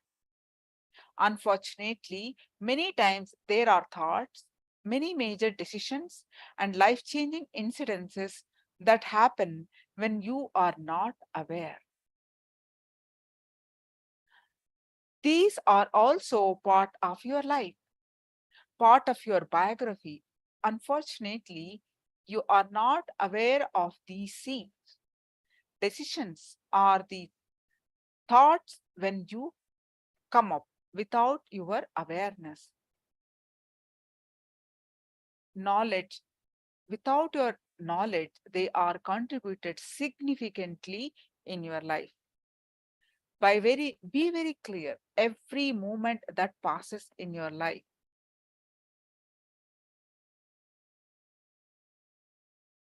without you being aware of it, without your presence, is suffering. You will either directly or indirectly create situations for suffering. Just like when the turn indicator light in your car blinks, your consciousness blinks also. But because of your lack of awareness, you do not know when it is on and when it is off. I read a joke the other day. One man got into a car and started the engine.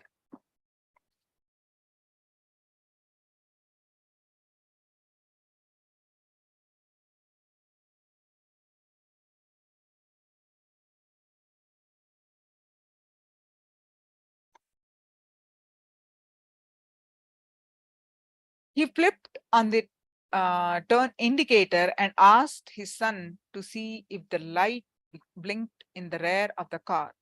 His son shouted back, "Yes, it is on." "No, it's not on." "Yes, it's on." "No, it's off." "Now it's on." So if you just see the thought flow in front of you, suddenly you will realize, oh God, all these things are actually going on in me. I don't have a clue whether I'm heading, where I'm heading. I don't know what is happening in me. You are not aware, but constantly you believe you are aware. This is the first illusion.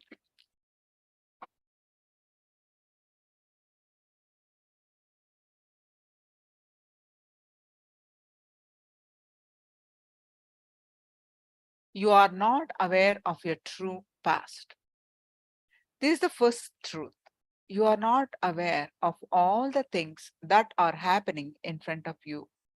You do not remember your biography as it is happened. You remember it only as you want it. Just taken a simple example. Your life is filled with different kinds of incidences relating to joy, suffering, guilt, pain, depression. You don't look at life as it is. What do you usually do? You collect only the incidences related to suffering and create a shaft. Connecting only these ideas, you think your life is nothing but suffering. You think that your life is a long chain of suffering, a pain shaft. Very rarely you create a joy shaft. It is very rare that you collect joyful incidences, create a joy shaft, and feel life is joy. It is rare not only in the number of joyful shaft, but also in the quality of them. Most of the time, you collect all the painful memories and incidences and create the idea that life is only pain. The moment you believe life is a continuous painful occurrences, unconsciously you try to strengthen that belief, even though consciously you try to break the pain shaft. Please understand, your belief that life is a pain shaft or a joy shaft will stay only as long as you are unconscious, not when you are aware. If you normally enjoy lustful thoughts, then whenever lustful thought crosses your system, You come to the awareness, I exist. If you normally enjoy violent thoughts, whenever violent thoughts come into your system, you come to life and know that you exist. This is what I call a vicious circle. You empowering negativity, and negativity brings you back to life. You empowering more negativity, and more negativity bringing to life perceived excitement. A shaft of pain. There is a very beautiful analogy by Ramana Maharshi, an enlightened master from India. A dog chews a dry bone. As it chews, fragments of the bone will poke into its mouth, making it bleed. The dog thinks the blood is coming from the bone and it enjoys the blood. It continues to chew on the bone for the pleasure of the blood. It doesn't realize that the blood is coming from its own mouth and not at all from the bone. If violence excites you, you wait for that kind of incident in your life. If pain excites you, if you believe life is a pain shaft, you wait for that kind of incident in your life in order to strengthen and reinforce that belief. That is a general human psychology. Although people claim they want a break from the violence shaft or the pain shaft, they secretly nurture it. Excitement and curiosity with that. Let's understand a deeper understanding. The pain that you had 10 years ago, the pain that you had 9 years ago, the pain that you experienced 7 years ago, the pain that you experienced 3 years ago, and the pain that you experienced yesterday are all unconnected, independent, individual incidences. But you start connecting all of them and create a shaft of pain. You connect all these thought shafts and create one big shaft. You start thinking and believing my life is a pain. Is that true? No. What happened to all the sweet incidences of joy that you experienced in between? Surely there must have been at least few incidences of joy in between. They are simply forgotten. They are never picked to form a shaft. So the shaft, any shaft, is never true because it focuses on only a fragment of your complete biography. First, you start achieving the painful memories for utility purpose. You archive your pains, probably for medical history sake or tell your doctor.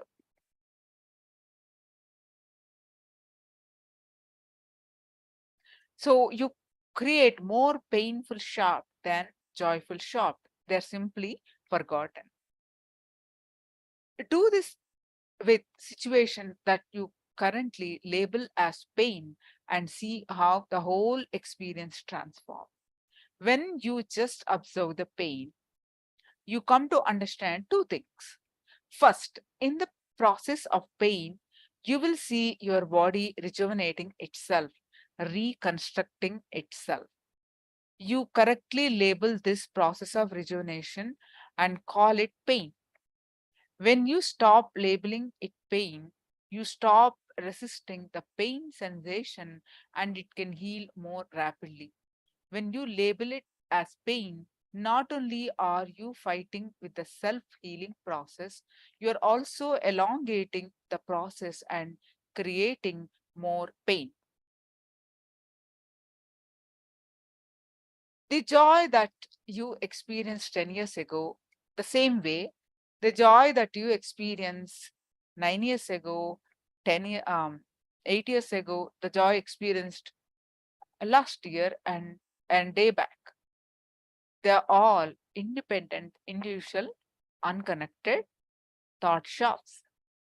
At the present time, you connect all of those thoughts and create a big shaft of joy.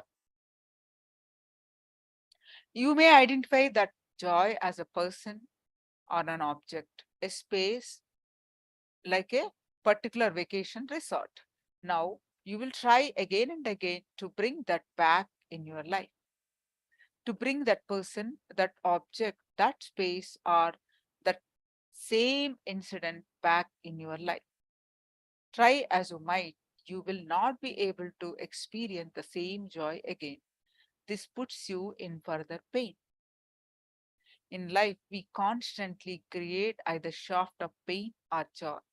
Once you create a shaft of pain, you try to break it. If you can't create a shaft of joy, you try to elongate it, but you don't understand that you can neither elongate the joy shaft nor break the pain shaft, simply because the shaft itself doesn't exist. It is just a selective memory, the very shaft of your imagination. Thoughts are like a bubbles in the fish tank. There is no linear connection between one thought and another thought that we have. The only relationship between the thought is they come from the same source. But we constantly connect the thought and next thought in a linear manner. Just as bubbles in a fish tank rise from the bottom, our thoughts also in the same manner.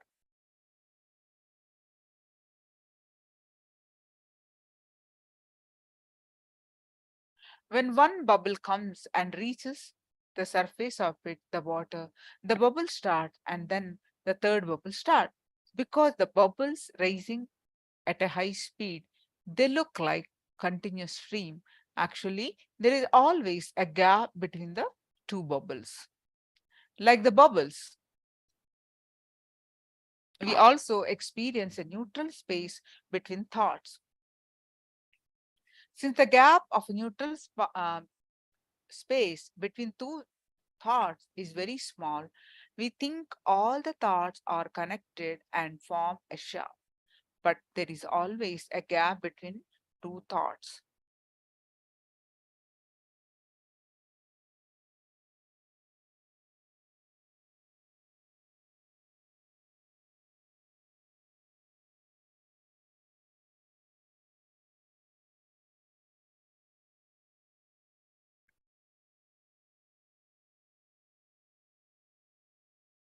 Let me tell you about an incident that happened.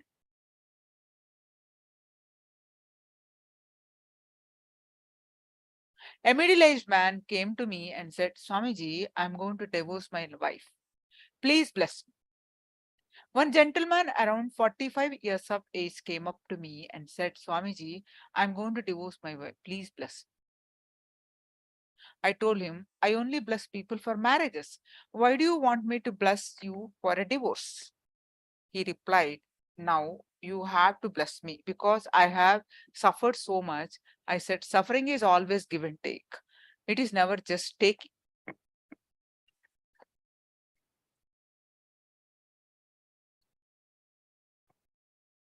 You must have given your wife enough suffering too.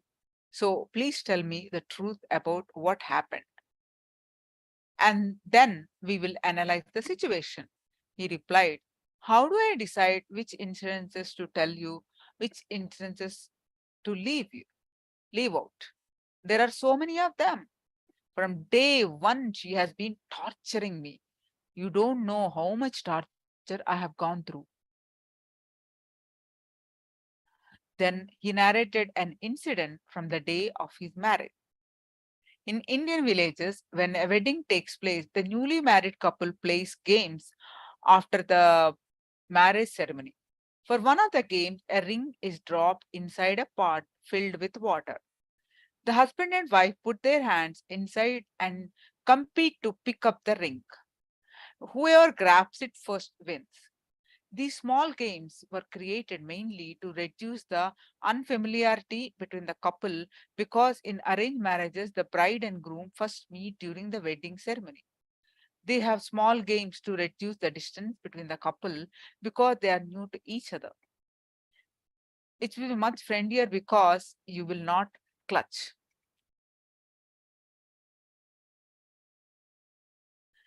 This man said, during that time, She scratched my hand with her nails. She scratched my hand, and he started a big story about everything that she had done to him since that day. For all practical purposes, he had kept a file, like, like a police report from that first day of his marriage. After 2 or 3 incidences, I told him, please stop. If this is the case, she should be happier than you to part ways. It is a very difficult to live with someone who keeps such a large detailed files in his head. Anytime she does something, this man will always be looking through the files. Then he told me the immediate reason for the divorce. He said, she spilled some coffee on my clothes. I told him, spilling coffee on her clothes cannot be a reason for divorce. He said, no, you don't know. Today she poured coffee, tomorrow she'll pour acid. He rarely said this. I did not understand the connection. I asked him how he could possibly connect coffee to an acid. Again, he said, no, Swamiji, you don't know. He may seem extreme and you may laugh when you hear this, but just look intensely at your own life. You are doing the same thing, constantly creating illogical connections. You forgot to see the incidences are being independent of each other. You forget to see the thoughts as being independent. If you just learn this one simple technique of unclutching, you will be able to retain a significant amount of energy in your system, in your being. As a result, you will be many times more productive and creative. Your relationship will be much friendlier because you will not clutch. Incidences are not related. You will not feel suffocated to people or other experiences, expectations of you. You will have tremendous inner space available to you to fulfill your needs and will always, as well as others' needs. You will also have a tremendous compassion to know why others are suffering. It is only when you don't understand why other person is suffering that you are harsh with them. When you unclutch, you are able to accommodate that person in your inner space. You are automatically compassionate. Your very life has a different quality and you become a different person in the world.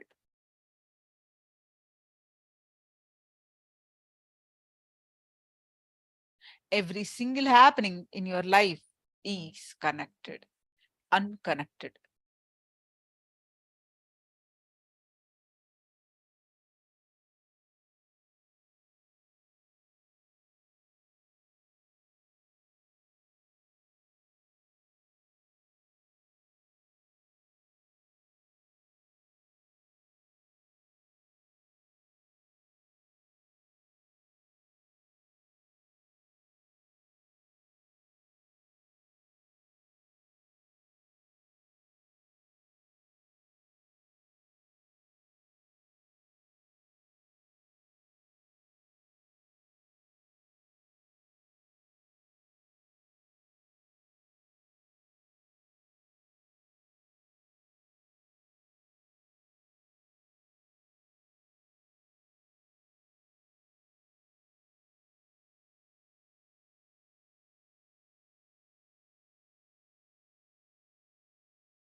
Exist is there. Better possibility to live is true. And this, when you are supposed to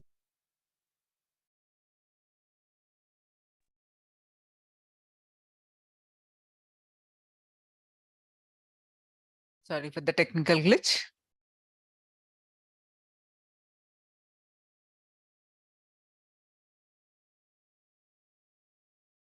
Please be very clear. You don't eat the same food every day.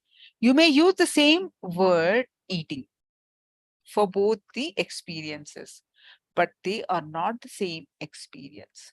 Do not be cheated by the words that you use. Yesterday's eating, today's eating, and tomorrow's eating are separate incidences, separate experiences. They are completely independent, unattended, unattached. A beautiful incident from the life of an enlightened master from central India. During the last 10 years of his life, the doctor asked the master to eat a particular kind of food. He was not allowed to eat anything else. He had to eat the same kind of food 3 times a day, every day. After 2 years, the person who cooked for him came and complained, Master, I am bored with the cooking the same food. How are you able to eat the same food every day? The master just laughed and said, I'm not eating the same food every day. How can I eat the same food every day? I can only eat this food today. Tomorrow, the food is totally different. Like life is a new every moment. It is the mind that makes it look repetitive, dull, and mundane.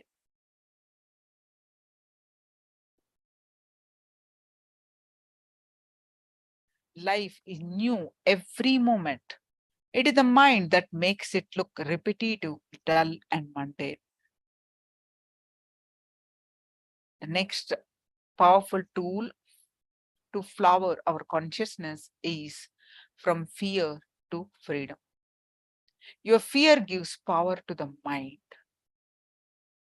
When the local gangster steps out on the first day of his job, he has a little fear. When the people start obeying him, even if he is unsure of himself, just seeing people obey him gives him confidence. Yes, now I'm a great guy.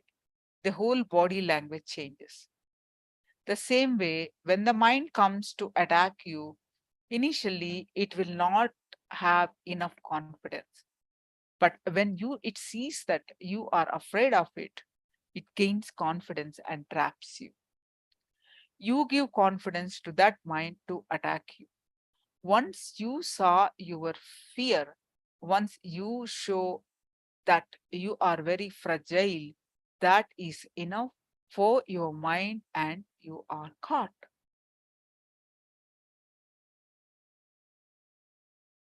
The person who wants to exploit you first makes you believe that you can't run your life without him.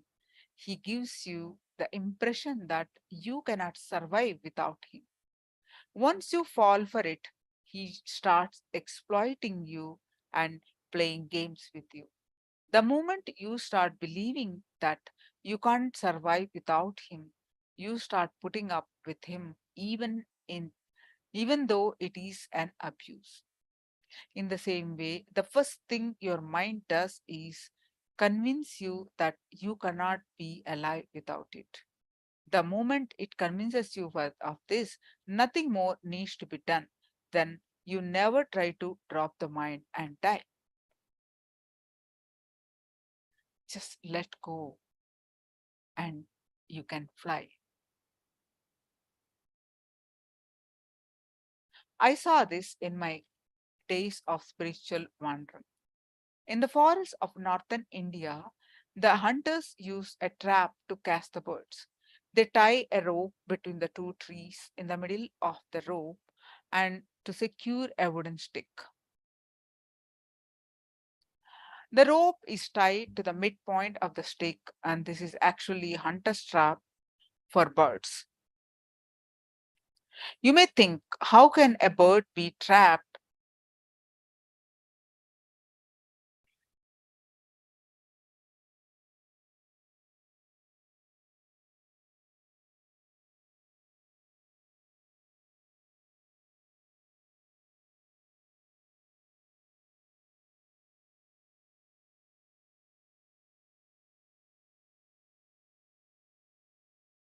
Every Every single happening in our lives is unconnected.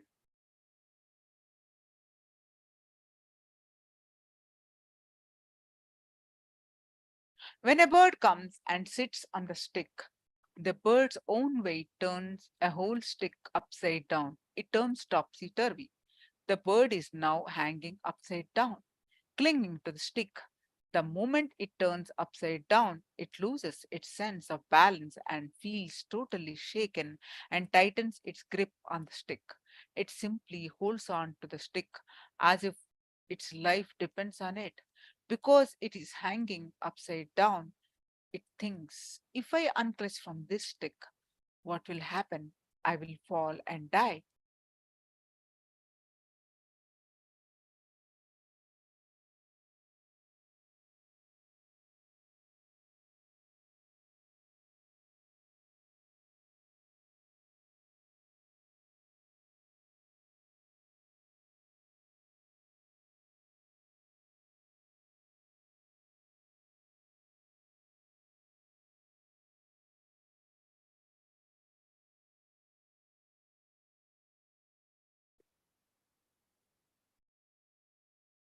The hunter comes leisurely after 4 or 5 hours. The bird puts it in its cage and leaves. Now the bird neither has freedom to fly nor the stick to balance. The foolish bird does not know that if it had just let go of the stick, it could have simply flown away. In the same way, you hold on to whatever you think is your identity and security, your education, your mind, your life, your relationships, and your bank balance. Yama ultimately comes to remove the stick that is your identity. Then you are neither Paramahamsa, a liberated soul, nor are you a bound. Are you able to hold on to your identity? You will neither have a freedom nor will you have the stick of your identity that you are clutching, because the stick itself is an illusion. Let me tell you, if the bird lets you lets go and relaxes, it may flutter.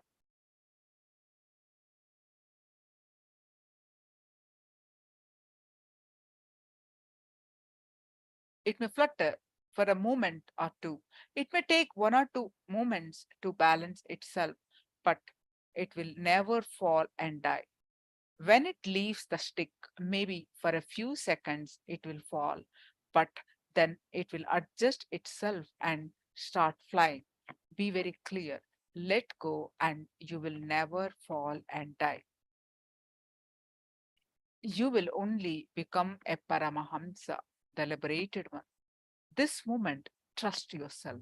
Don't bother about losing your identity. Just trust yourself and let go of your identity. You will immediately become a Paramahamsa and be liberated. And all you need to do is to trust that you are unclutched. Even if you don't trust that it is still the truth, it is created. So now let's watch Swamiji speaking on this topic. Let's listen in his own voice.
to take the next body will be used as an information, data.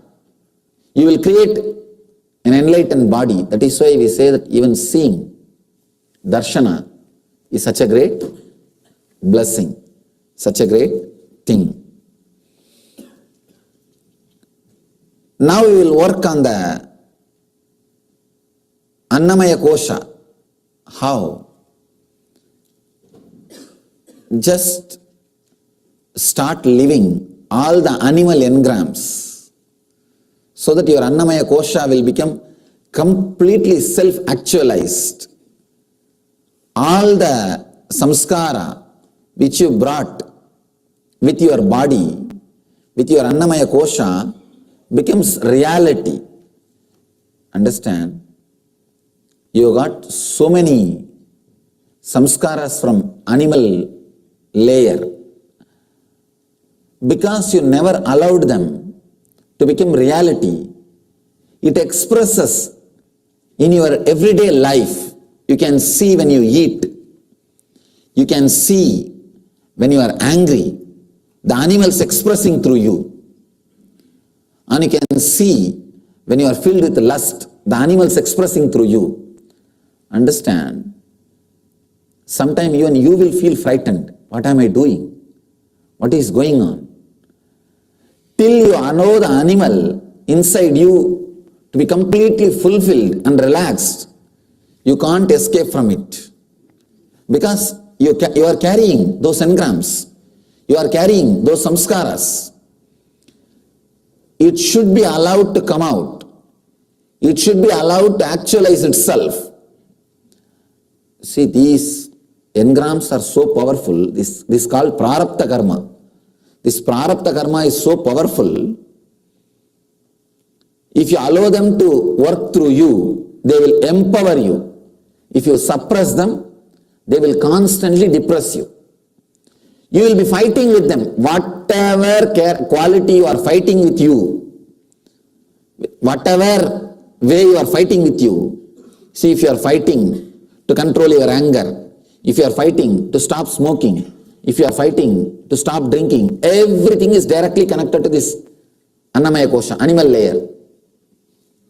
The samskaras which you brought from the animal level, animal layer, that is the, even for any addiction or anything, if you are fighting with yourself, responsibility is this Annamaya Kosha. Whatever may be the reason for your fight with you, the responsibility is the samskaras which you bring from the animal body.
Now,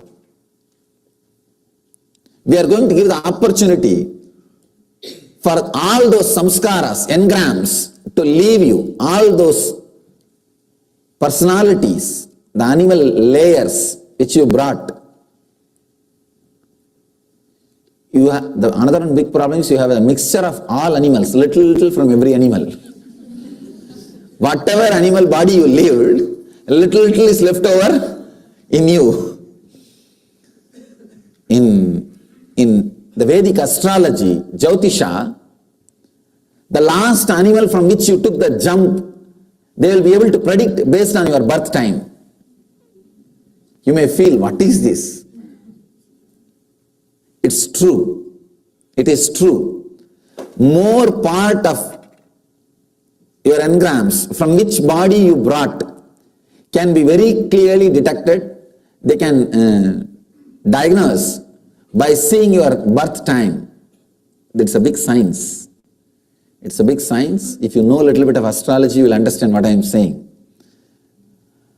And I have seen at least 100 cases that animal quality will be there in that person throughout his life.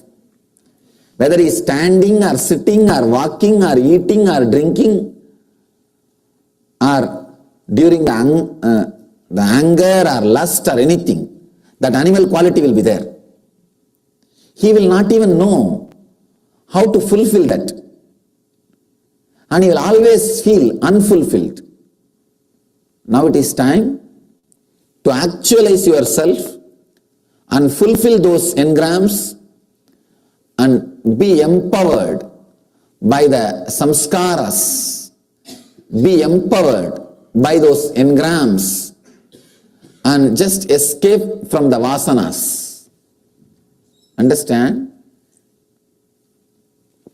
When you are empowered by the power of engrams, you will be liberated from some vasanas. The vasanas cannot be active if you just separate the power and vasana. If you separate the energy which makes you come out of your bed and goes to the kitchen and take coffee from the picture coffee, you will have only that emotion, that energy, but not the vasana, the picture.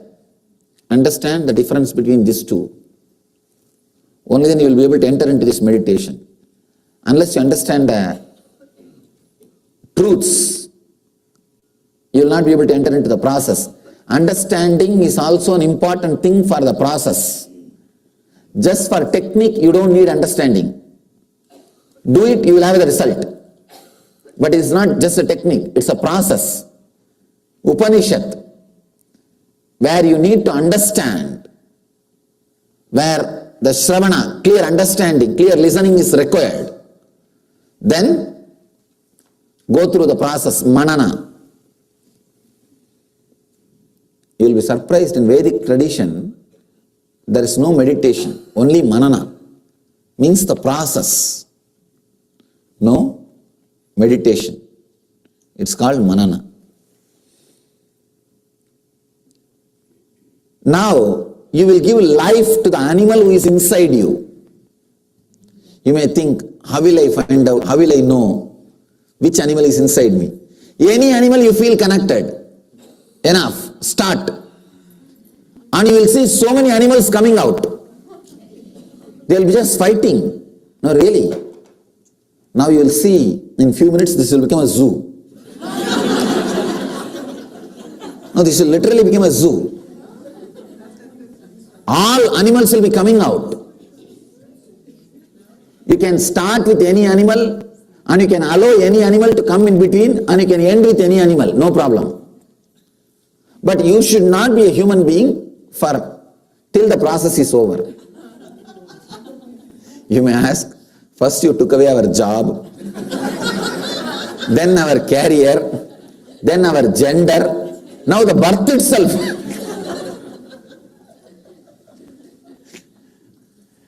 I am taking away everything which is not you, so that you will have you. Whatever can be removed from you, let it be removed as early as possible. Better for you, the earlier they are removed. You can start with any animal. First, you have to stand like them.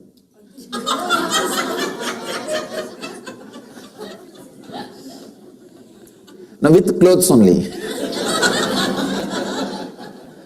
You have to be just live that animal life. Whether your anger, or lust or greed, any emotion which makes you fight with you, anything which you think you are not able to handle, all those things are from that animals only. So for example, you are not able to control your anger. Now, enter into any animal body. For example, you may feel connected to lion. Just become a lion and be angry like a lion. Literally. And nobody is going to see you, no photography, no videography. Because I will be frightened. Nobody is going to see you. Literally, just become that animal. Just become that animal. You don't know how powerful this process will be. How it will liberate you from so many problems which you are suffering, with which you are dying. You must be suffering with some problems for 10, 12 years. This one session is enough to liberate you. This one session will heal you, I tell you. I have seen people coming out of not just physical diseases, years of addictions, and the mental problems like no self-confidence. See, you don't have self-confidence because you are not able to win yourself. You are not able to do what you want to do within you. All those difficulties will just disappear, melt away. When this animal is given the satisfaction, when this animal feels completely total, it leaves your system. Understand? Human existence, human body is not completely owned by you. The body which you are having, you are not the complete owner. That is why you are not able to completely control it. You are not the owner. There are so many fellows who are sitting inside without paying the rent. No, really. All these fellows are sitting inside. Each one is telling, hey, this is my portion, get out. And this is my portion, get out. And those fellows start fighting with each other and you are not able to do anything. And you are like a person who is married to 4 or 5 women. And you have to talk for this guy and that guy and that guy. Whoever is in front of you, you talk for them, that's all. Oh, nothing like you. Yes, yes, yes.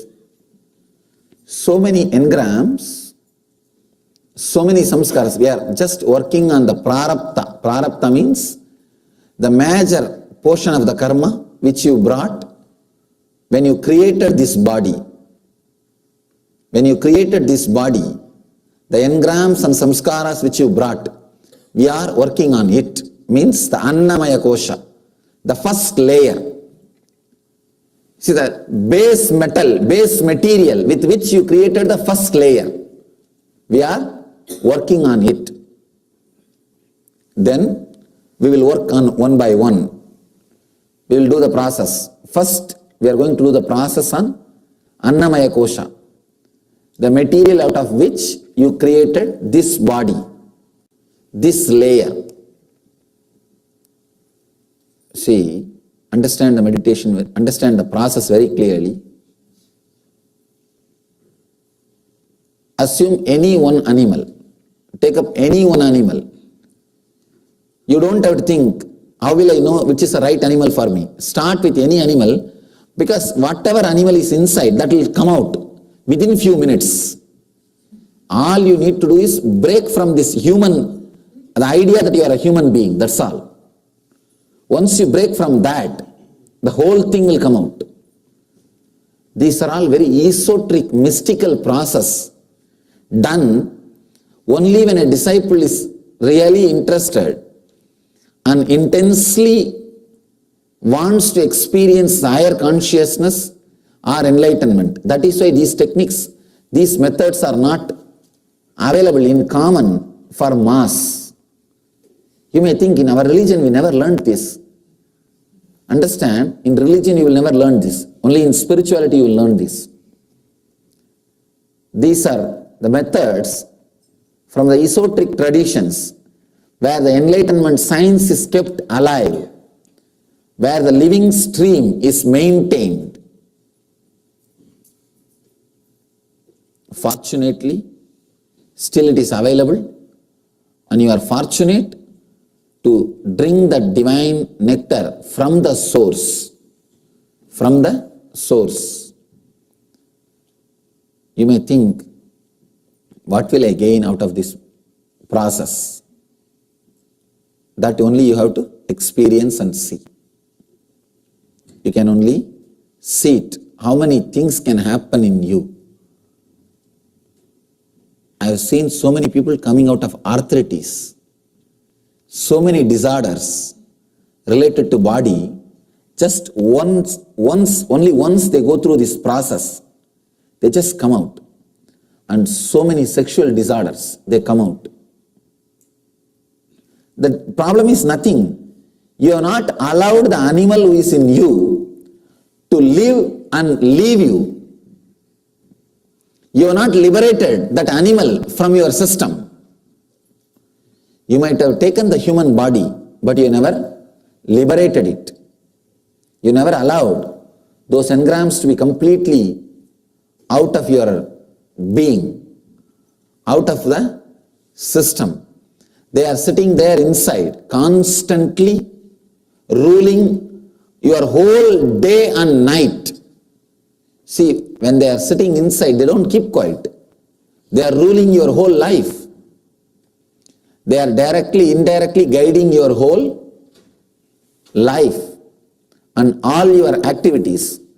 Why do you want to suffer with some engram without even knowing, without even having control over it?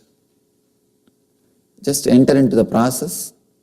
You will see the relief or the new space, new energy which happens to you.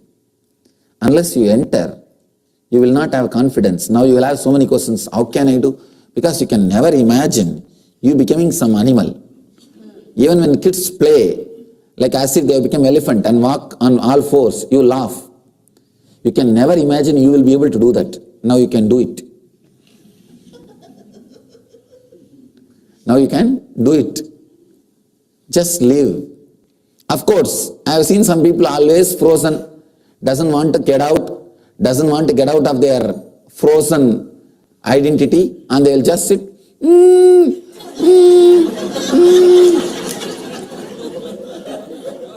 Then you must be a buffalo. At least live in that body. At least live that body. What can be done? Now I have really seen, even the simple meditation techniques earlier, of course, now it is not even a technique, it's a process which needs your 100% commitment. Technique doesn't need 100% commitment. How much you do, you will get that much of result, that's all. Even in techniques I have seen, if we say hum as intensely as possible, they will say,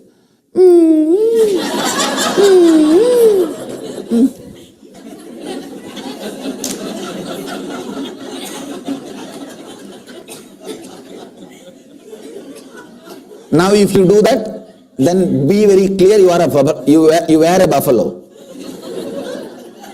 Not you were, you are. And at least live in that buffalo body. Just sit silently with the legs crossed. Because buffaloes will be always sore. Eating something. Maybe chewing gum, I don't know. So at least do that. And just sit. Till we finish the process, throughout this process, all I want you to do is forget you have human existence, human body. Live as some animal. Any animal will do. Suddenly in few minutes you will see you are feeling connected to one animal strongly. That one animal is again and again coming out. Maybe snake or bird or elephant or lion or whatever it may be. Sometime you will feel like some animal which you have never heard or seen. You will feel even that kind of a thing. Let everything come out. Live. Just live as that. And move your body or do any activity. just like that animal, and don't just keep quiet. No animal will keep quiet except human beings. No animal will keep quiet usually. It will doing something, or at least moving the body, except the time it sleeps. Now I am not asking you to sleep. I am asking you to take that new animal body and live intensely.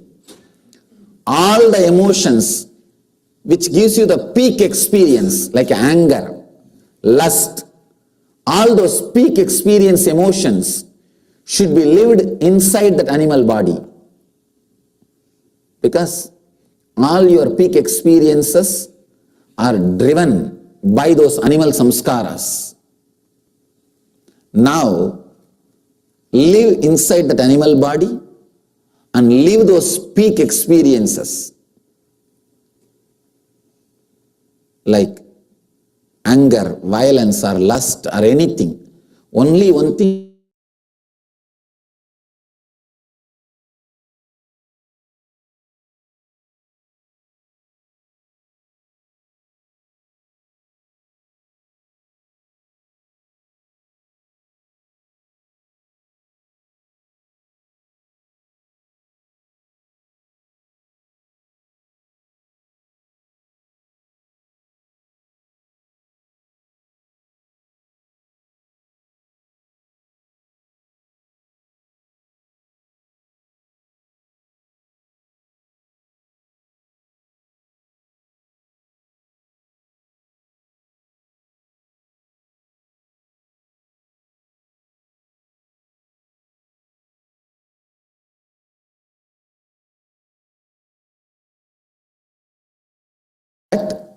you are free to do anything.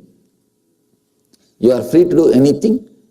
You will see that it's an intense catharsis of samskaras. Don't even think it is just a psychological catharsis. Like in the West, they use techniques for psychological catharsis. They ask you to shout and scream and punch the bag and all those things. No, that is just catharsis for emotion.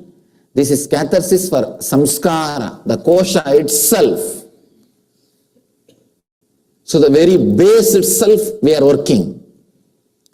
This will be 1,000 times more effective than any psychological catharsis, any psychological treatment. Those things can only do a little bit of cosmetic surgery.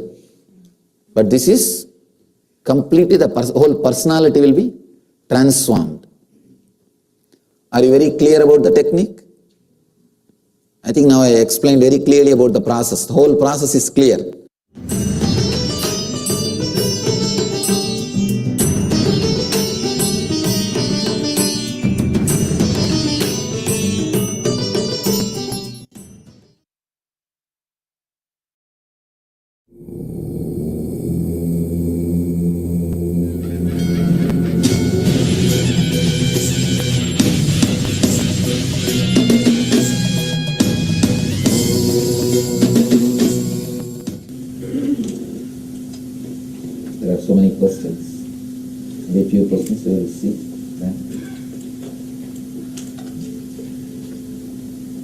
Are you part of a lineage of teachers? If so, what can you tell us about your lineage?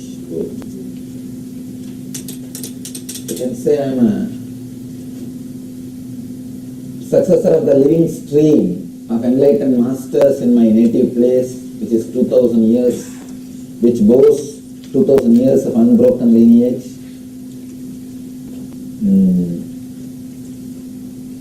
I can't tell about anything more because each guy was unique.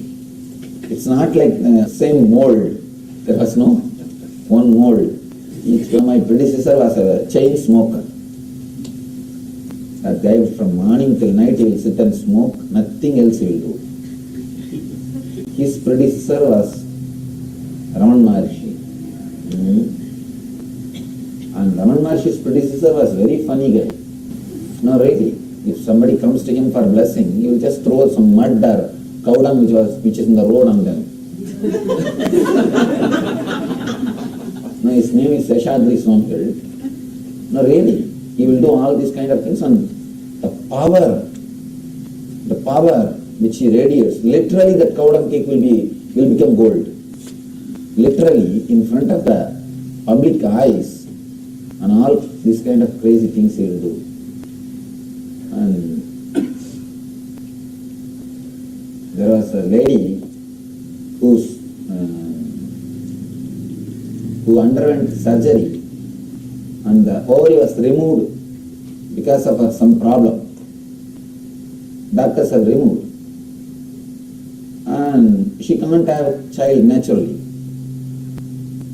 And she went and cried to that Seshadri Swamigal, and that Seshadri Swami took little mud on the road and told her, eat this. And she got frightened, how to eat the mud? But she was so devoted, she just put the whole thing in the mouth. And she says, I don't know how it went inside my mouth and I got digested. She had a child. That child only is the Kuppammal. If you see in my biography, the lady who was my inspirer, who initiated me, is that child. The child took birth without ovary.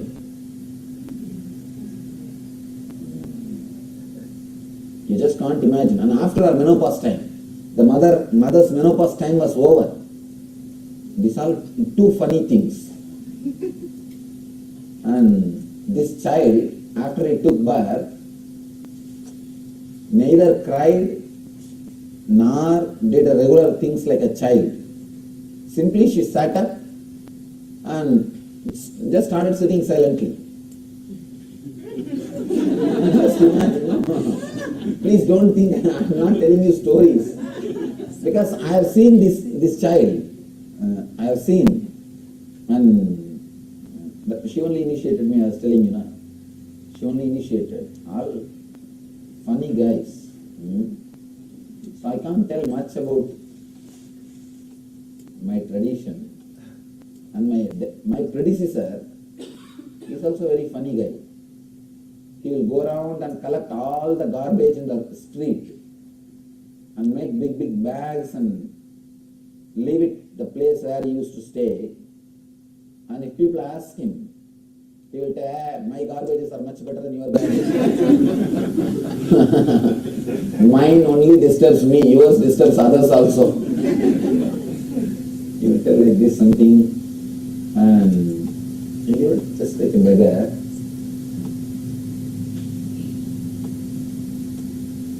Usually I don't talk about all of them. I have so much of love and devotion for them. If I talk about all of them, I may become little emotional. Usually I don't want to show that dimension to people. I'll be very logical, scientific and all those things only in the public. Doesn't want to show that. Because if I show the emotional or love dimension, you will think that whatever I am teaching is no logical value. Usually people, that's what they start thinking. When they see somebody's emotional dimension, they think that, oh, this fellow is teaching because he is emotionally attached to it. But I wanted you all to understand that it has got a logical value. That's why I started teaching. I am teaching, whatever I am teaching to you all has got a logical value. That's the reason I am teaching to you all. What's the future for an Indian marrying an American? Will he or she lose their Indian tradition and culture? No, nothing like that. In Indian tradition, there is nothing like a legal conversion. There is no such thing as a legal conversion. If you love that tradition and follow, you are following. That's all, over. Many of our devotees ask me, Swamiji, should I convert? Should I convert? I said, no need. We don't believe in conversion. Understand? Still, we don't have a ritual to convert people. We don't have a ritual to convert people and all. We don't believe in conversion. Conversion is foolishness. It's a political. Conversion is a political thing. So we don't believe in conversion. And first of all, we don't have a ritual for conversion. So you don't have to think that you will lose the Indian tradition or anything. If you feel connected and follow, that's all. You don't even have to be a Hindu to follow the Hindu tradition.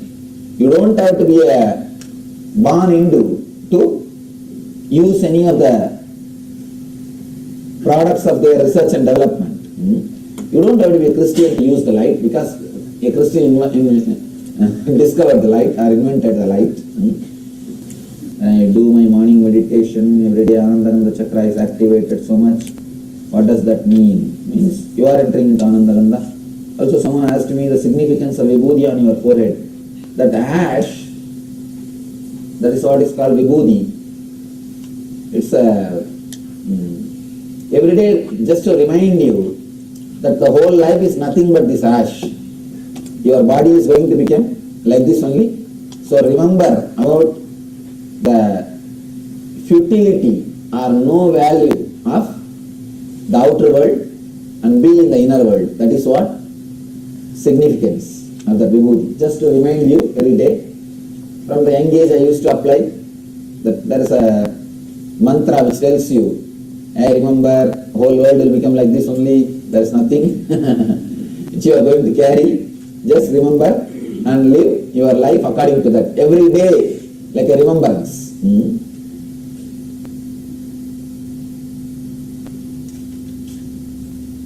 I have been completely devastated, heartbroken since you told yesterday no one in this room will reach enlightenment. I never said no one will reach.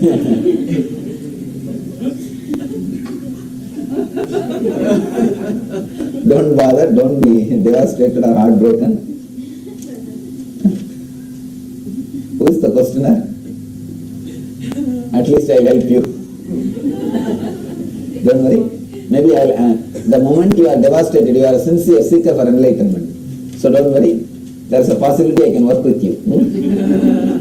Let the people who are not bothered about, let us leave them. Maybe it can be a right filtering mechanism. We are all devastated. Oh God. No, there is no such thing as we are all. Only you can say you are devastated or not. You can't speak for the whole group. Oh God.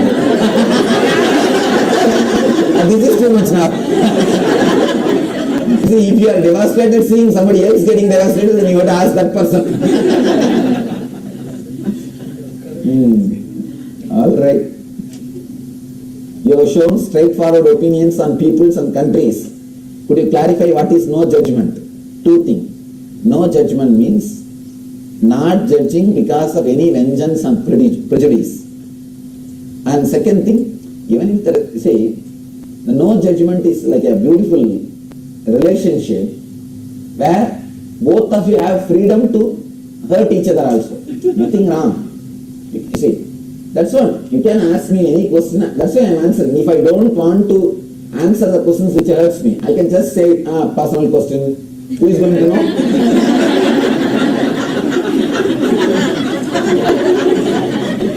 Who is going to know? But I read and tell you, not only I tell you, I clearly answer. Because you have freedom to hurt me also. See, the moment I come and sit in front of you and teach, both of us have some freedom to hurt each other. Nothing wrong. Only thing you should see that it does not go too much or anything. Just to a limit you can hurt each other, nothing wrong. And after all it's a verbal. You are not going to carry anything. So it's okay. That much of freedom if you have, that is no judgment. So see, hurting each other little bit, but it does not have any impact on your life or my life. Just because you don't like some photographs being kept here, it's not that I'm going to change it. I am going to keep big photographs like the same only. Nothing wrong. You can tell and I can also answer over. And just because you said that why did you tap us, or why did you say NRI, non-reliable Indians, it's not that I'm going to change. Tomorrow next lecture I'm going to tell the same thing. What is there? That's all. When you ask, I can give some explanation. And when you say something, over. It's like a bigger space, bigger inner space, where you can use one or two words also, nothing wrong. I always tell people, just you see, if I decide that I should not be hurt at all, or I should not be disrespected at all, then I should not come out for teaching. I should sit in the Himalayas cave itself, eat and sleep, rest. So the moment I decide I come and sit here and all, I have decided I will answer your questions. Means I will take up on. Even if few things are hurt or said wrong, nothing wrong. There is nothing like a wrong or anything. There is some, I open up. My inner space can accept your questions or your judgments or anything. So whenever you pass some judgment which does not directly disturb the other person's life, and this kind of exchange can be called as no judgment. It is just a simple relationship. I think many times I feel that deepens the relationship. So understand one more thing. This is the warning I have to give you. Whenever you ask strong questions to me, be very clear. You are going to answer others' questions like him being around me. So you are entering into the danger zone. I have seen many people who ask strong questions after answers and everything. Once they are clear and convinced, they can't forget me. They can't forget me. Because everything is answered. You see, asking strong questions means he is sincere. He is sincere. He is ready to come out for his seeking sake. And it's not that I did not ask strong questions to my predecessors or who was teaching me. How much of trouble I gave them, So I feel that I am worthy. I should, nothing wrong. Because I think if you read the biography, a lot of things you will see. I won't even address them with respect or nice words till I am confirming, I am clear that they are enlightened.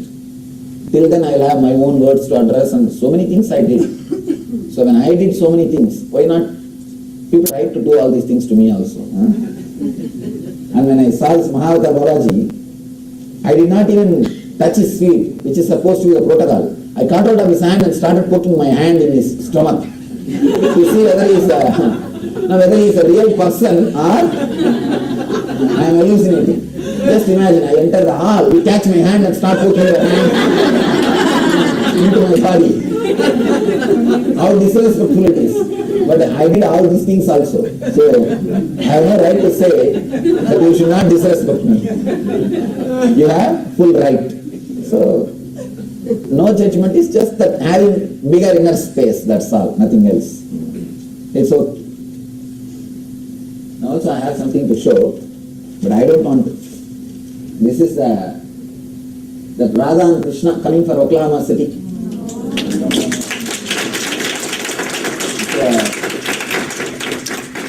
6 feet murti with the peetam and that arch, everything, it will be more than 8 feet. And this murti also, this is Mahavir. Like this, Buddha is also coming to Oklahoma. So,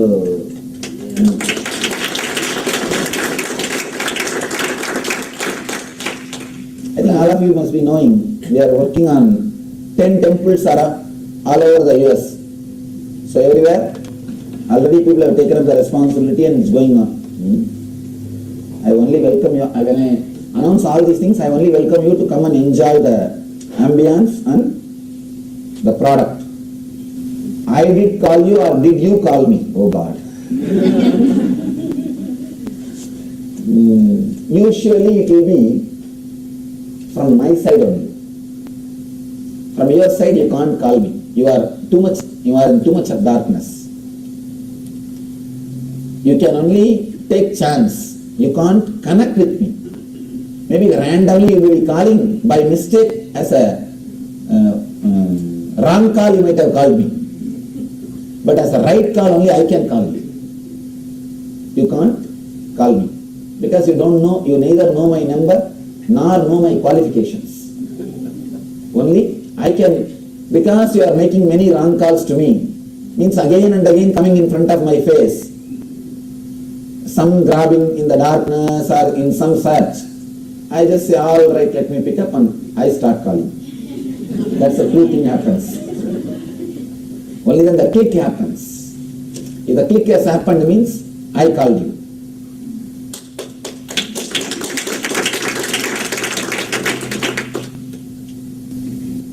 Why did we not meet you before 14 years of age? Before you were 14 years, I wouldn't have been born at all. I think you forget the fact I am just 29. I am not even 30 according to American standard. In India, they will tell the age of running. In US, they will tell the age of completed. In that also 1 year they want to save. I also feel 29 is nice, 30 looks too much. Oh, 30-year-old. Okay. Still I can say, because 30 is supposed to be, after 30 you are no more youth. Only till 29 you are considered as youth. Na? So till I can say I am young. Till the end of this year. During meditation I see faces that come and go, also sunsets and sunrises with my eyes shut. Faces are looking weird, especially the eyes. What is the meaning of these visions? These visions can be a release of some samskaras. Don't bother about that. Any vision, darshan, don't bother. Just witness it. If it has to stay with you, it will stay with you. If it has to leave, it will leave you. Just witness it. Don't give much importance. Why do you need to be in the presence of the Master to practice the Kundalini exercise you taught us Wednesday night and the Omniplex, at the Omniplex? I think I told you. Because there is a possibility for body going through little changes. The same, the enlightened physiology.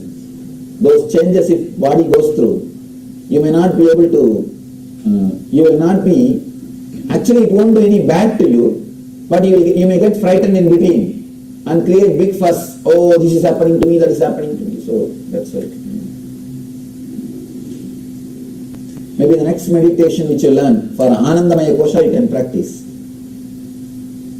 Are there enlightened masters who were or not vegetarians? Yes, there are so many who are not vegetarians. Even my predecessor is not a vegetarian.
Now, let's continue. Um,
the techniques to work on our body mind for us to raise ourselves to highest consciousness, flowering of our being. The another cognition that we need to understand is society does not liberate you. The whole purpose of social training is to make you believe that you are continuity of thoughts. Society constantly trains you to hold on to either the shaft of pain or the shaft of pleasure. If you start believing the shaft of pain, you will spread your whole life trying to break the shaft and you will waste your life. If you start believing the shaft of pleasure, you will spend your whole life trying to elongate the shaft and you will end up wasting your life again. Society cannot tolerate your freedom. That is why it never gives you the courage to unclutch. Because once you unclutch, you cannot be controlled, manipulated, or exploited by anyone. If you are in a cave, society can play with you and make you follow all the routes it wants you to. If it can find you when it wants to and what it wants to, you become very useful to it. But you will just a utility. The society does not really care for you. You are only a means to an end for them. The moment you understand the truth that you are by nature a liberated being, the moment you relax, the inner healing or the bliss comes out, you will feel the freedom.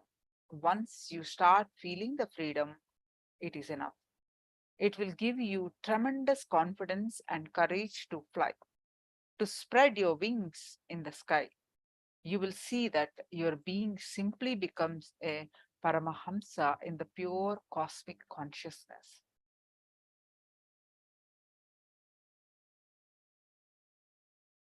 Unconscious and subconscious mind a pure myth. Man does not have an unconscious or subconscious mind as we have been taught. Please be very clear.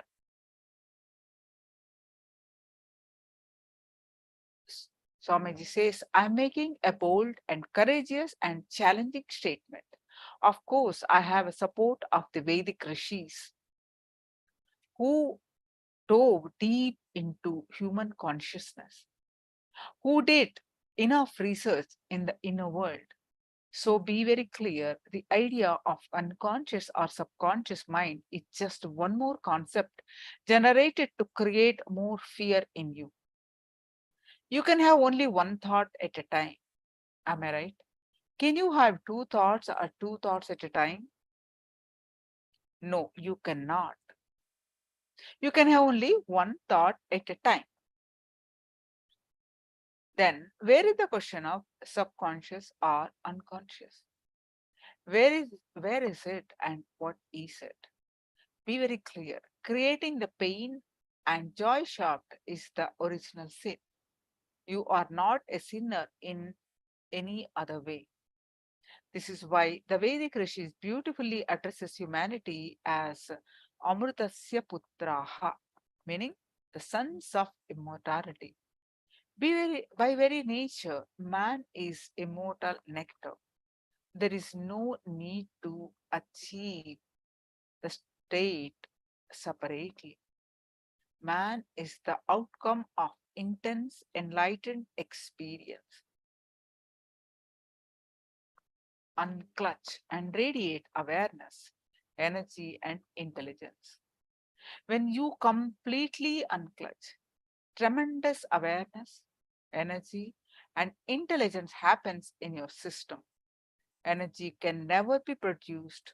It is not something you can create.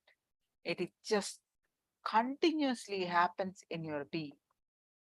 If you take this stand that you are a body, you are on the plane of matter, on the physical plane, you are living only in the gross body. Your desires are very physical at the gross level. Your fears are related to the physical level fears, like the basic fears of detach, death, etc. If you think that you are mind, you live in the mental plane. Your desires, fears, and everything are related to the mind. Like the desire for name and fame, fear of losing your identity, etc. In the mental layer, both the desires and fears are subtle. In the spiritual and being level, there won't be any desires and fears. You radiate energy continuously. Whichever plane you are in, your presence radiates that energy. Myth of body mind, or mind creates our body. Not only yoga, but also medical sciences confirms that our body constantly rejuvenates and replaces itself. We are constantly replacing ourselves. This is the first truth. The second important truth is proven not only by yoga and Ayurveda, but also by biology and medical science, that our mind creates our body. Our body is directly guided by our mind. There is a book called The Biology of Belief, written by scientist Dr. Bruce Lipton. After 30 years of research in the field of biology, he came up with some very powerful conclusions. He clearly proves that our positive and negative emotions control our body in a bigger way than the DNA or cells do. Our body is guided by our beliefs, faith, and our positive and negative emotions. He says that even our body structure can be altered by our mind, step by step. He proves very clearly that all our genetic, physical, and mental problems are created by our faith alone. Research has also been done with the children who were separated from their biological parent from birth. The children grew up thinking that the parents who had adopted them were their real parents. In these cases, the children even expressed all the symptoms of the hereditary diseases of the foster parents. So unclutch to heal yourself. There is a small story about the woodcutter. A woodcutter was once cutting a tree near a river. His axe slipped and fell into the river. Suddenly, a goddess appeared in form of him, in front of him, with a golden axe and asked, "Is this yours?" He said, "No." Just a few minutes later, she reappeared again with a silver axe and asked, "Is this yours?" The woodcutter again said no. Then she disappeared and come back again with his axe made of iron and asked, "Is this yours?" He said, "Yes, yes, it's mine." The goddess was very pleased with his honesty and handed over all 3 axes to him. The same woodcutter was cutting a tree by the same river. Suddenly, by accident, his wife fell into the river. The same goddess appeared, bringing a beautiful woman with her. She asked the woodcutter if she was his wife. The woodcutter replied, "Yes, yes, yes." The goddess got very angry and said, "How dare you lie, you greedy fellow? Last time, when the axe fell into the river, you told the truth. But now, when your wife fell in, you are telling a lie?" The woodcutter replied, "No, no, no, no, no. You don't understand my problem. Last time, you asked first whether the golden axe was mine, then whether the silver axe was mine, and then you showed me my axe. When I said the last axe was mine, you gave me all 3. Now again, if you give me 3 women, what will I do? I know what suffering I am going through with just one. That is the reason I took precautionary steps. Anything is okay, but please just leave me with one wife, not more."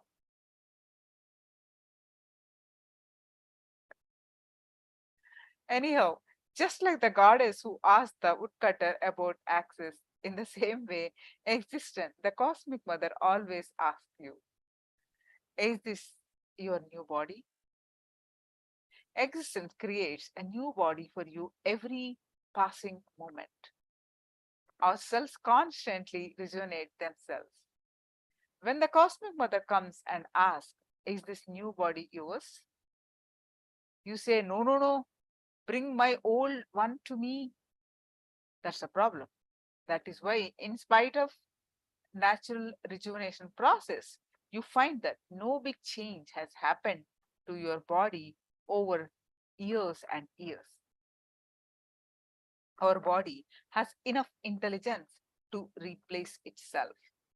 You may ask, in my body, if my body again and again replaces itself, rejuvenating itself, why am I carrying the same disease?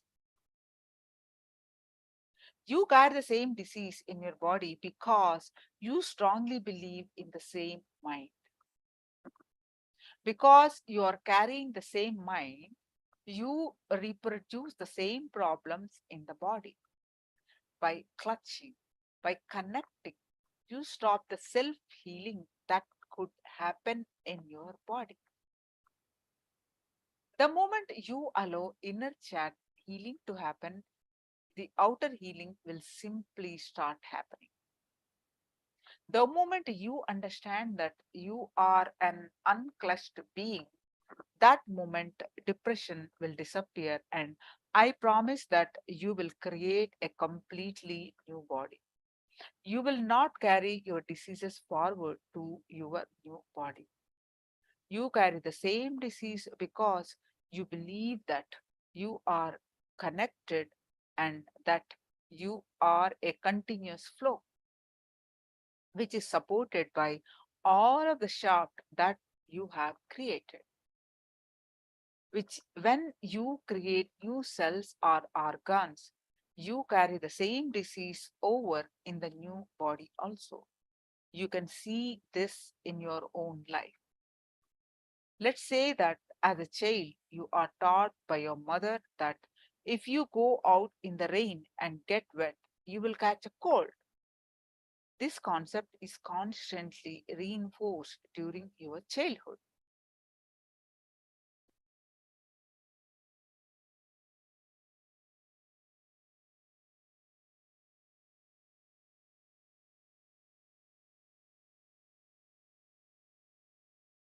Once you grow older, you won't even have to go in the rain. All you need to do is to watch the rainfall from a window and you will sneeze. But when you understand you are unclutched, you can work on your physical aches and pain. This will heal quickly. Also, you will not make and reinforce shafts that keep you in illness and suppression. For example, the knee pain you had 10 days ago, the knee pain you experienced 9 years ago, the knee pain you had 8 days ago are all unconnected, independent experiences. But when you connect all of them and put a label, I have knee pain, you make a shaft out of it. If you strongly believe that you had knee pain for 10 days, 10 years, naturally you will strongly believe you are going to have the same knee pain for the rest of your life. This faith is more than enough to reproduce and create knee pain in the same new body that you create every morning. Because you catch and connect with the same mind, you reproduce the same disease in the new body that you create every day.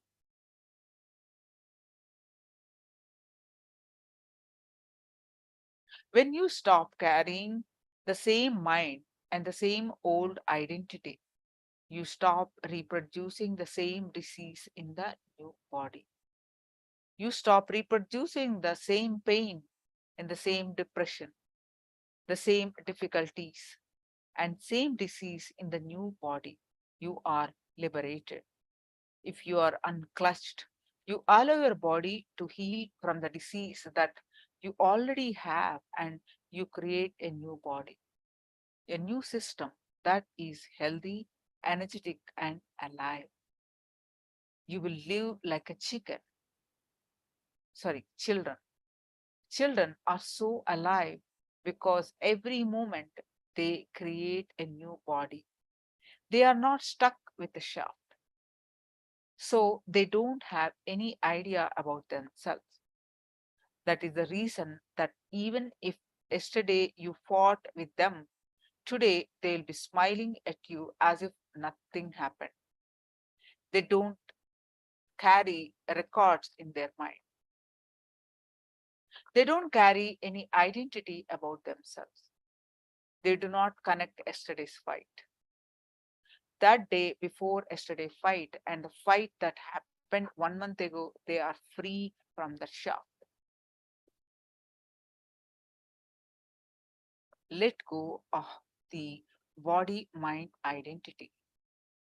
Please first understand that the thought that you are the body is itself an illusion. That is the first thought shaft that you create and suffer with as a result. If you start experiencing the truth that by your very nature you are illogical, irresponsible, independent, unconnected, and unclutched, you will start creating a new, alive, and fresh body. We abuse and disrespect our bodies in order to satisfy our ego. The moment we start realize that we are not body, we allow the body to function naturally. By its very nature, the body heals itself. The body has its own intelligence. However, you have lost connection with that with that wonderful intelligence. You constantly abuse and torture your body. The moment you start thinking, I am the body, you start abusing the body. You do so many things to satisfy the mind that by their nature abuse the body. If you can relax from the idea that you are the body, you will start to respect the body. You will make decisions that allow the body intelligence to function beautifully. You will allow the body to live naturally. You will be alive, bubbling, and overflowing with energy. The moment you start understanding that you are not the mind, you will have sharp intelligence and spontaneity. The first thing to do is understand that you are not this body and mind. When you fully understand that you are not this body and mind, you will start respecting both. You start living with and not against your body and mind. You no longer abuse your body or disrespect its intelligence. You let your body live naturally and blissfully. Ashtavakra says, you are not the body, you are not the mind, you are not the earth. If you are unclutched, you allow your body to heal. You are not the water, you are not the fire, you are not the air. All these are air, water, fire, earth, are the five elements that we are made up of. You are not the ether. If you detach from the body and rest in intelligence, you will at once be happy, peaceful, and free from bondage.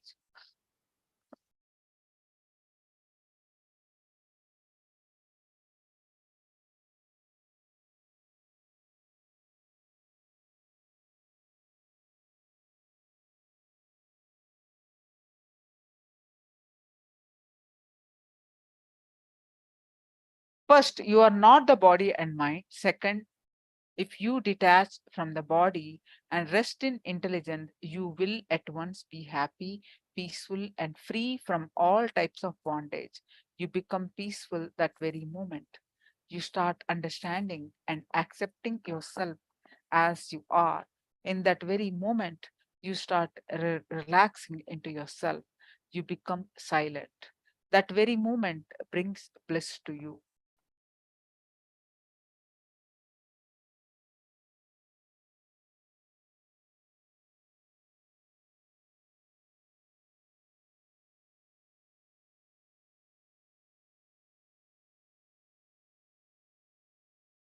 Now we'll listen from Swamiji's own voice some of the powerful cognitions for the Atmaspurana, the flowering of our being.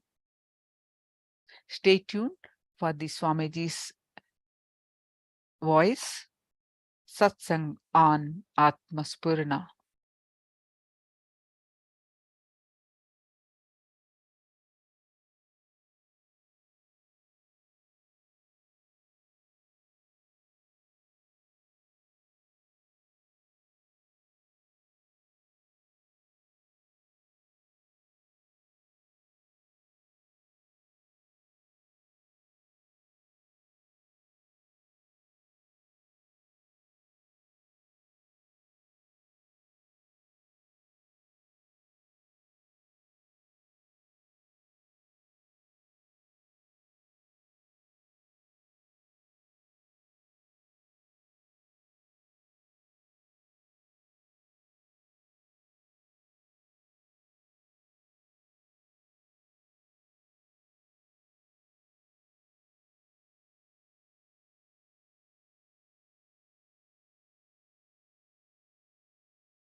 the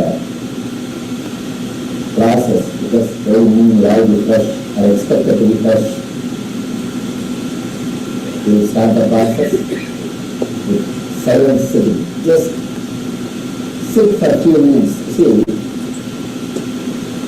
Upanishad means just sitting openly with the master. That's a small story. Let me tell you that story, then you understand. There was a demon who went and hid himself in the crematorium, burial ground. In India, crematorium and burial ground will be in one place. And open crematorium, that means they will put wood and all those things and they will burn the body. Not like here, the close electric type of crematorium. The old and time types of cremation. Both will be in the same place.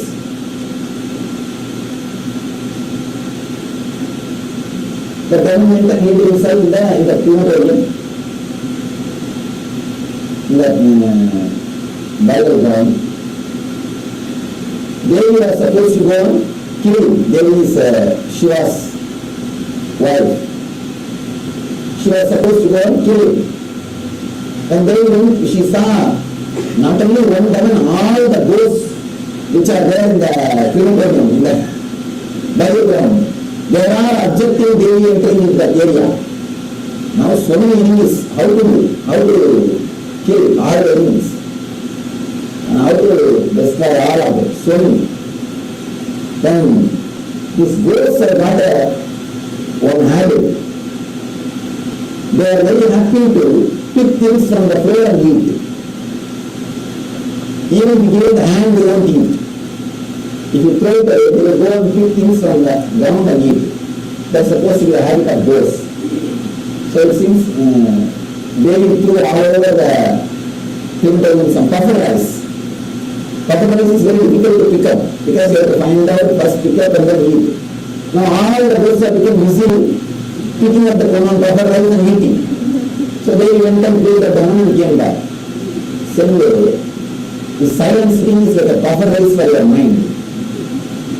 Your mind will be sitting and fighting with your restlessness and all the puffer rice coming out. It will be picking up one by one and eating. So I will go and finish my work and come back. My work is finishing the demon or ego. So for that I have to put some puffer rice. The silent sitting is like a puffer rice for your mind. It will be fighting with itself. You can see you can't actually silently sit. When I ask you to sit, something and all kinds of things will be coming up. That's like a puffer rice. So you will be just picking up and eating. One by one. Still now in India, every year this festival will be celebrated. Next day the Shiva Deeksha will celebrate. From all places they will take the beauty to the cremation ground and they will pour the puffer rice all over and all these guys will decorate themselves like a ghost and go and pick up and eat. So now let me throw it to puffer rice for all your mind. Let it go on picking up one by one. Plan of all your past and future, so many things will be coming up. You will try your best to sit. Really all be coming up. That's not a problem. Only one thing, your body should be frozen completely. No body movement. Only the easy for you to boil or do the process. No meditation, no verbalization, no mantra, nothing. Just sit. With closed eyes. You may feel restless, low down, you may think, instead of this better I chant some mantra. No. If you are chanting mantra, you are having your own purpose. No. You should have my purpose. No, your own purpose. Okay? Alright, please close your eyes. No following back, nothing. Just sit with closed eyes. With all your so-called restlessness, everything. Just sit.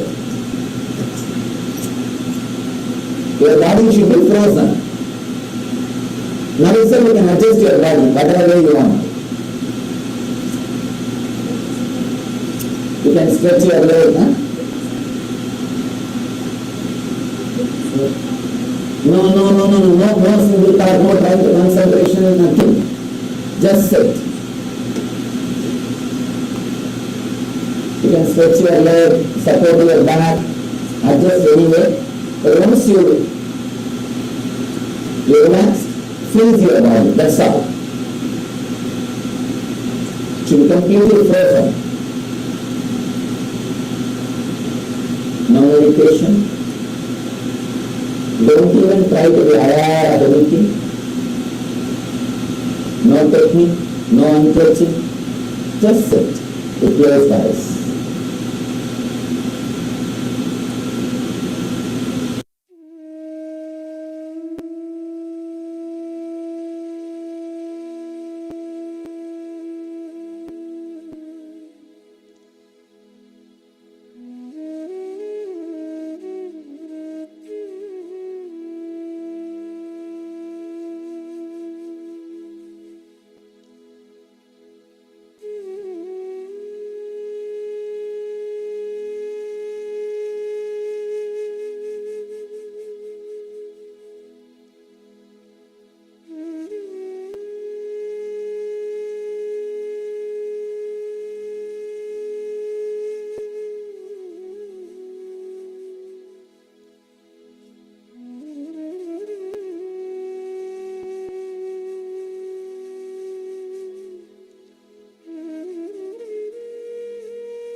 This is the space or time where the real process happens. Alright?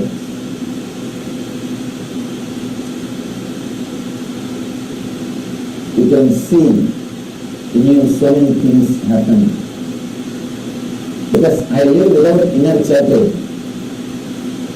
The moment I stop speaking, there was no inner chatter. So the moment I close my mouth, there is no inner chatter. It's a pure space, inner space. So this inner space is infectious, very powerful. It can just dilute any inner chatter which is in front of it. So if you are just there with your ordinary normal inner chatter, with your usual photograph, not like your portraits are all after a makeup. When you are meditating, you are posing for a portrait, trying to be something. But now, it's not your portrait, you are as you are. When you are not thinking anything, not visualizing, no meditation, no verbalization, just as you are. This is the time, this is the moment that no inner chatting can become infectious into your inner space. That's why I ask you to sit silently. Because that next is Manomaya Kosha. Third layer, not only that, because you already slept yesterday night, now you have to start from the Annamaya Kosha and go to Manomaya Kosha. All the way we have to start from beginning. No other way, because if there is a break, you can't do anything. You have to, otherwise you can't directly now catch the Manomaya. Now we have to start again from Mriga Sharira, means living in the animal body, then Pranic Sharira, then enter into Manomaya Kosha. It will take a little time. We start the next process. Let's get the next process. Thank you.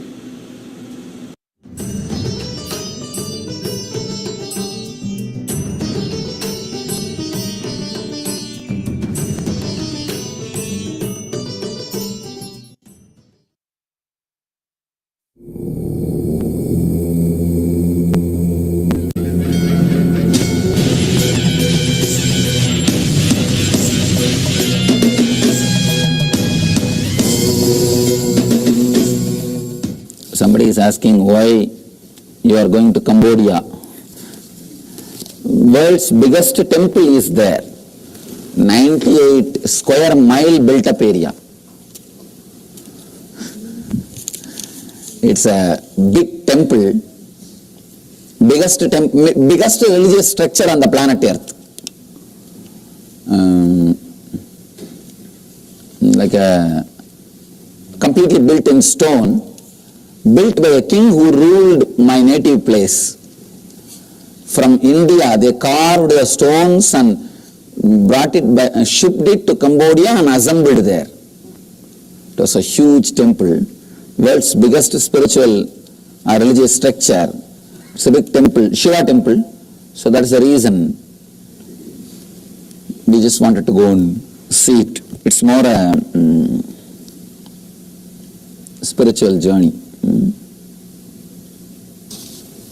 All right, maybe let's do the process of Vijnanamaya Kosha, next level.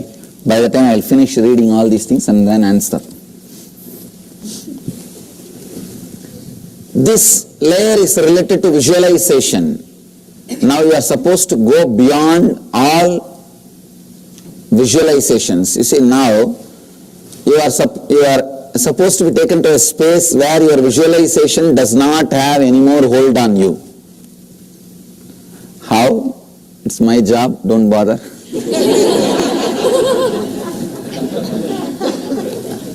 Just try to come with me, that's all. First, you will feel connected to the space you can visualize, your body. Then this space, this room you can visualize. Feel that you are filling this space. Then this whole area you can visualize. Feel that you are connected to all the spaces which you can visualize. Step by step, I can expand. Include everything step by step. First, your body, then this space, then this area, then this city, then this country, and then this planet Earth, till your visualization loses the idea of you. You can't have the idea of whole if you have the idea of part. If you are stuck with the part, you can't become whole. If you become whole, you will not be part. Just expanding your visualization or the feeling connection to the cosmic level. First, expanding your prana to cosmic prana, your mind to cosmic mind, your Vijnanamaya visualization to the cosmic visualization. Let's work. It's more of my job. All you need to do is just go with me. No sleep. Please tie the ribbon. Sit. Let's start the process.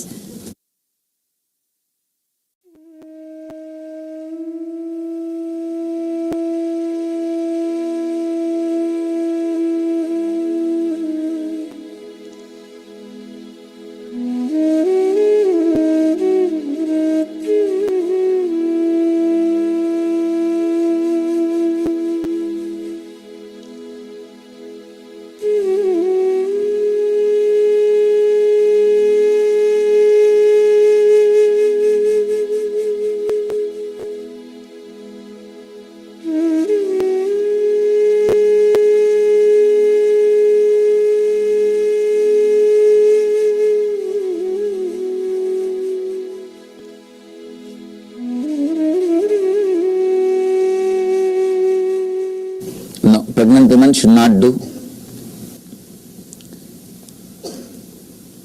Inhale and exhale as slowly as possible.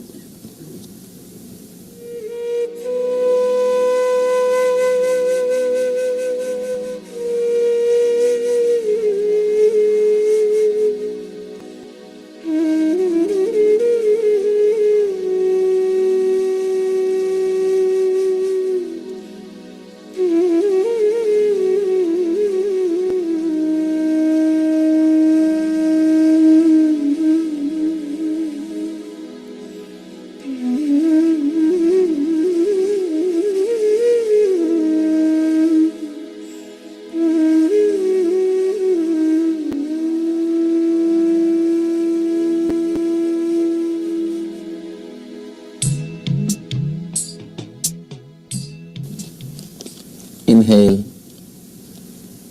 and exhale. Feel that your body is filled with prana.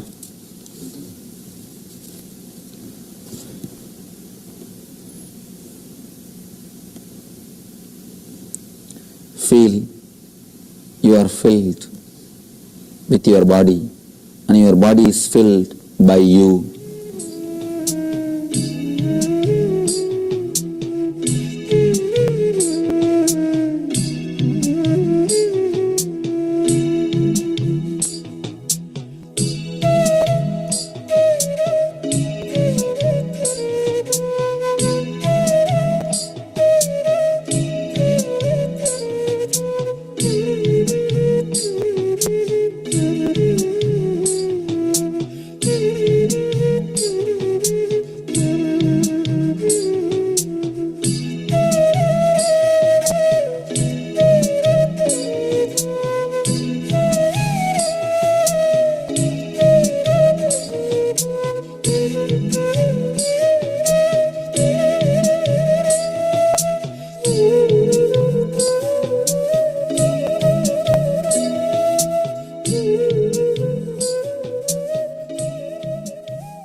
Visualize this whole room.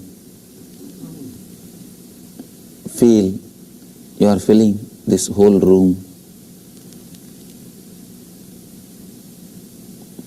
All others are sitting inside you, including me.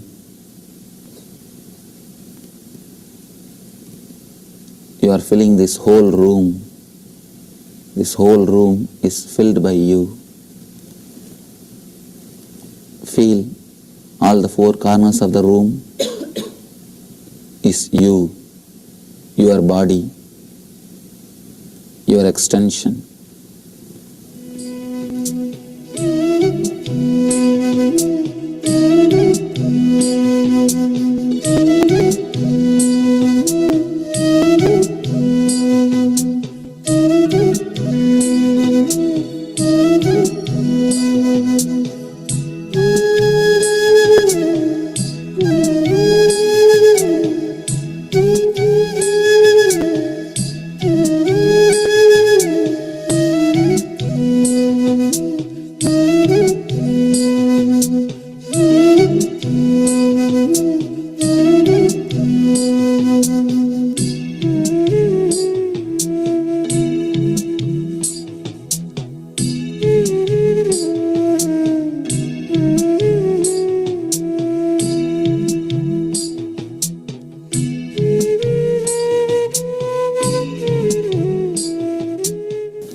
Fill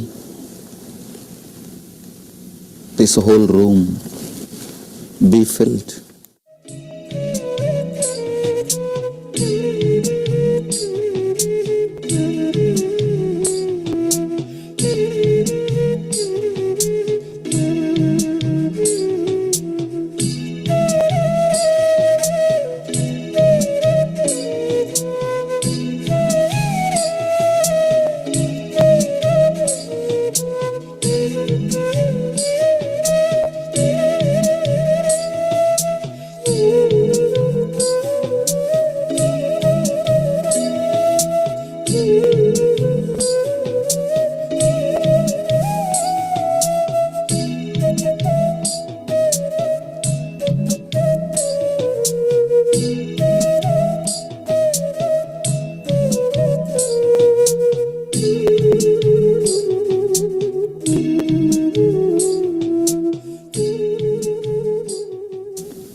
Feel you are filling this whole area. This whole area is filled by you. Visualize this building, this street. This whole area is inside you.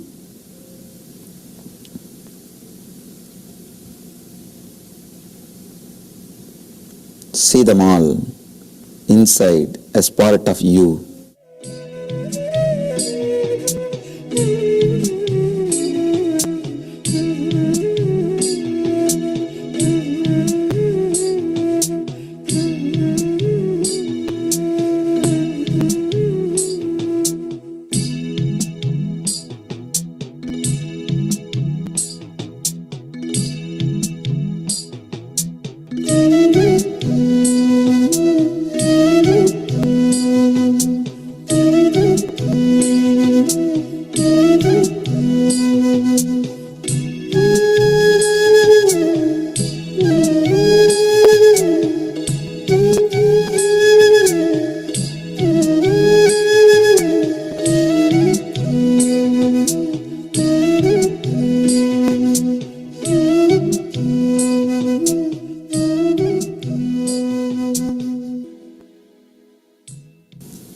slowly fill yourself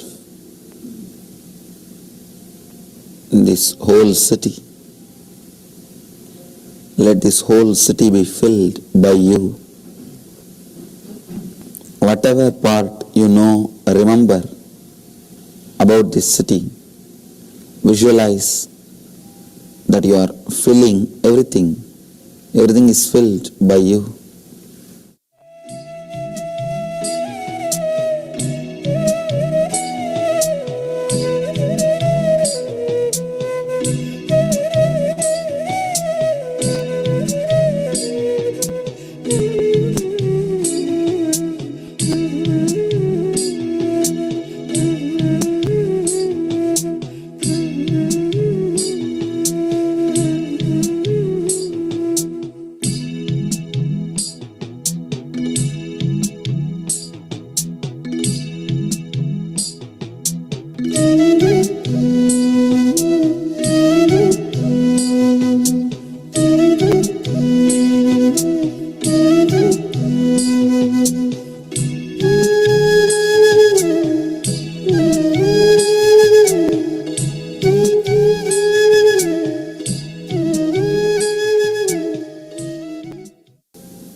Expand and be connected with the whole city.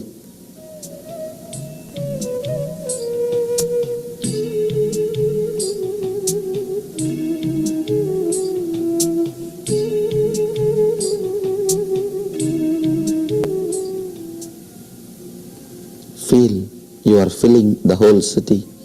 Whole city is inside you.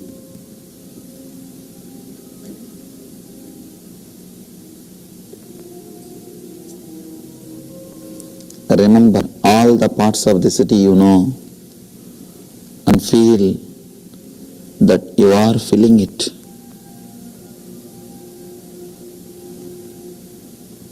They are all inside you.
Visualize you are filled.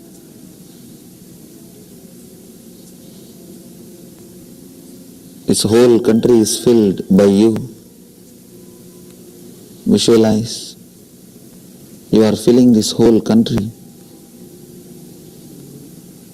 and this whole country is inside you.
You are filling this whole country. This whole country is filled by you.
expand to the whole planet Earth.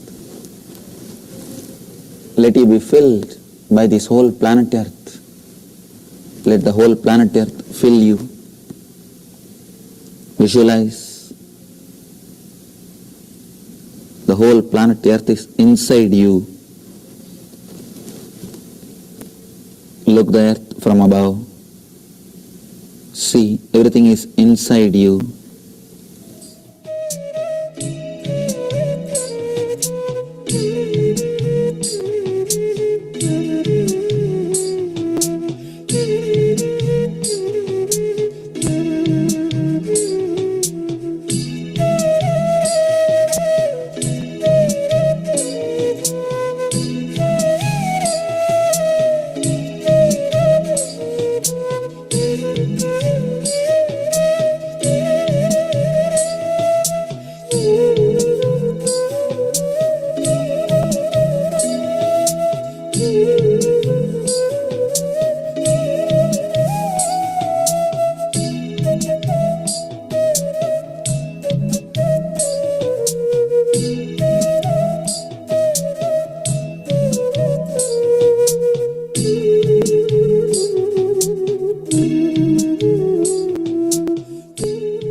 Feel this whole cosmos, sun, moon, this whole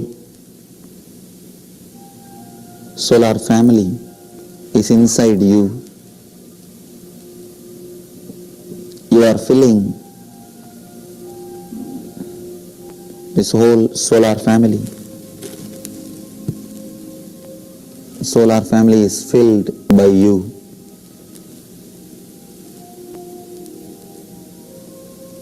Feel connected, feel filled. Let the sun, moon and the earth, all the planets be inside you.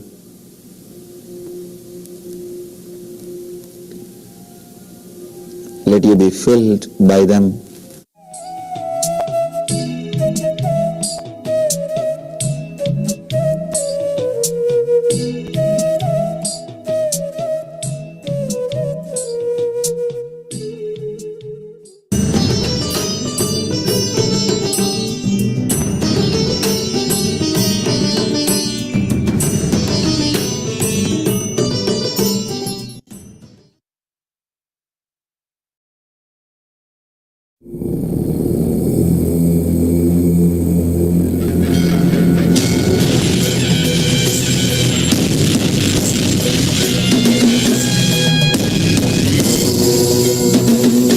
Because the TPS drops, you are able to sit.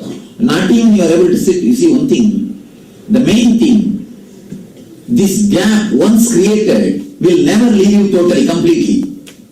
Understand, that is the main thing. The gap which is created never will leave you again. You can never again go back to 100 TPS. It will only be 90. Always this effect will be there. It's a permanent effect created on you. If you are really witnessing, working, automatically you will stop speaking. You will stop talking. There are so many instructions which I can't give. You see, it cannot be given as a rule. It can only be given as a technique. Automatically other thing will happen. See, everything else should happen. It shouldn't be instruction.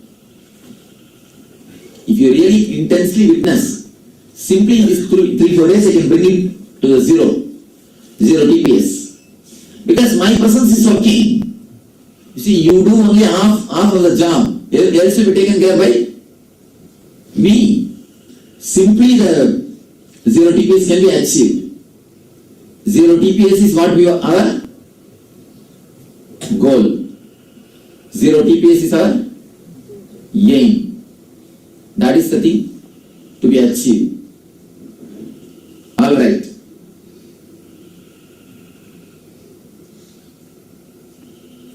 Now I will make a small group and give you a small homework. But again, here if I give a homework, you will start again working on homework. Alright, no no homework. Better you carry this itself as homework. Continue and continue. Just watching the 4 cycles of prana. Today whole night. Whether you want to sit here or you want to go and lie down in your room, it's up to you. Again, don't follow your thought. When your mind says, I want you to get up and go, don't follow the mind. Sit. When it is too much, when you are really sleeping, when you are really feeling, it is not even under your control. Simply let your body walk and go and sleep. Just be little careful. I saw a bear walking. Going outside the ashram. It was going outside the ashram only I saw. I was coming by walk.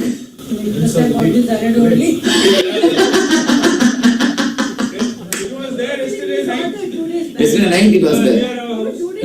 It was just walking by the path. By the path. And I think same guy. Yes, same guy. He loves to stay around us. But very friendly. Very friendly. Never disturbs anybody. Never disturbs anybody. Only in the village it bites few people and kills. That's all. Inside the ashram. Now nobody will sleep. Anybody who sleeps in the night will never become enlightened. Please be very clear. That's the truth actually.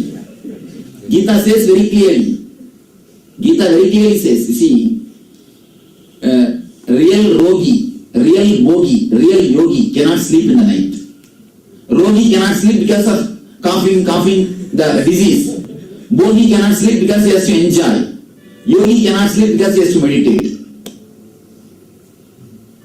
A real yogi, real bogi, real rogi cannot sleep. If you are real yogi, you cannot sleep in the night. At least, what to say that? From my experience, I can tell you, it is just because of the meditations in the night I became enlightened. Even when I was in the mutt, I spent some time in the Ramakrishna mutt. Even that time, I'll just pull my mala. I used to wear a mala. With that mala, I'll tie a rope and the mosquito curtain, to tie the mosquito curtain, there will be a rod attached to the cot. I'll tie a rope on the cot. Even if I sleep, even if I doze, I can get up. That's the way I used to meditate. Except that one fellow, nobody else is a meditator here. Actually, if you have a deep burning, how can you meditate? How can you sleep? Tell me. You can't sleep. If you are sleeping in the night, relax and sleep. Actually, you can't sleep. For example, understand, next to your room, a big treasure is there. 1 crore of the treasure is there. Can you sleep in this room? Will you be able to sleep? You'll be just waiting when to break the wall and take it and spend. You'll be trying all your best only to break. Not even next wall, inside so many crores treasure is there. How can you sleep? If you are sleeping, either you don't have faith, there is a treasure, or you don't think it can be achieved. Or you don't want the treasure. Gita says clearly, yogi is a man who sleeps when world is awake. And he is a man who is awake when the world is asleep. So all the bears are yogis, that's why.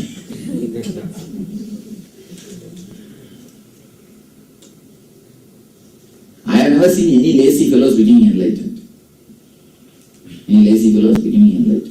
Anyhow. Alright, now try to work.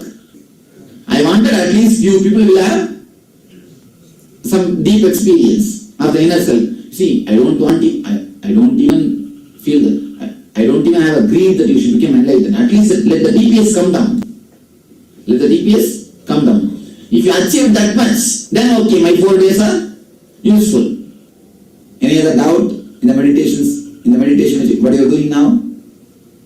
Any doubt or any clarification? First session முடிஞ்சவனே automatic நீங்க சாட்சியா இருக்கணும்னே பாடி அப்படியே Dakshinamurthy side போய் உட்காந்துச்சு. உட்காந்துட்டு 2வது section attend பண்ணவே இல்லைங்க சாமி.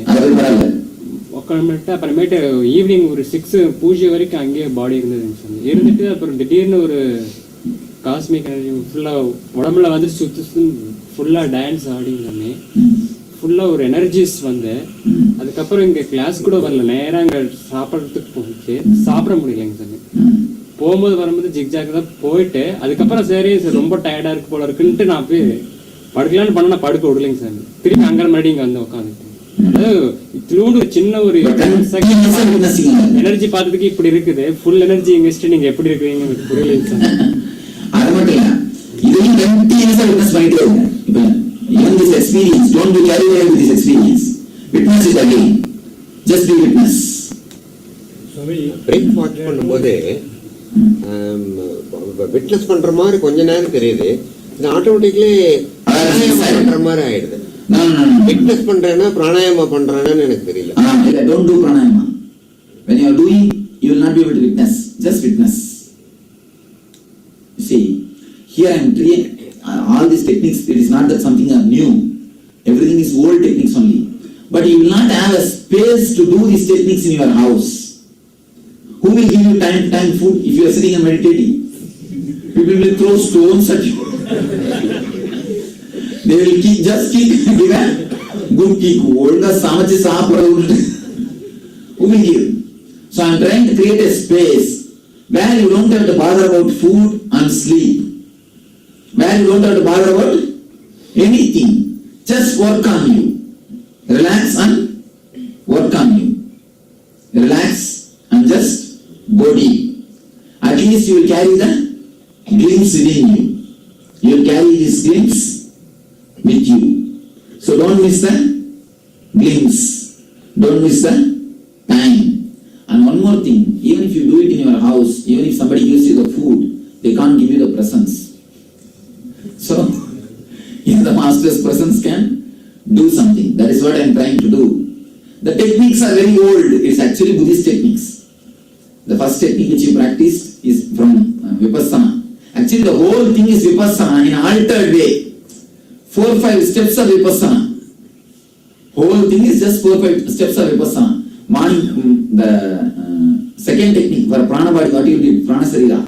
First technique from Nyaya Tantra. I have already started speaking on Nyaya Tantra. Shiva Sutras. First technique from Shiva Sutras. And especially the visualization, locking. If you just lock your body, you can't move. Simply you will be able to sit. Simply you will be able to sit. If you just visualize, you locked all the joints. You can't move. It will be there just like a stone. It will be there like a stone. So it's the first technique from Shiva Sutras. Watching all the four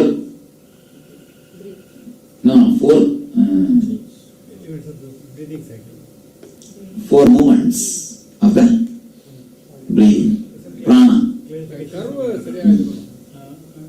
But the curve is the place where 0 TPS. Actually, you see, every curve you come down to 0 TPS and go. Between every curve you come to 0 TPS. If you can watch a single curve, you will come to 0 TPS. That is what you see, the inhaling and exhaling time, you will be having some 40-50 TPS. The curve time, in a chana, without even your knowledge, you will touch the 0 TPS and go. It is so sensitive, you will miss it. But don't miss. Again and again catch only that point. Actually, the curve only Shiva happens. Shiva means the consciousness. Shiva consciousness happens to you. Curve or gap, Swamiji? Because gap actually, not even a curve, gap. That is one place. Second one, when we are observing the cycle, the breath in and out both are vanishing, almost becoming nil. Nil. Again, you are almost near the 0 TPS. If you don't see any movement, you are near 0 TPS. Even breath is doing like stopping. Shallow. Very, very short. But you will see your whole lungs will become energetic.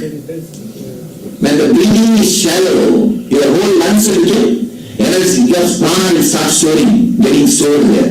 Gets tightened. Prana will start staying there.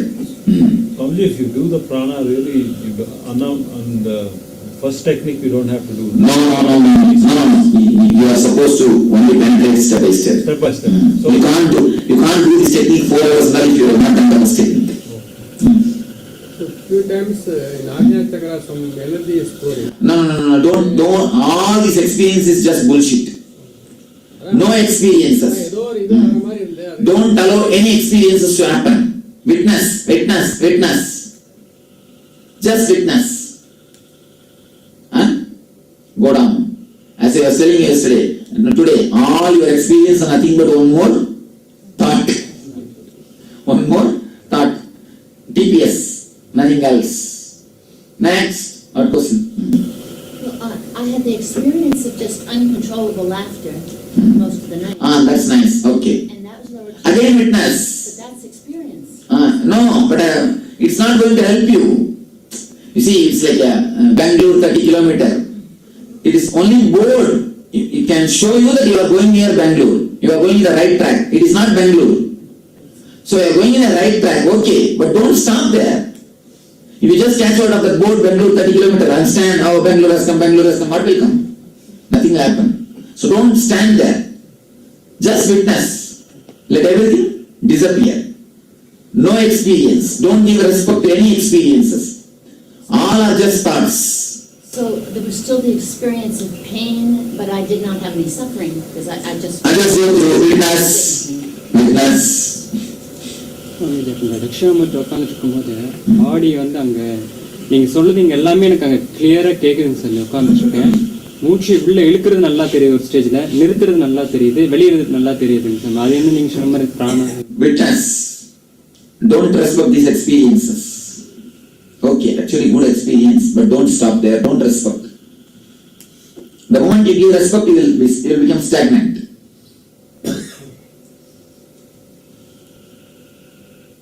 Only the hands became numb after some time. That's good. Let your whole body be numb. That's what is supposed to happen.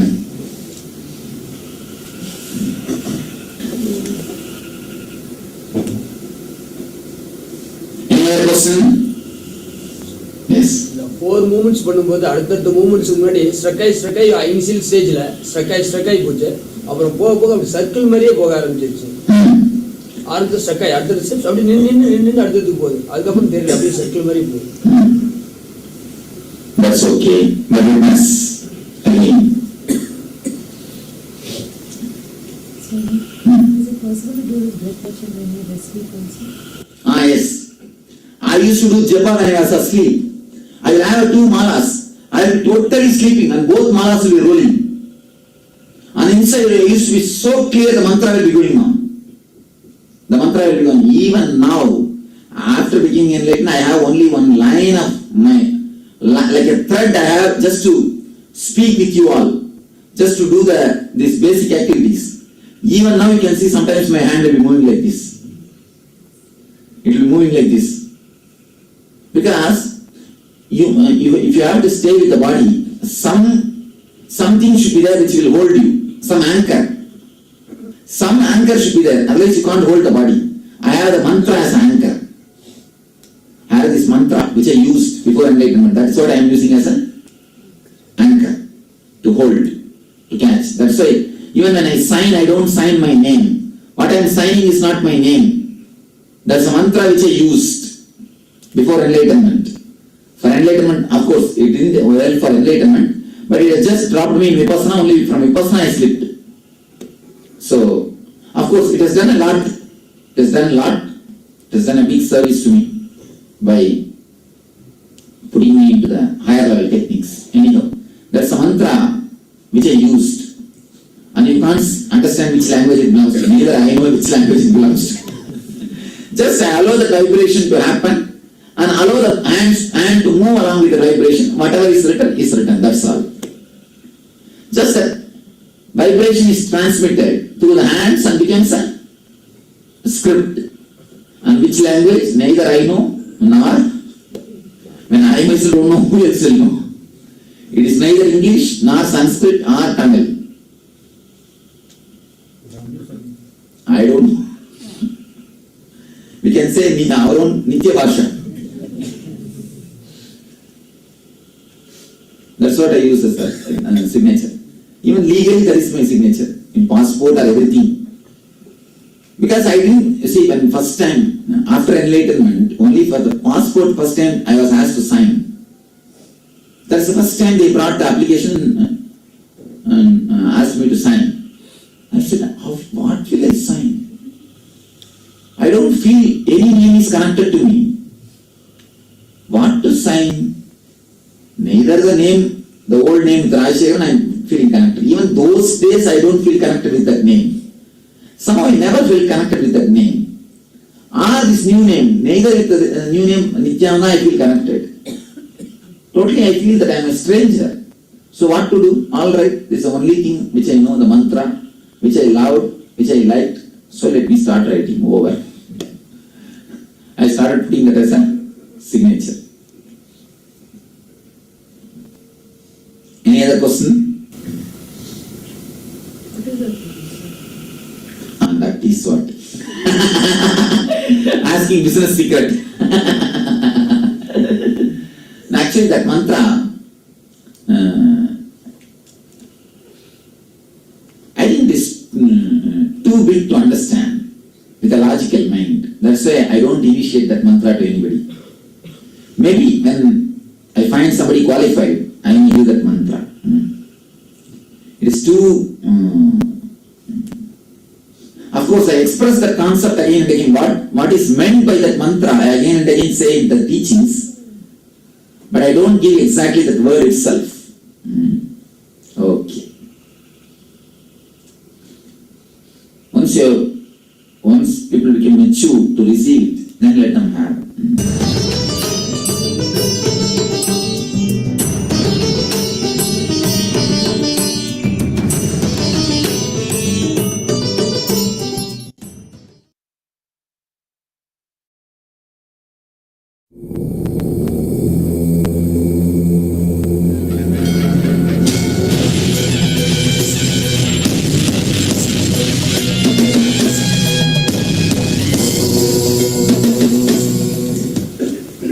These are all the preliminary stages of tapas. This is tapas. The first time I feel like I'm studying. You are studying. And tapas, good. Even study is good, actually. NSP all was enjoyable. That is all entertainment. Singing and jumping around is what? Dancing. Singing and dancing and jumping around is what? Enjoyable only. That is what I said, enlightenment intensive. This will be a deep enjoyment. Let the TPS come down.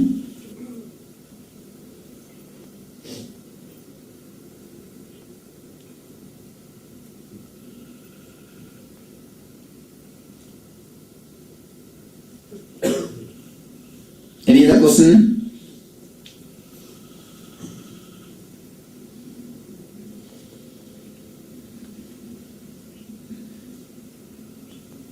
That's all. Alright, close the eyes and sit. Sit straight. Close your eyes. You see, she says when she was doing meditation, she saw the Lakshmi and the Parvati. She didn't see the Saraswati. So she was thinking, how come I'm not having Saraswati with me? Now she got the Saraswati. Wow, wow. Nice. Sit straight.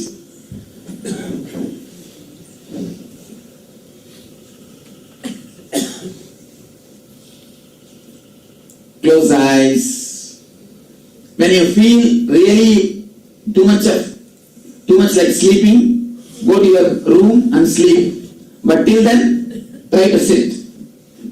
Try to sit as long as possible. Even if you can add 1 more minute, add that much of meditation, try to do. Close your eyes.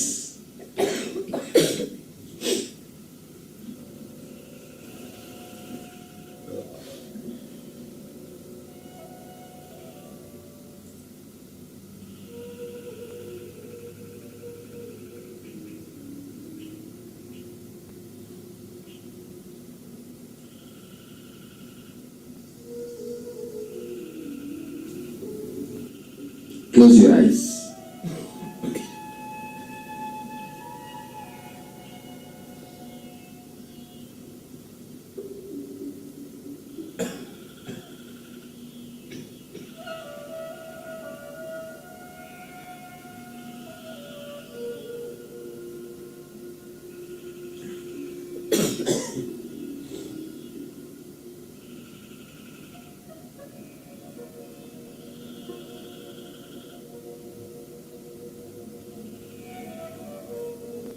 Start witnessing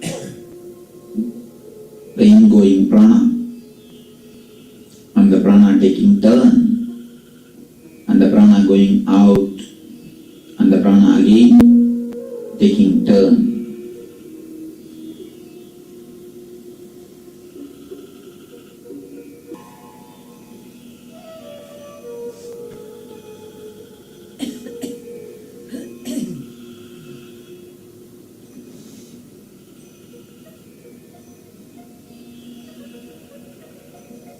Witness all the four movements of the prana.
Witness all the four movements of prana.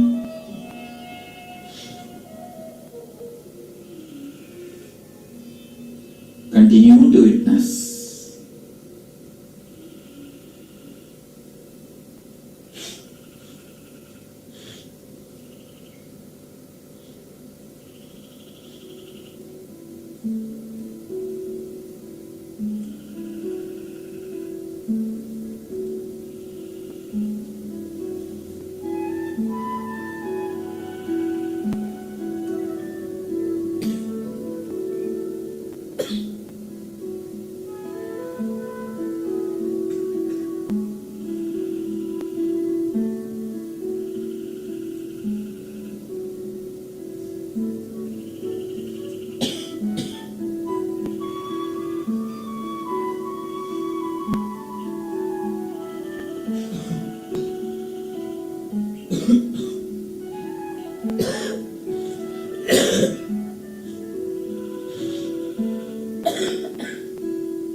stones, and even after the stones they are sitting, they are sleeping.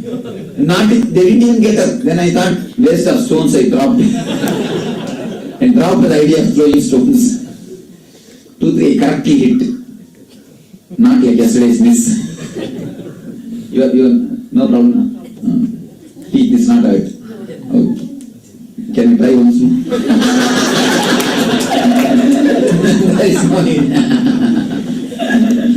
All right. Anyway, you got Saraswati already. So Lakshmi and Durga you have seen, and you got Saraswati also. That's enough.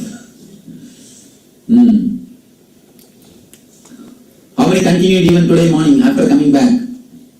Okay.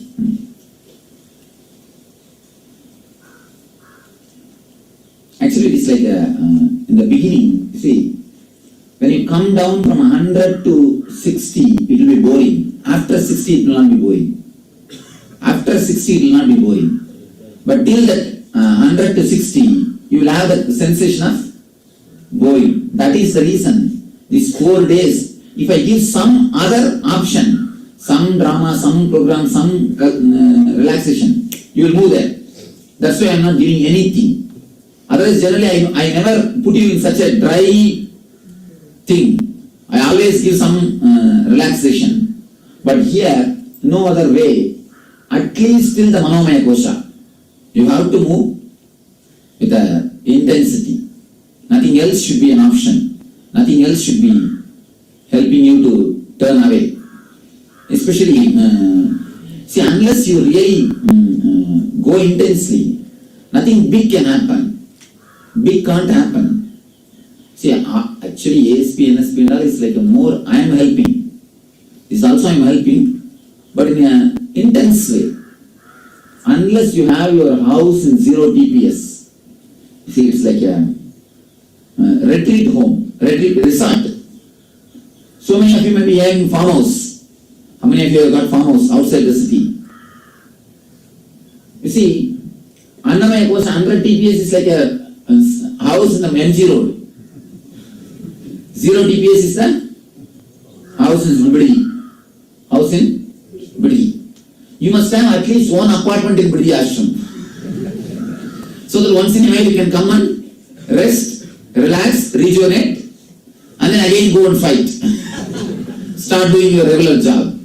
At least 1 apartment in the 0 TPS. I am trying to create 1 apartment for you in these 4 days. So that whenever you want, you can rest. You can have vacation. Give time a break. So that is the reason. Construction time, especially digging and making the foundation time, it's always little difficult. Bear with me and go with it. Don't bother. By evening we'll have something else. By evening, once you go into Manomaya Kosha, then okay. And of course, I am very happy that at least Pranamaya Kosha you is successfully doing. Annamaya, I don't know why you guys didn't understand what was happening first day. Otherwise, by now you would have crossed Manomaya. Okay. First day instruction, first night instruction, nobody understood. Only next day morning, after the time shot theory, only people started understanding what is going on here. Otherwise, they thought I am going to do the regular play. No regular play now. Any question? I have 2 questions on the intensity. It seemed as if the natural course of the meditation, the breathing slows down. But when my numbing was so great and the pain was great, I witnessed it, but I increased my breath. And then I felt totally like delirious and dizzy and thought I was going to have to... You are not supposed to increase the breath. Why? There is no need. Just witness, witness, witness. Till the end, only one technique, only one word, witness. Witness the witness. I have a question about the numbing, because I still can't get my right leg awake. Sit in the chair, that's all. It's been all night. Now sit in the chair, that's all.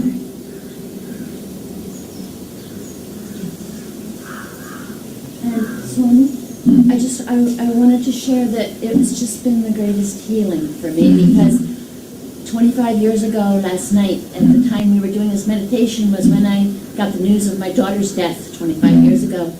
And so my laughing was like, I was concerned. I tried to suppress it for a while because I knew I might be disturbing people. But it was like, I can't believe that I am so happy, because I just never thought I'd be happy again.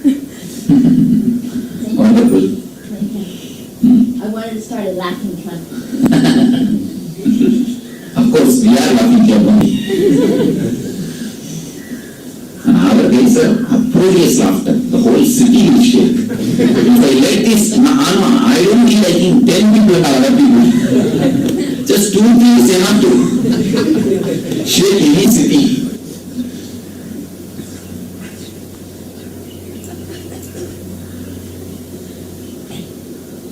Any other question? Just now I was meditating Daniel 3. The Chin Mudra I was doing. No. You shouldn't have mixed the techniques. You see, now forget about everything else and go only with this pranamaya. I tell all of you, you will not do any other technique. You will not do any other technique. You see, I am working in a deeper angle with you. Whatever you know, Anandaganda will become more sharp when you go through all these things. But don't please mix any other technique. Now do only these techniques. No, that's okay. That a regular Mahamantra here will be happening. If you participate, okay. If you don't, okay. But no other techniques in the particular timings. When I shifted from Anandaganda to Pranamaya Kosha, after some time, I thought of closing it. And I started seeing the transit. My hands became so heavy, I could not shift it. In spite of my efforts, I could not. Ultimately, I requested him, how may I have to go? Slowly, it became very light. And I came out. There is no need,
Witness the thoughts. It will become more and more soft. Okay.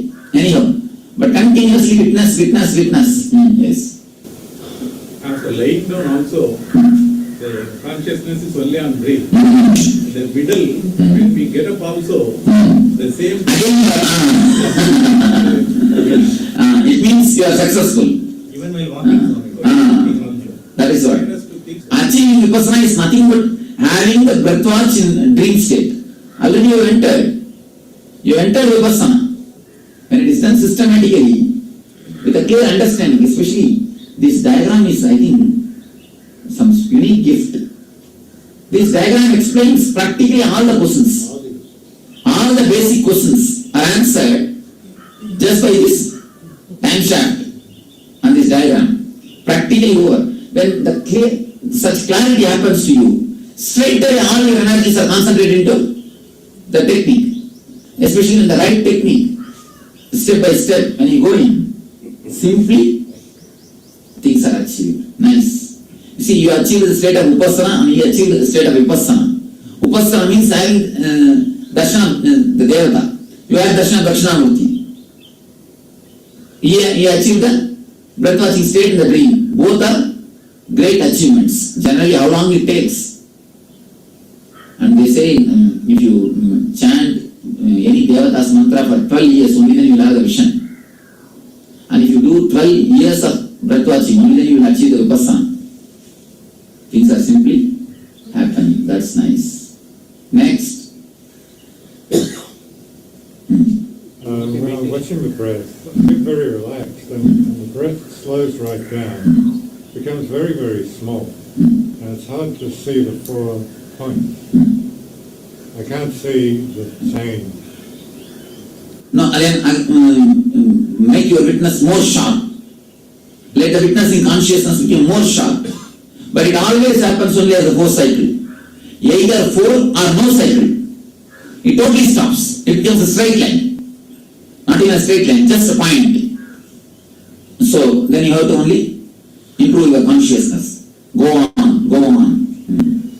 Meditation முடிச்சுட்டு 1 hour sleeping போகும்போது அப்படியே படுத்துருக்கும் போதே தூங்க போறமே அப்படின்னு நான் feel பண்றேன்.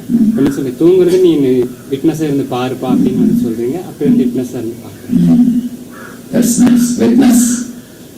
சாமி, விட்னஸ்ங்கிறது மனசுல எண்ணங்களை பார்க்கறோம். அதே விட்னஸை பார்க்கறது எது? அதான் கான்ஷியஸ்னஸ். அதான் உங்க being. The now witness, even the idea that I am witnessing will disappear. Only then the Atmanya, the Atmaspurana will start happening. Swami, the prana movement 4 movements. First one பெருசா அவன் போயிட்டு இந்த நாஸ்ட்ரல்குள்ளார எல்லாமே already even nostril, inside the nostril movements will be there. Just it will become silent. Already anapana தியானம் பண்ணிருக்கேன். But that is different. Anapanasati is little different. This is not Anapanasati. But Anapanasati creates schizophrenia. Be very careful. Anapanasati, straight by schizophrenia. Schizophrenic status. Be very careful with Anapanasati. It should happen like a step by step. You see, the first we work on Ananya, then Pranaya, like this step by step it should happen. And moreover, in the NSP already I cleaned all the guilt, these, that, things. So much is already digged out. Now if you go deep, nothing much will come up. But directly, straight away, if you go deep, what will happen? All the septic tank, whatever works will open. Everything else will come up. Night எல்லா பிராணாயாமும் ஃபுல்லாக நடந்தது. ஏற்கனவே கற்றுட்டு இருந்த எல்லா பிராணாயாமும் நம்மளுடைய இது எஃபர்ட்டே இல்லாமல் ஆக்சுவலாக. Swamiji, you said at some point it will become a point when you watch it. What do you mean by that? And then you naturally penetrate in Mahamaya Kosha. So just as one awareness. Then there will be no breathing at all. Just you will be there. Just you will be it will be like a binary 0 1 0 1 0 1. That's all. Binary tak tak tak tak tak tak. Matter and energy. Just the binary will be there. Nothing else. Actually, binary is originated from here only. The binary concept is Brahma Shakti. From Brahma Shakti concept only binary concept came. That is not constant. I go through the 4th cycle. Once in a while I have this. That's all. And back Then again, it means TPS is becoming high. You are again thrown out. Start scrambling. When you become a little silent, when you become Sachidananda, then you become nothing, nobody. Then you start scrambling as you, then you are again thrown out. So even the body pain or those things they bring out the TPS. Body pain is nothing but too much of TPS. Any physical disease also is high TPS. So the posture, sitting posture is pain from it. Okay. You see, in that way, if you witness actually, even that will melt down. That will just melt down. See, just visualize that you have put a lock and lock it. You will see that simply the pain is not there. You can't move actually the body. Actually. The body consciousness is lost. But is it because of sleep or because of meditation? That only you should understand. If you are aware after the body consciousness losing, then meditation. If you are not aware, then that's all. Notice one more thing, Swami, that less thoughts are coming. And the TPS is coming down. TPS dropping. Sweating my so does it mean the intensity is slowing down? Sorry. Yes, please now. When the breathing is slowing down, I was feeling all along that the intensity is... You falling asleep. That is why you feel intensity is going up, down. Otherwise nothing. Swami, I would like to just ask, when I was sort of breathing in, breathing out, and that overlapping, I was having all that flow thing just on the duct. That means I felt that the whole thing is narrowed down and I could have a very deep breath. And when I was breathing out, before that I could see there is everything is in that tranquil. That's wonderful. That's wonderful. You see, if you just stay in that state, continuously you will be rejuvenated. Continuously you will be rejuvenated. Actually, prana is not breath. Prana is the energy which is taken through the breath. Breathing is like a lorry. Prana is the stuff which comes inside the lorry. So, if you stay in that state, it's wonderful. It will lead you to Manomaya Kosha. It will bring down the TPS. Wonderful thing. You see, if you chant Gayatri 1 lakh, 2 lakh times, this state will be achieved. Lakhs and lakhs of mantra japa will bring you to the Pranamaya Kosha. That's why we do the mantra japa. But not with a full speed. That will only increase the TPS. Om Bhurvubhuvah Swaha Tat Savitur Varenyam Bhargo Devasya Dhimahi Dhiyo Yona Prachodaya. A gap. Awareness. One gap of awareness. Then again, Om Bhurvubhuvah Swaha Tat Savitur Varenyam Bhargo Devasya Dhimahi Dhiyo Yona Prachodaya. Actually, in this way, if you chant, within 10 minutes you will feel the syllables are too much on you. The mantra words are too much on you. Your mind is dropping below the mantra. Simply the mantra will drop. Only that prana cycle will be happening. Now actually, for the people who touch the Pranamaya Kosha, if you try to chant any mantra, it will be too heavy on you. The TPS will increase. You will be able to find out clearly. Once you touch the pranamaya, if you take up any mantra, TPS will increase. So you become mantra adita. You have achieved the siddhi and mantras. You won't need any more mantra if you cross the pranamaya. Till pranamaya only you need mantra. After that, no mantras. So when மூச்சை விட்டுட்டு மறுபடியும் வந்து இழுக்கும் போது அந்த turning point இருக்குல்ல, விட்டுட்டு இழுக்கும் போது உள்ள டர்னிங் பாயிண்ட் இருந்து அதை விடும்போது கடைசியா விடுது இல்லையா, அதுக்குள்ள இந்த மூலதனத்திலிருந்து மேல அந்த ஆக்ஞா வரைக்கும் அந்த ஃபோர்ஸ் ஒரு வேவ்ஸ் வருது. Witness பண்ணுங்க. It's not a thing to be enjoyed. It's a good experience, but go ahead, witness. Swamiji, the curve when we exhale and before inhaling, that is much longer than the curve from inhaling to exhaling, that is very short. That shouldn't be the case.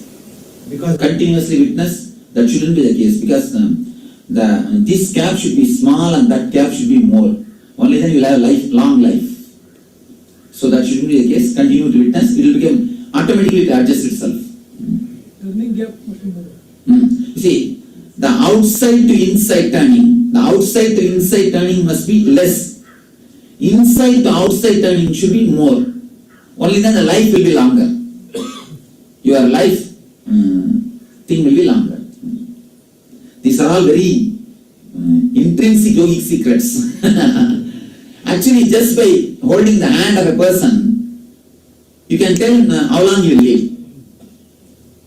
Simply you can tell how long you will live.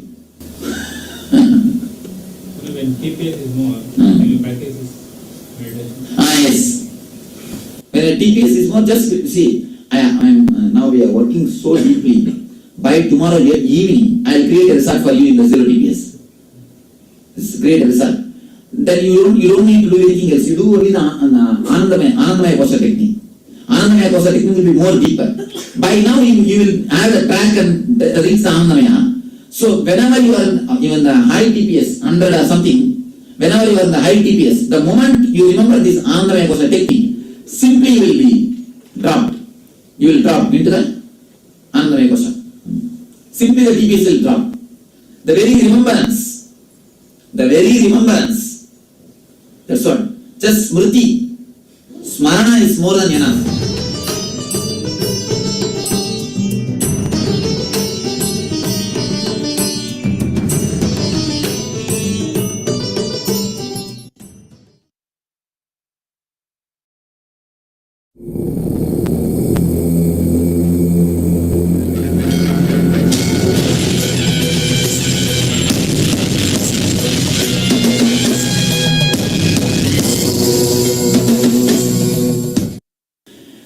There are some thoughts in the low frequency you will not be able to understand. Only when it is in the high frequency you will be able to understand. If you can catch the thoughts in low frequency, never disease will happen to you. Because in that level itself you will stop it. What will stop it? At that level, what will stop it? You stop the thoughts. So never any disease will happen to your being. But for many thoughts, we just do not even know what is the connection. Why it has come. Actually, no thoughts, that's what I am telling you now. Clearly I told you. Illogically, irrationally,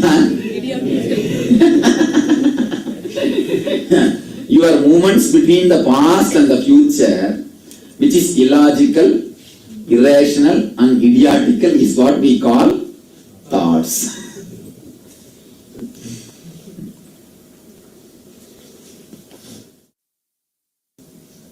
Swamiji, we talked about athletes like golfers in the zone, and they are witnessing. It's like they're watching the game. So it's the same when the yes. in the zone. When you witness, again you drop. The TPS drops.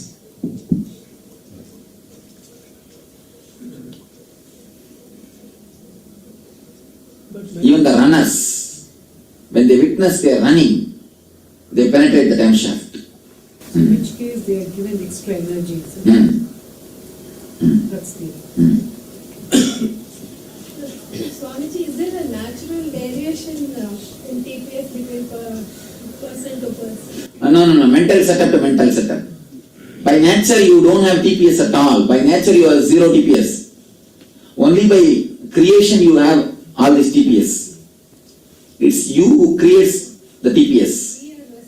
Yes, simply you are responsible. Nobody else comes inside you and thinks. Surely only you are thinking. If somebody else is thinking inside you, then you are in big trouble. Then you immediately need asylum. Only you are thinking. Anybody else can think? No, it is you who think. Be very clear about it. Started enjoying the silence. I feel like I have started enjoying the silence. And that's wonderful. Then again witness the thought that you are enjoying the silence. Just witness the thought you are enjoying. On this 4 days you are not supposed to speak. These 4 days you are not even supposed to bother what he thinks. Don't even bother what he thinks. No question of suggestions. No suggestion box.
पराशक्ति है भवानी जय जय जय जगदम्बे रानी सुन ले जरा लीला श्री नित्यानंद परमशिव भगवान की लीला सुन ले जरा लीला श्री नित्यानंद पराशक्ति मीनाक्षी की लीला बस जैसे नैना देवी तू स्वरूपा रक्षा जो करती प्यारी देवी माँ तेरे दर्शन से मिलते सरकार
पराशक्ति है भवानी जय जय जय जगदम्बे रानी सुन ले जरा लीला श्री नित्यानंद परम शिव भगवान की लीला सुन ले जरा लीला श्री नित्यानंद पराशक्ति मीनाक्षी की लीला मत जैसे नैना देवी तू स्वरूपा रक्ष जो करती प्यारी देवी माँ हम तेरे दर्शन से मिटते सरकार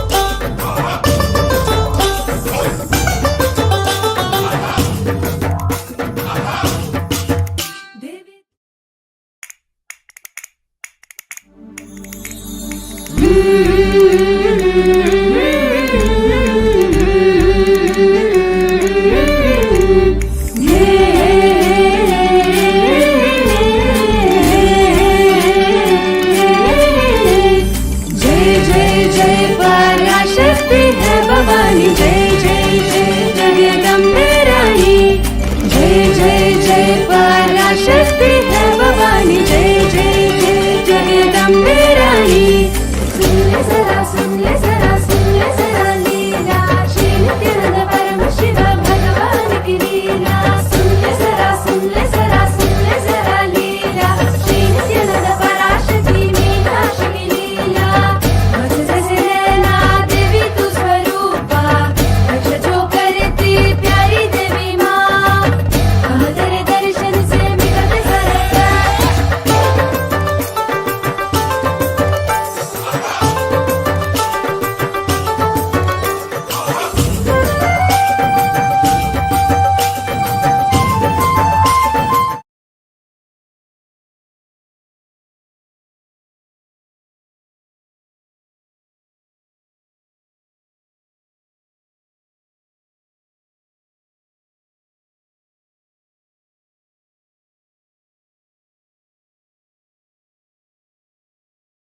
Connecting with the divine, with your eyes open, this darshan slowly come very slowly. Let's all now move from meditation to darshan.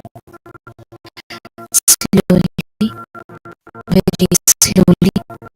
Please open your eyes.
नित्यानंदीश्वरा परम कृपाकरा अरुणाचलेश्वरा आनंद रूपा नित्यानंदीश्वरा परम कृपाकरा अरुणाचलेश्वरा आनंद रूपा अखिलांड नायका त्रिभुवन बालका अखिलांड नायका त्रिभुवन बालका दर्शन दीजो देवदेवोत्तमा दर्शन दीजो देवदेवोत्तमा नित्यानंदीश्वरा परम कृपाकरा अरुणाचलेश्वरा आनंद रूपा नित्यानंदीश्वरा परम कृपाकरा अरुणाचलेश्वरा आनंद रूपा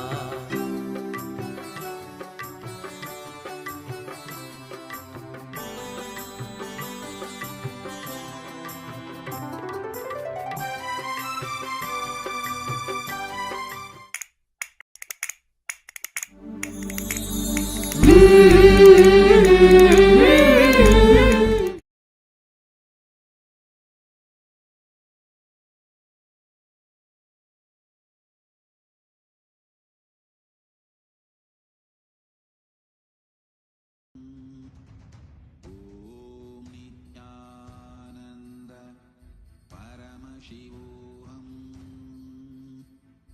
ॐ नित्यानन्द परमशिवोऽहम् ॐ नित्यानन्द परमशिवोऽहम् ॐ नित्यानन्द परमशिवोऽहम्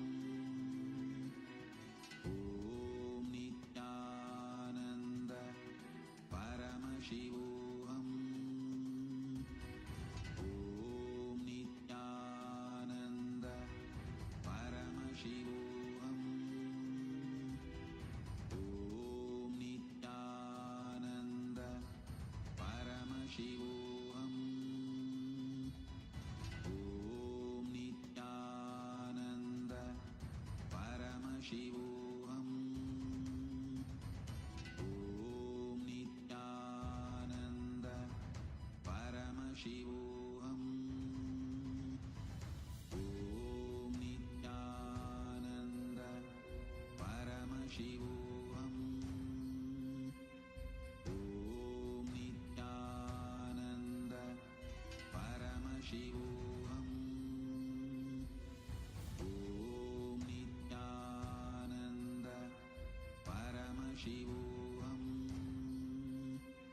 ॐ नित्यानन्द परमशिवोऽहम् ॐ नित्यानन्द परमशिवोऽहम् ॐ Nityanand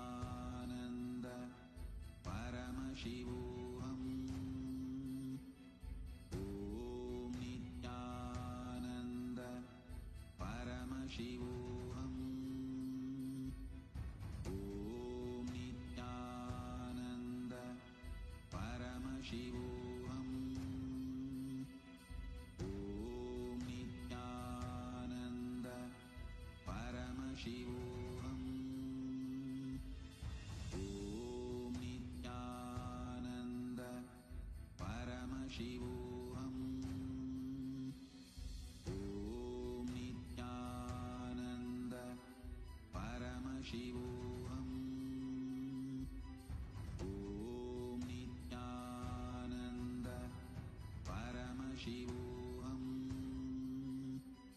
Om Nithyananda Paramashivoham.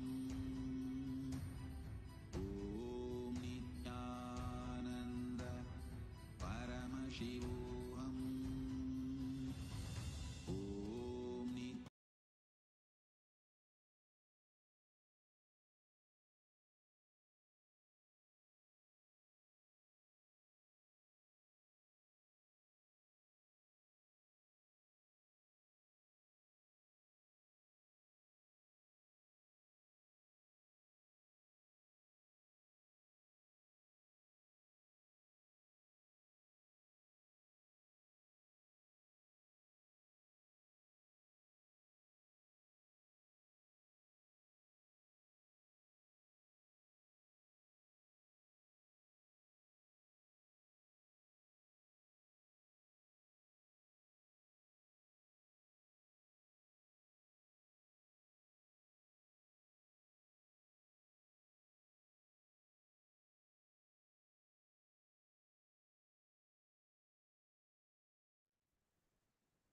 Nithyanandam, as all of us are eagerly awaiting, and as you all just started catching a glimpse of Swamiji today in this beautiful form as Ardhanarishwara Murti, we request all of you to please kindly stay tuned in.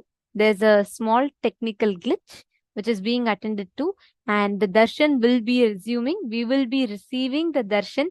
The special initiations and darshans today will be resuming very shortly. So we request all the participants to please continue being tuned in, and we apologize for the technical glitch. Today, all of us are going to be experiencing the darshan. Even right now, as you're sitting, we are having the initiation happening to us. We are just working on fixing the technical issue. We sincerely apologize to everyone, and thank you so much for your kind understanding. I know every one of us are eagerly waiting to have that supremely beautiful darshan of Bhagavān Ardhanarishwara. And all of us are waiting. We would like to take you all through the different platforms in which you can ask your prayers, blessings, boons requests to Swamiji. So we will be showing you all the various different avenues in which you can ask. And we request all of you to please take your gadget along, and you can follow along as we lead you step by step to every platform how you can ask.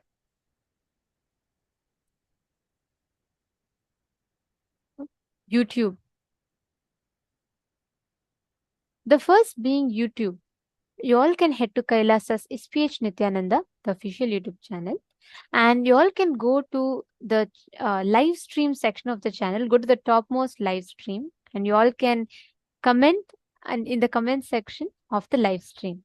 And don't forget to subscribe the channel and hit the bell icon, because you'll be getting all the darshans and exclusive satsangs and other amazing content on this YouTube channel. Next, we request all of you to kindly go to kailasa.org, our official website. Request all of you, please get your gadget and follow along with us. Scroll down to the bottom of the page. You'll be prompted with the WhatsApp icon. Click on the WhatsApp icon. It would be leading you to a community, WhatsApp community. Kindly click on it. Join the WhatsApp community, and through the WhatsApp community, you would be able to post your messages directly to Swamiji, and you will also receive live blessings from Swamiji. And the next is x.com, formerly Twitter. Please head to Kailasa's SPH Nithyananda Paramashivam Twitter handle. If you're not yet following, make sure to hit the follow button too. Scroll down. You would be seeing a pinned tweet, which is the topmost tweet, has a reply icon. You all can see the reply icon that is shown above. Just click on the reply icon, post your prayer, and add the hashtag. You just put the hash symbol and add the hashtag Ask the Avatar. Then post your prayers, boons, anything that you want to ask Swamiji, even if you have some questions, especially the extraordinary revelations all of us learned today, you can post it as a tweet on Twitter and receive direct responses, blessings from Swamiji himself. The next is Instagram, Kailasa's SPH Nithyananda, the official Instagram handle. We request all of you to head to this Instagram handle and you can click on the profile picture. It will lead you to the live video. Please go to the comments section of the live video and you can post all your prayers and blessings requests as a comment section there. The next platform being Facebook. We request every one of you to head to Kailasa's SPH JGM Nithyananda Paramashivam, the official Facebook page. And most importantly, don't forget to like and follow this page because all the latest news, events and happenings from Kailasa, you will be receiving as an update on this Facebook page. And all of you can head to the comment section under the live video and you can post all your prayers, your blessings, requests, everything to Swamiji in the comment section.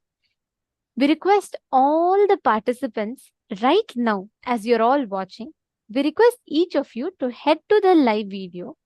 And if each of you could take a few minutes, share this with any 10 of your close friends, family members, along with setting the context and inviting them to join the darshan. This initiation we're all receiving today is extremely powerful initiation. Just having the darshan of Ardhanarishwara just induces life with tremendous auspiciousness. So we request every one of you to take a few minutes. Please head to the Facebook page, Kailasa's SPH JGM Nithyananda Paramashivam, the official Facebook page. And you all can go to the live video. You will see like, comment and share button. So click the share button and you can share it on your personal Facebook wall. And you can also send it in Messenger to any of your 10 near and dear ones and invite them to join the darshan as well. Can I request every one of you to take a few minutes now and please do it. You all can share it with a small post on how you are enjoying the initiations and how you are enjoying the darshan. Can I request all the participants that are watching us on Facebook, YouTube, that are watching us, that are receiving the special Shiva Deeksha on the Zoom rooms? We request every one of you to take a few minutes and please head to Facebook. Share this video with your loved ones. If you are for any reason unable to access Facebook, that should not be a problem. You all can head to the YouTube channel, Kailasa's SPH Nithyananda, the official YouTube channel. Please go to the live video and you can share this video that you're all seeing right now. You can just share this with your near and dear ones. Take a few minutes. I request every one of you to share. And once you share, you can just let us know in the message.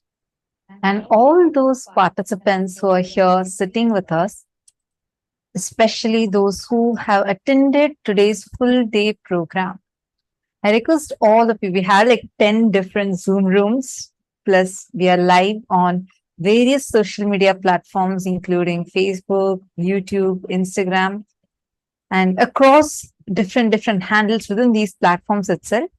So all the participants sitting with us and the viewers sitting with us right now, today's initiation will infuse extreme auspiciousness inside you.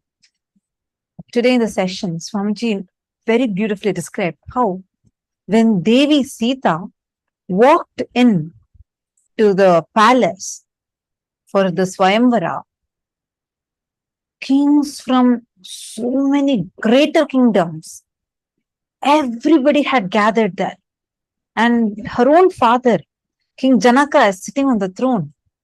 The moment she entered inside the courtroom, all the kings that had come for Swayamvara, including her own father, King Janaka, stood up. Such was her grace. She was able to command that respect without doing even a simple word from her mouth, nothing. All she did was she just walked into the palace. That was her grace. Understand, when you are having the completion, experiencing the completion with your gender related crisis, the identity crisis. All the gender identity related issues are directly linked to how you feel about you, how you feel about you in your physical layer, in your physiological layer, in your psychological layer, and in your conscious self. How you feel about you, how you express yourself, all these put together.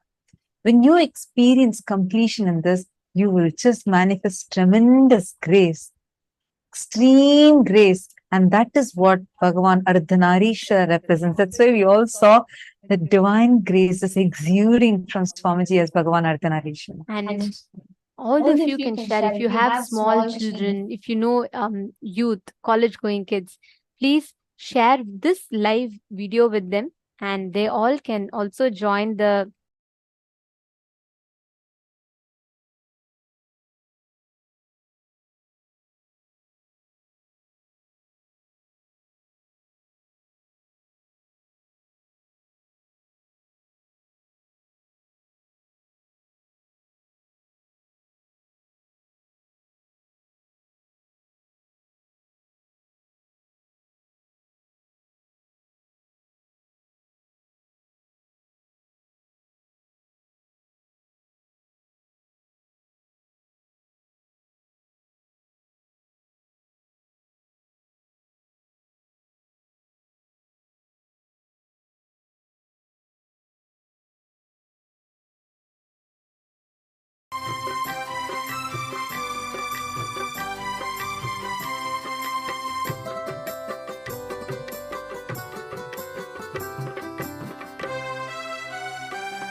सनादना देव नित्यनंदना परम निरंजना दीन जनावना सत्य सनादना देव नित्यनंदना परम निरंजना दीन जनावना भक्त उदाहरणा परम दयागना भक्त उदाहरणा परम दयागना दर्शन दीजो देव देवोत्तम दर्शन दीजो देव देवोत्तम नित्यानंदीश्वरा परम कृपाकरा अरुणाचलेश्वरा आनंद रूपा नित्यानंदीश्वरा परम कृपाकरा अरुणाचलेश्वरा आनंद रूपा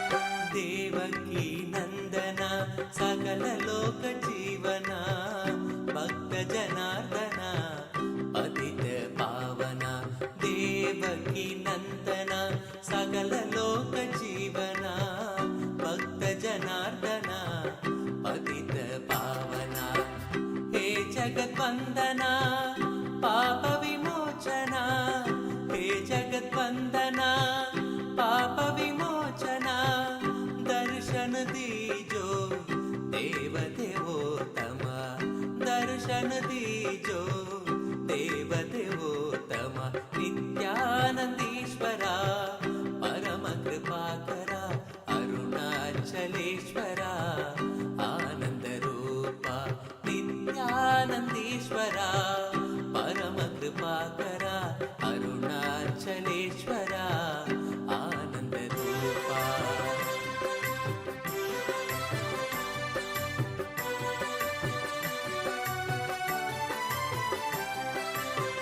दानव भंजना दशरथ नंदना पतितो धारणा भक्त परायणा दानव भंजना दशरथ नंदना पतितो धारणा भक्त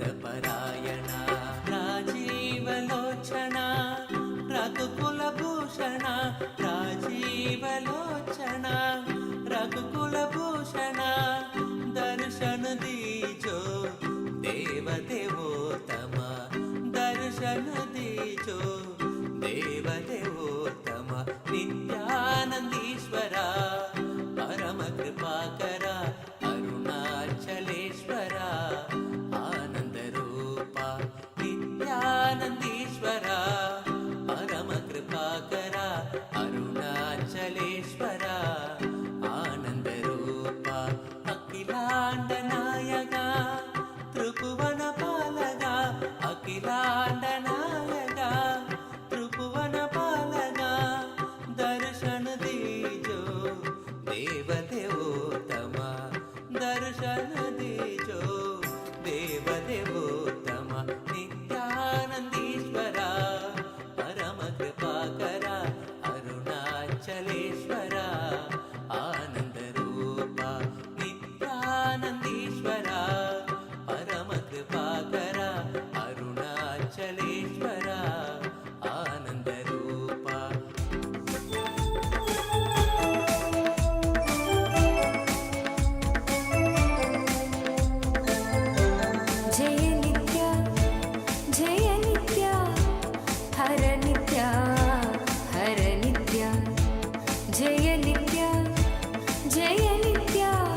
Nithyananda, as all of us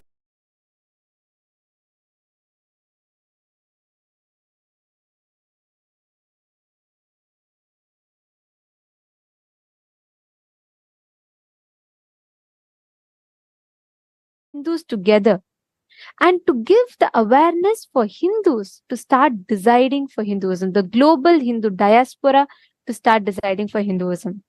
And being the members of Chit Sabha, the opinion makers and policy makers, it becomes our responsibility that we utilize this as a tool to amplify our collective voices and jointly get together to start making responsible decisions for Hinduism.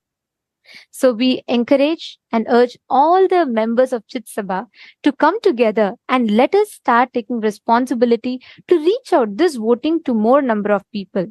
And one of the major aspects for it is prioritizing some of the most important areas which needs to be discussed upon, what all of us need to decide upon, what all of us need to vote upon. So we call for the inputs from all the members of Chit Sabha for each of you to suggest the voting topics that should take precedence and be discussed upon in this voting platform. We request every one of you to please take a few minutes, head to the link today and please type out.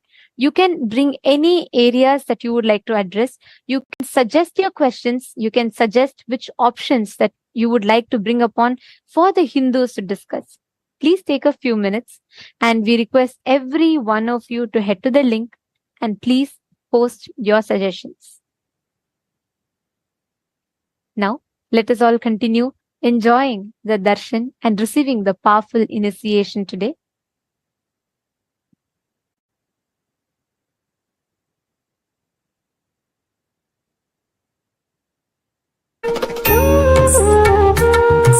Guru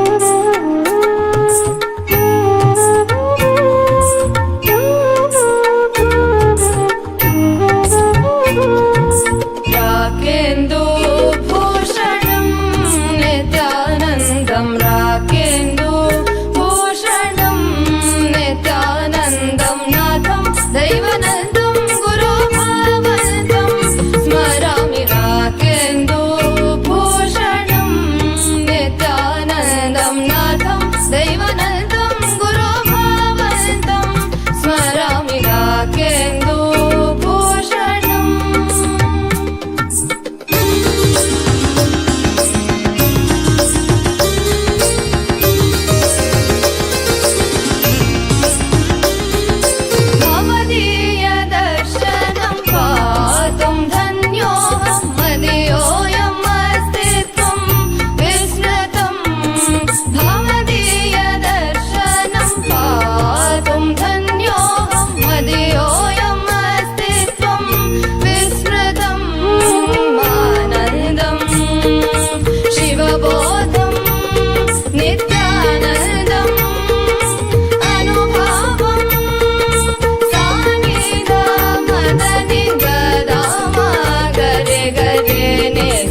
Shankar Shambho Shambho Shankar Shambho Shambho Shankar Shambho Shambho Shankar Shambho Shambho Shankar Shambho Shambho Shankar Shambho Shambho Shankar Shambho Shambho Shankar Shambho Shiv Shiv Shambho Shankar Namami Shankar हर परमेश विश्वेश शिव शुभंकर शिव शिव शंभो शंकर नमामि शंकर हर परमेश विश्वेश शिव शुभंकर सगवद नित्यानंद मानस नित्यानंद जगदोद्धारक नित्यानंद नमामि संततं परमहंस नित्यानंद सदाशिव अवतार अरुणाचलेश्वर परमहंस नित्यानंद महादेव रूप शंभो शंकर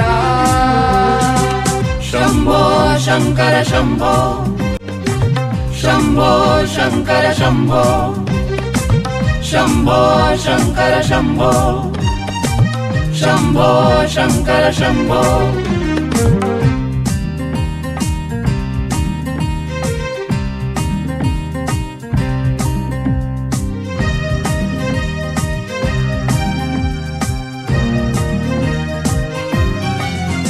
बम भोले नाथा भैरव भूतेश्वर निधिलाक्ष नटराजा नागभूषण बम बम भोले नाथा भैरव भूतेश्वर निधिलाक्ष नटराजा नागभूषण सगवद नित्यानंद मानस नित्यानंद जगदोद्धारक नित्यानंद नमामि संततं परमहंस नित्यानंद सदाशिव अवतार अरुणाचलेश्वर परमहंस नित्यानंद महादेव रूप शंभो शंकर शंभो शंकर शंभो शंभो शंकर शंभो शंभो शंकर शंभो शंभो शंकर शंभो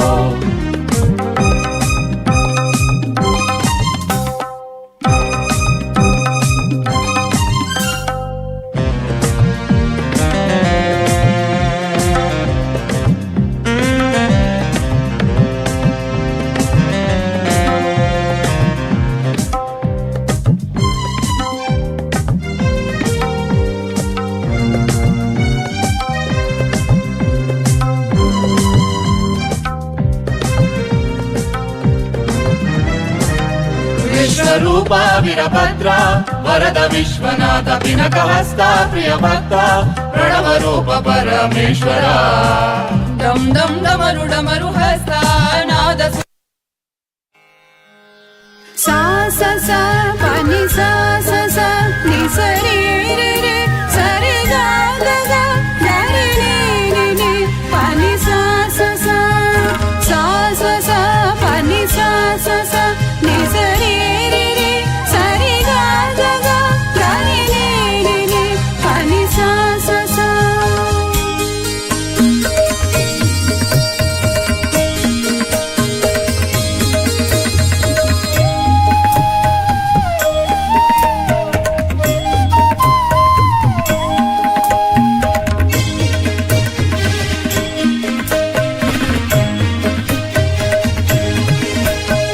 ईश्वरं जगदीश्वरं परमेश्वरं नन्दीश्वरं नित्येश्वरं आनन्देश्वरम् ईश्वरं जगदीश्वरं परमेश्वरं नन्दीश्वरं नित्येश्वरम् आनन्देश्वरम्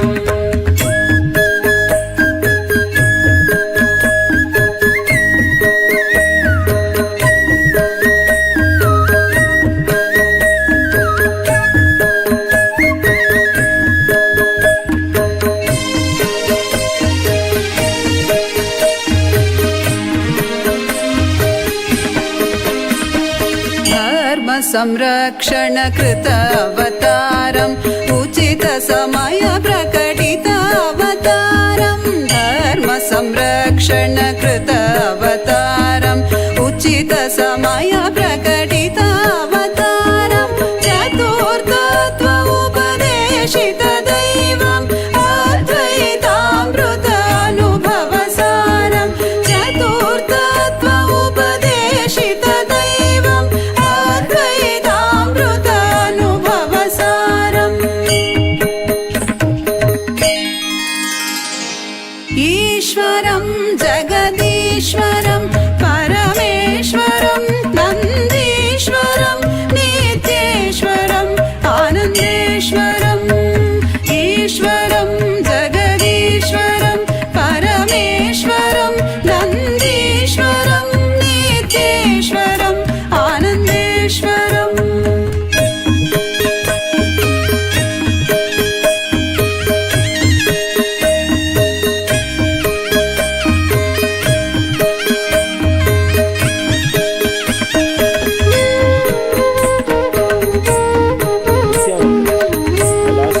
welcomes all of you to the third day of the Navaratri celebrations.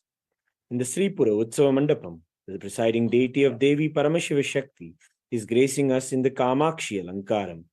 Devi Kamakshi is an incarnation of Devi Paramashiva Shakti, who is worshipped in the city of Kanchipuram. Same Kanchipuram, where there is the powerful Tonde Mandala Samrajyam. Paramashiva graced Devi Kamakshi after she had done intense tapas to be back in oneness with Paramashiva under a mango tree in Kanchipuram. This mango tree is the Sthala Vriksha of the Ekambarana, the temple, under which Paramashiva taught Devi Kamakshi Paramashiva Shakti the ancient source scripture Kamika Agama, the great Hindu science of manifestation. The Supreme Pontiff of Hinduism, Bhagavān Nithyananda Paramashivam, is the 233rd Pontiff of the Kanchi KAILASA Sarvagni Peetham established by Paramashiva himself. And Paramashiva himself established the Tonde Mandala Samrajyam. All of the temples in Kailasa follow the Srimad Kamika Agama, where the Supreme Pontiff of Hinduism is reviving all the sacred knowledge given to Devi Kamakshi. Today we celebrate him as the embodiment of Kamakshi, who filled from the core glance of his eyes. The Utsava Vigraha of the Supreme Pontiff of Hinduism is also gracing in the Alankaram as Kamakshi Devi in the Mahā KAILāSA Mandapam. Venkateshwara Swami is gracing in the Vaikunta Utsava Mandapam along with Sri Devi and Bhudevi on the Swarna Garuda Vahana. We'll now offer our devotion and worship at Divine Lotus feet of the Supreme Pontiff of Hinduism, Devi Kamakshi and Ananda Venkateshwara Swami.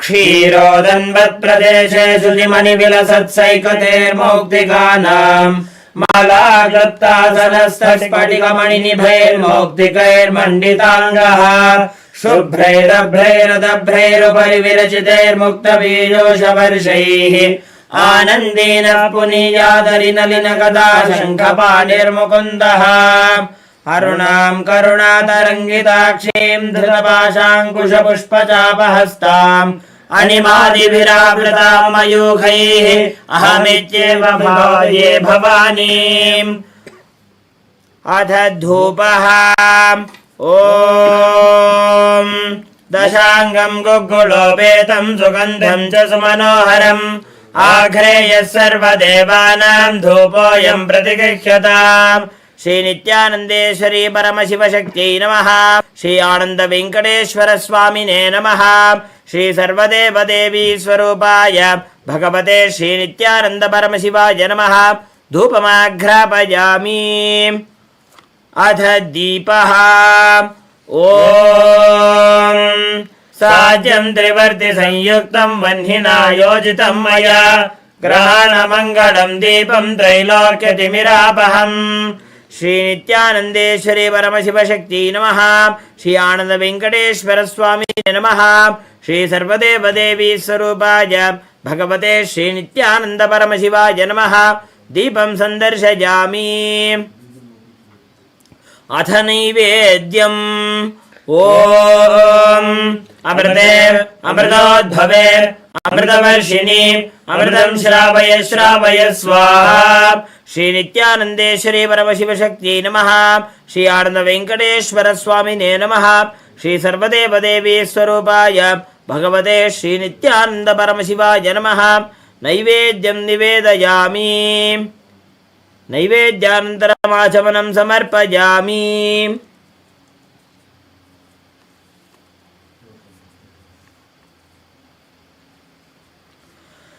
नीराजनम् ॐ सर्वमङ्गलमाङ्गल्ये शिवे सर्वार्थसाधिके शरण्ये त्र्यम्बके गौरी नारायणि नमोस्तुते। ॐ निरञ्जनाय विद्महे निराभासाय धीमहि तन्नः श्रीनिवास प्रचोदयात्। ॐ हंस हंसाय विद्महे परमहंसाय धीमहि तन्नो हंस प्रचोदयात् कर्पूरगौरं करुणावतारं ससारसारं भुजगेन्द्रहारं सदा वसन्तं हृदयारविन्दे भवं भवानीं सहितं नमामि भवं भवानीं सहितं नमामि भवं भवानीं सहितं नमामि। श्री नित्यानंदेश्वरी परमशिव शक्त्यै नमः। श्री आनंद वेंकटेश्वर स्वामिने नमः। श्री सर्वदेव देवी स्वरूपाय भगवते श्री नित्यानंद परमशिवाय नमः। कर्पूर नीराजनं संदर्शयामि रक्षान्धारयामि। शोणाद्रीशावताराय ज्योतिस्तंभस्वरूपिणे श्रीकैलासप्रधानाय नित्यानन्दाय मङ्गलम्। तत्त्वज्ञानप्रदाताय नित्यानन्देश्वररूपिणे श्रीकैलासप्रधानाय नित्यानन्दाय मङ्गलम्। मूलप्रकृतिरूपाय परमशिवशक्तिस्वरूपिणे श्रीकैलासप्रधानाय नित्यानन्दाय मङ्गलम्। दण्डत्रिशूलहस्ताय कालकालस्वरूपिणे श्रीकैलासप्रधानाय नित्यानन्दाय मङ्गलम्। आदिपूज्याय देवाय सकृत्पूर्णत्वरूपिणे श्रीकैलासप्रधानाय नित्यानन्दाय मङ्गलम्। सर्वाभयविनाशकाय शत्रुसंहाररूपिणे श्रीकैलासप्रधानाय नित्यानन्दाय मङ्गलम्। योगभट्टाभिषिक्ताय राजसन्न्यासधारिणे श्रीकैलासप्रधानाय नित्यानन्दाय मङ्गलम्। सार्वभौमैकपत्याय राजराजार्चिताय च श्रीकैलासप्रधानाय नित्यानन्दाय मङ्गलम्। मङ्गलम् कल्पवृक्षाय मङ्गलम् ज्ञानदायिने परमशिवाय श्रीनित्यानन्देश्वराय मङ्गलम्। मङ्गलम् श्रीविद्याम्बायै मङ्गलम् कामदायिन्यै सर्वमङ्गलदात्रे नित्यानन्देश्वर्यै मङ्गलम्। मङ्गलम् गुरुदेवाय मोक्षमूलाय मङ्गलम्। परमावताराय नित्यानन्दाय गुरवे मङ्गलम्। त्वं स्मृतमहं धन्य मम प्राणमहेश्वर गङ्गाधर नामेति स्तोत्रस्थानं ददाम्यहम्। हरिः ओम् तत्सत्। सर्वं भगवत् श्री नित्यानन्द परमशिव पादुकार्पणमस्तु। ओम् नित्यानन्दम्।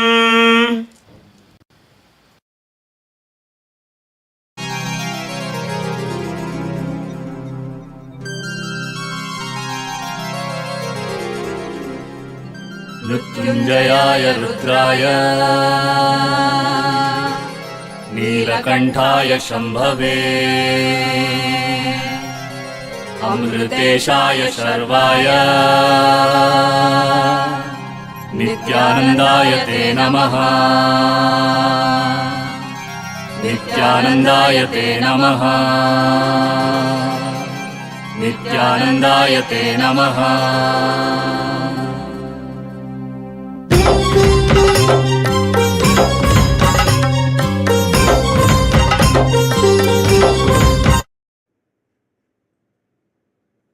Om, Om, Om.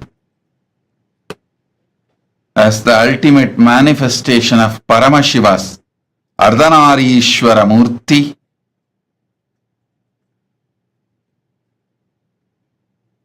I bless you all with Paramadvaita.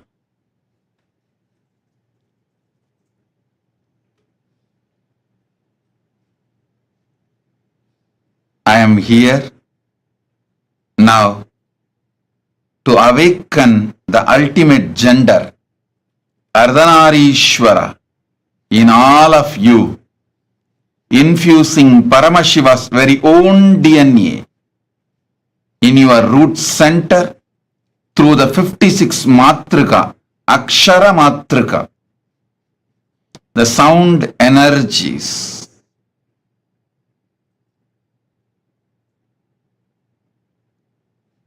and I also energize the mirror as the alchemy product and the turmeric, kumkum, sandal, all the aushadas you kept. I initiate all of you into the power to see in the mirror and Krishnashila. Tatastu, tatastu, tatastu. Om, Om, Om.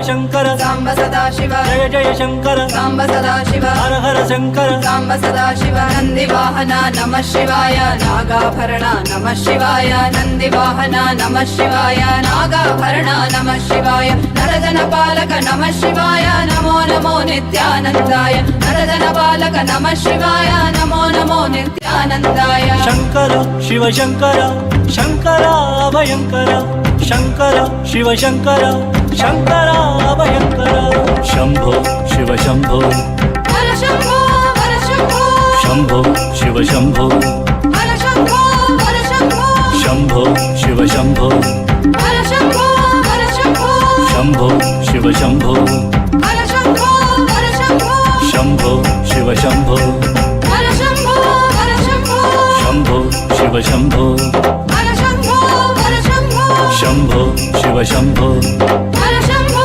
हर शंभो शंभो शिव शंभो हर शंभो हर शंभो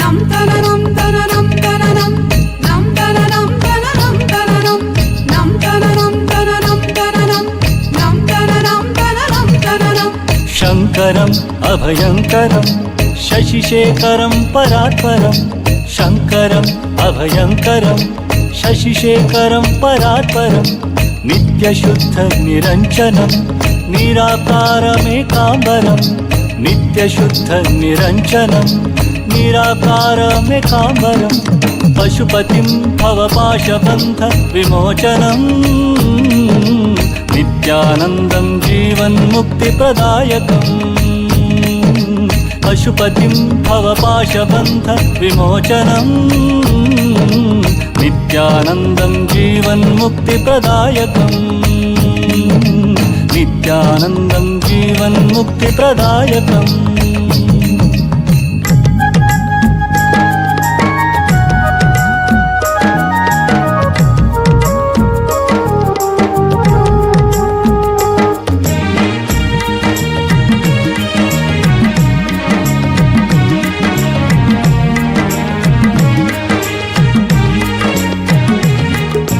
नीलकण्ठं वह्निनयनम्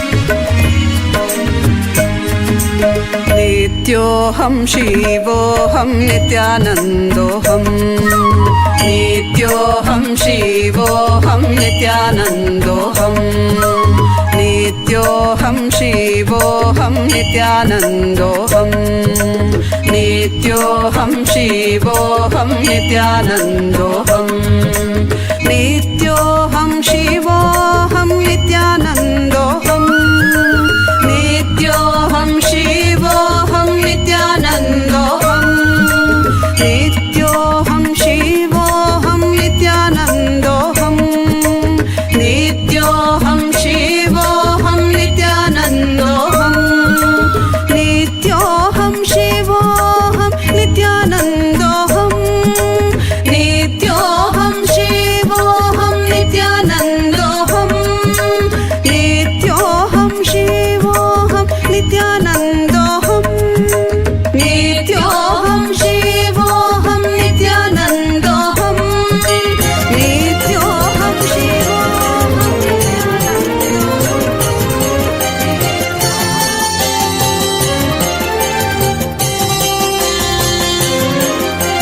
வெந்த வெண்ணீரணிந்து விரிநூல் திகழ் மார்பின் நல்ல பந்தனவும் விரலாள் ஒரு பாகம் அமர்ந்தருளி கொந்தனவும் பொழில் சூழ் கொடிமாட செங்குன்றூர் நின்ற அந்தணனை தொழுவார் அவலம் அறுப்பாரே. திருச்செங்கோடு வீற்றிருக்கும் திருச்சிற்றம்பலம் திருஞான சம்பந்தர் இயற்றிய பதிகம் பாடி அருள் பெறுவோம்.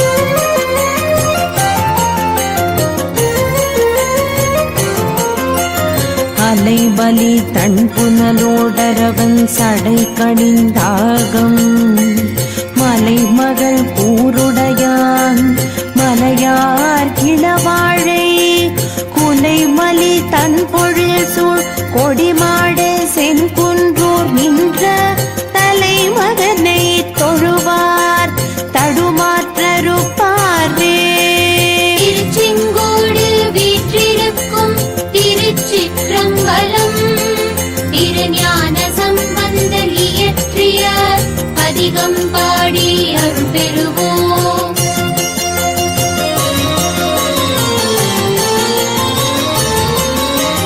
பாலன நீரு புனை திருமார்பில் பல்வளை கை நல்ல ஏலமலர் குழலாள் ஒரு பாகம் அமர்ந்தருளி கோலமலர் பொழில் சூழ் கொடிமாட செங்குன்றூர் மல்கும் நீலனன் மாமிடற்றான் கழலித்தல் நீதியே.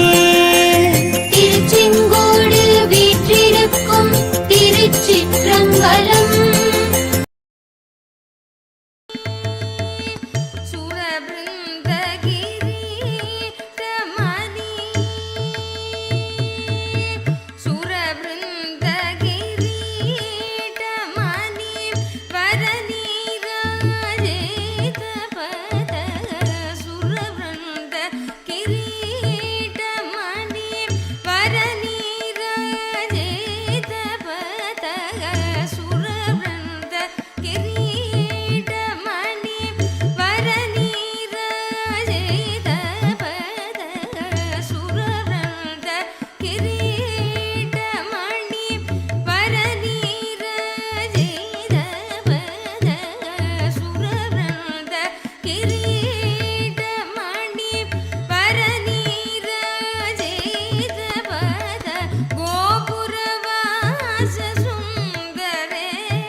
सत्य सनातन देव नित्यनंदन परम निरंजन दीन जनावन सत्य सनातन देव नित्यनंदन परम निरंजन दीन जनावन भक्त उदाहरण परम दयागण भक्त उदाहरण परम दयागण दर्शन दीजो देव देवोत्तम दर्शन दीजो देव देवोत्तम नित्यानंदीश्वर परम कृपाकर अरुणाचलेश्वर आनंद रूप नित्यानंदीश्वर परम कृपाकर अरुणाचलेश्वर आनंद रूप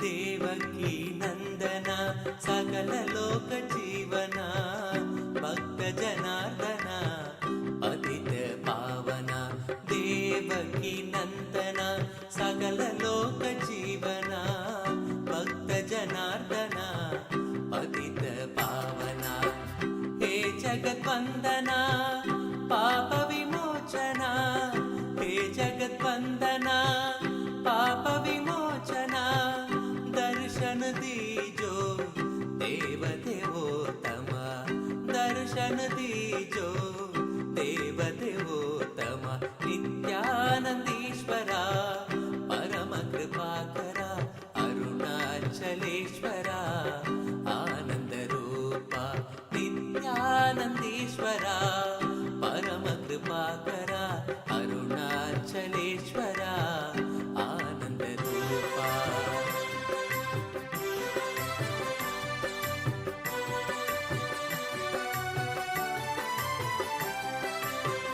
दानव भंजन दशरथ नंदन पतितो धारण भक्त परायण दानव भंजन दशरथ नंदन पतितो धारण भक्त परायण राजीव लोचन रघुकुल भूषण राजीव लोचन रघुकुल भूषण दर्शन दीजो देव देवोत्तम दर्शन दीजो देव देवोत्तम नित्यानंदीश्वर परम कृपाकर अरुणाचलेश्वर आनंद रूप नित्यानंदीश्वर परम कृपाकर अरुणाचलेश्वर आनंद रूप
तापनिवारण तत्त्वनित्या ऋल्लिश्वरूप सर्वबुधप्रिय मङ्गलमूर्ति महेश नित्या लूताधीश्वर रूप प्रिय शिव वेदान्त प्रिय वेद्य नित्या एकानेक स्वरूप विशेश्वर योगी हृदय प्रिय भास नित्या जय नित्या जय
नित्या जय नित्या जय नित्या हर नित्या हर नित्या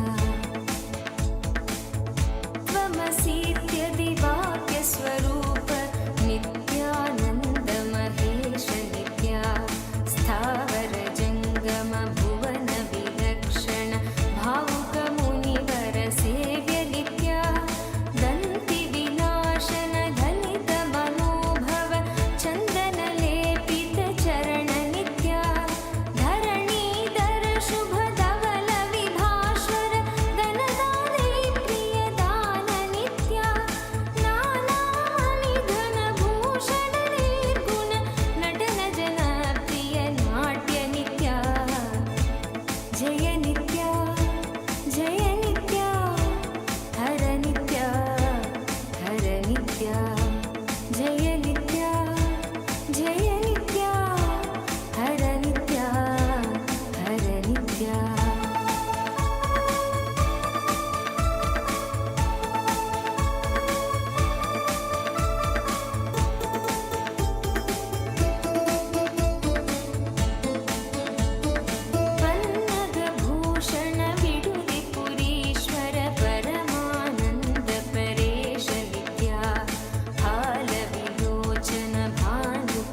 श्रीकैलासोन्नतद्वादशान्तश्यामलापीठारूढ श्रीमीनाक्षिसुन्दरेश्वरा भिन्नस्वरूप परशिवपुत्ररत्न कुमार गुरुमण्यतुल्यावतार श्रीपार्वतीस्तन्यपानलब्धदिव्यज्ञान विश्रुतसकलनिगमागमसारभूतद्राविडवेदप्रवक्त्रे श्रीमत्परमशिवकरुणासमधिगतमुक्तामयचतुरश्रयान् गीयमानछत्रचामर श्रीचिह्नकाहलादिसमस्तबिरदावल्यलङ्कृत ज्ञानविज्ञानचक्रवर्ती सर्वजनसङ्घसद्यो निर्वाणदीक्षाव्ययापवर्गवर्ष विश्राण जीमूत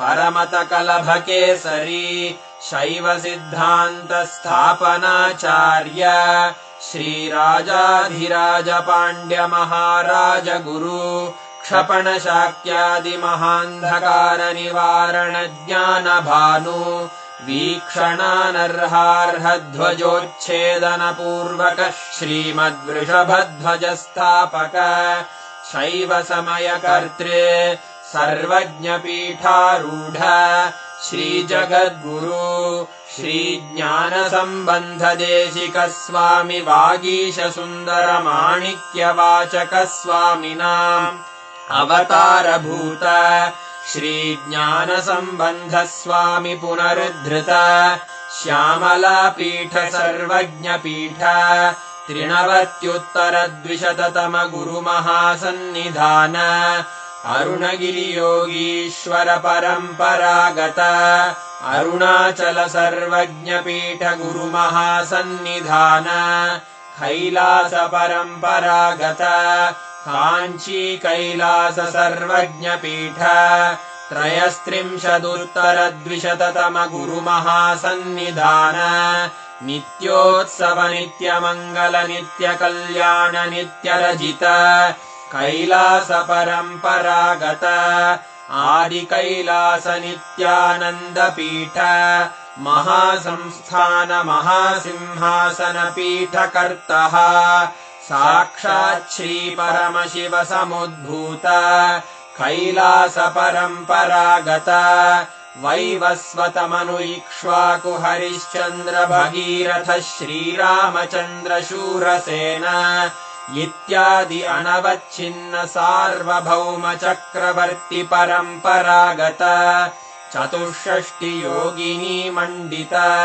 चतुष्षष्टि सम्प्रदाय प्रवर्तक मनुधर्मशासन सूर्यवंश प्राप्त सर्वज्ञपीठ सुराङ्गी साम्राज्य मूर्धाभिषिक्त चूडामणे साक्षात् श्री परमशिव समुद्भूत कपिल महागुरु पुनरुद्धृत महानिर्वाणिपीठ अष्टोत्तर सहस्र श्री महामण्डलेश्वर साक्षात् श्री परमशिव सिंहासनाभिषिक्त समस्त गणनायक श्री महागणपति समारंभ अनवच्छिन्न पीठाधीश्वर गुरु परंपरा प्राप्त अटल पीठ अष्टोत्तर सहस्र श्री अटल पीठाधीश्वर धर्म मुक्ति स्वर्गपुर स्वर्ण पीठ त्रयोविंश गुरु महासन्निधान कैलास परम्परागत आदिपीठ सर्वज्ञपीठ जगद्गुरो श्री कैलास पुनरुद्धारक श्री कैलास परमाचार्य श्रीमत्परमहंस परिव्राजकाचार्य वर्य सच्चिदानंद प्रणव स्वरूप श्रोत्रिय ब्रह्मनिष्ठ श्रीमज्जगद्गुरु श्रील श्री भगवच्छ्री नित्यानंद परमशिव श्री ज्ञान संबंध देशिक परमाचार्य स्वामिन् अत्रागत्य परिपाल्य च अस्मान् विज्ञानवितरणेन विजयी भव जय जय।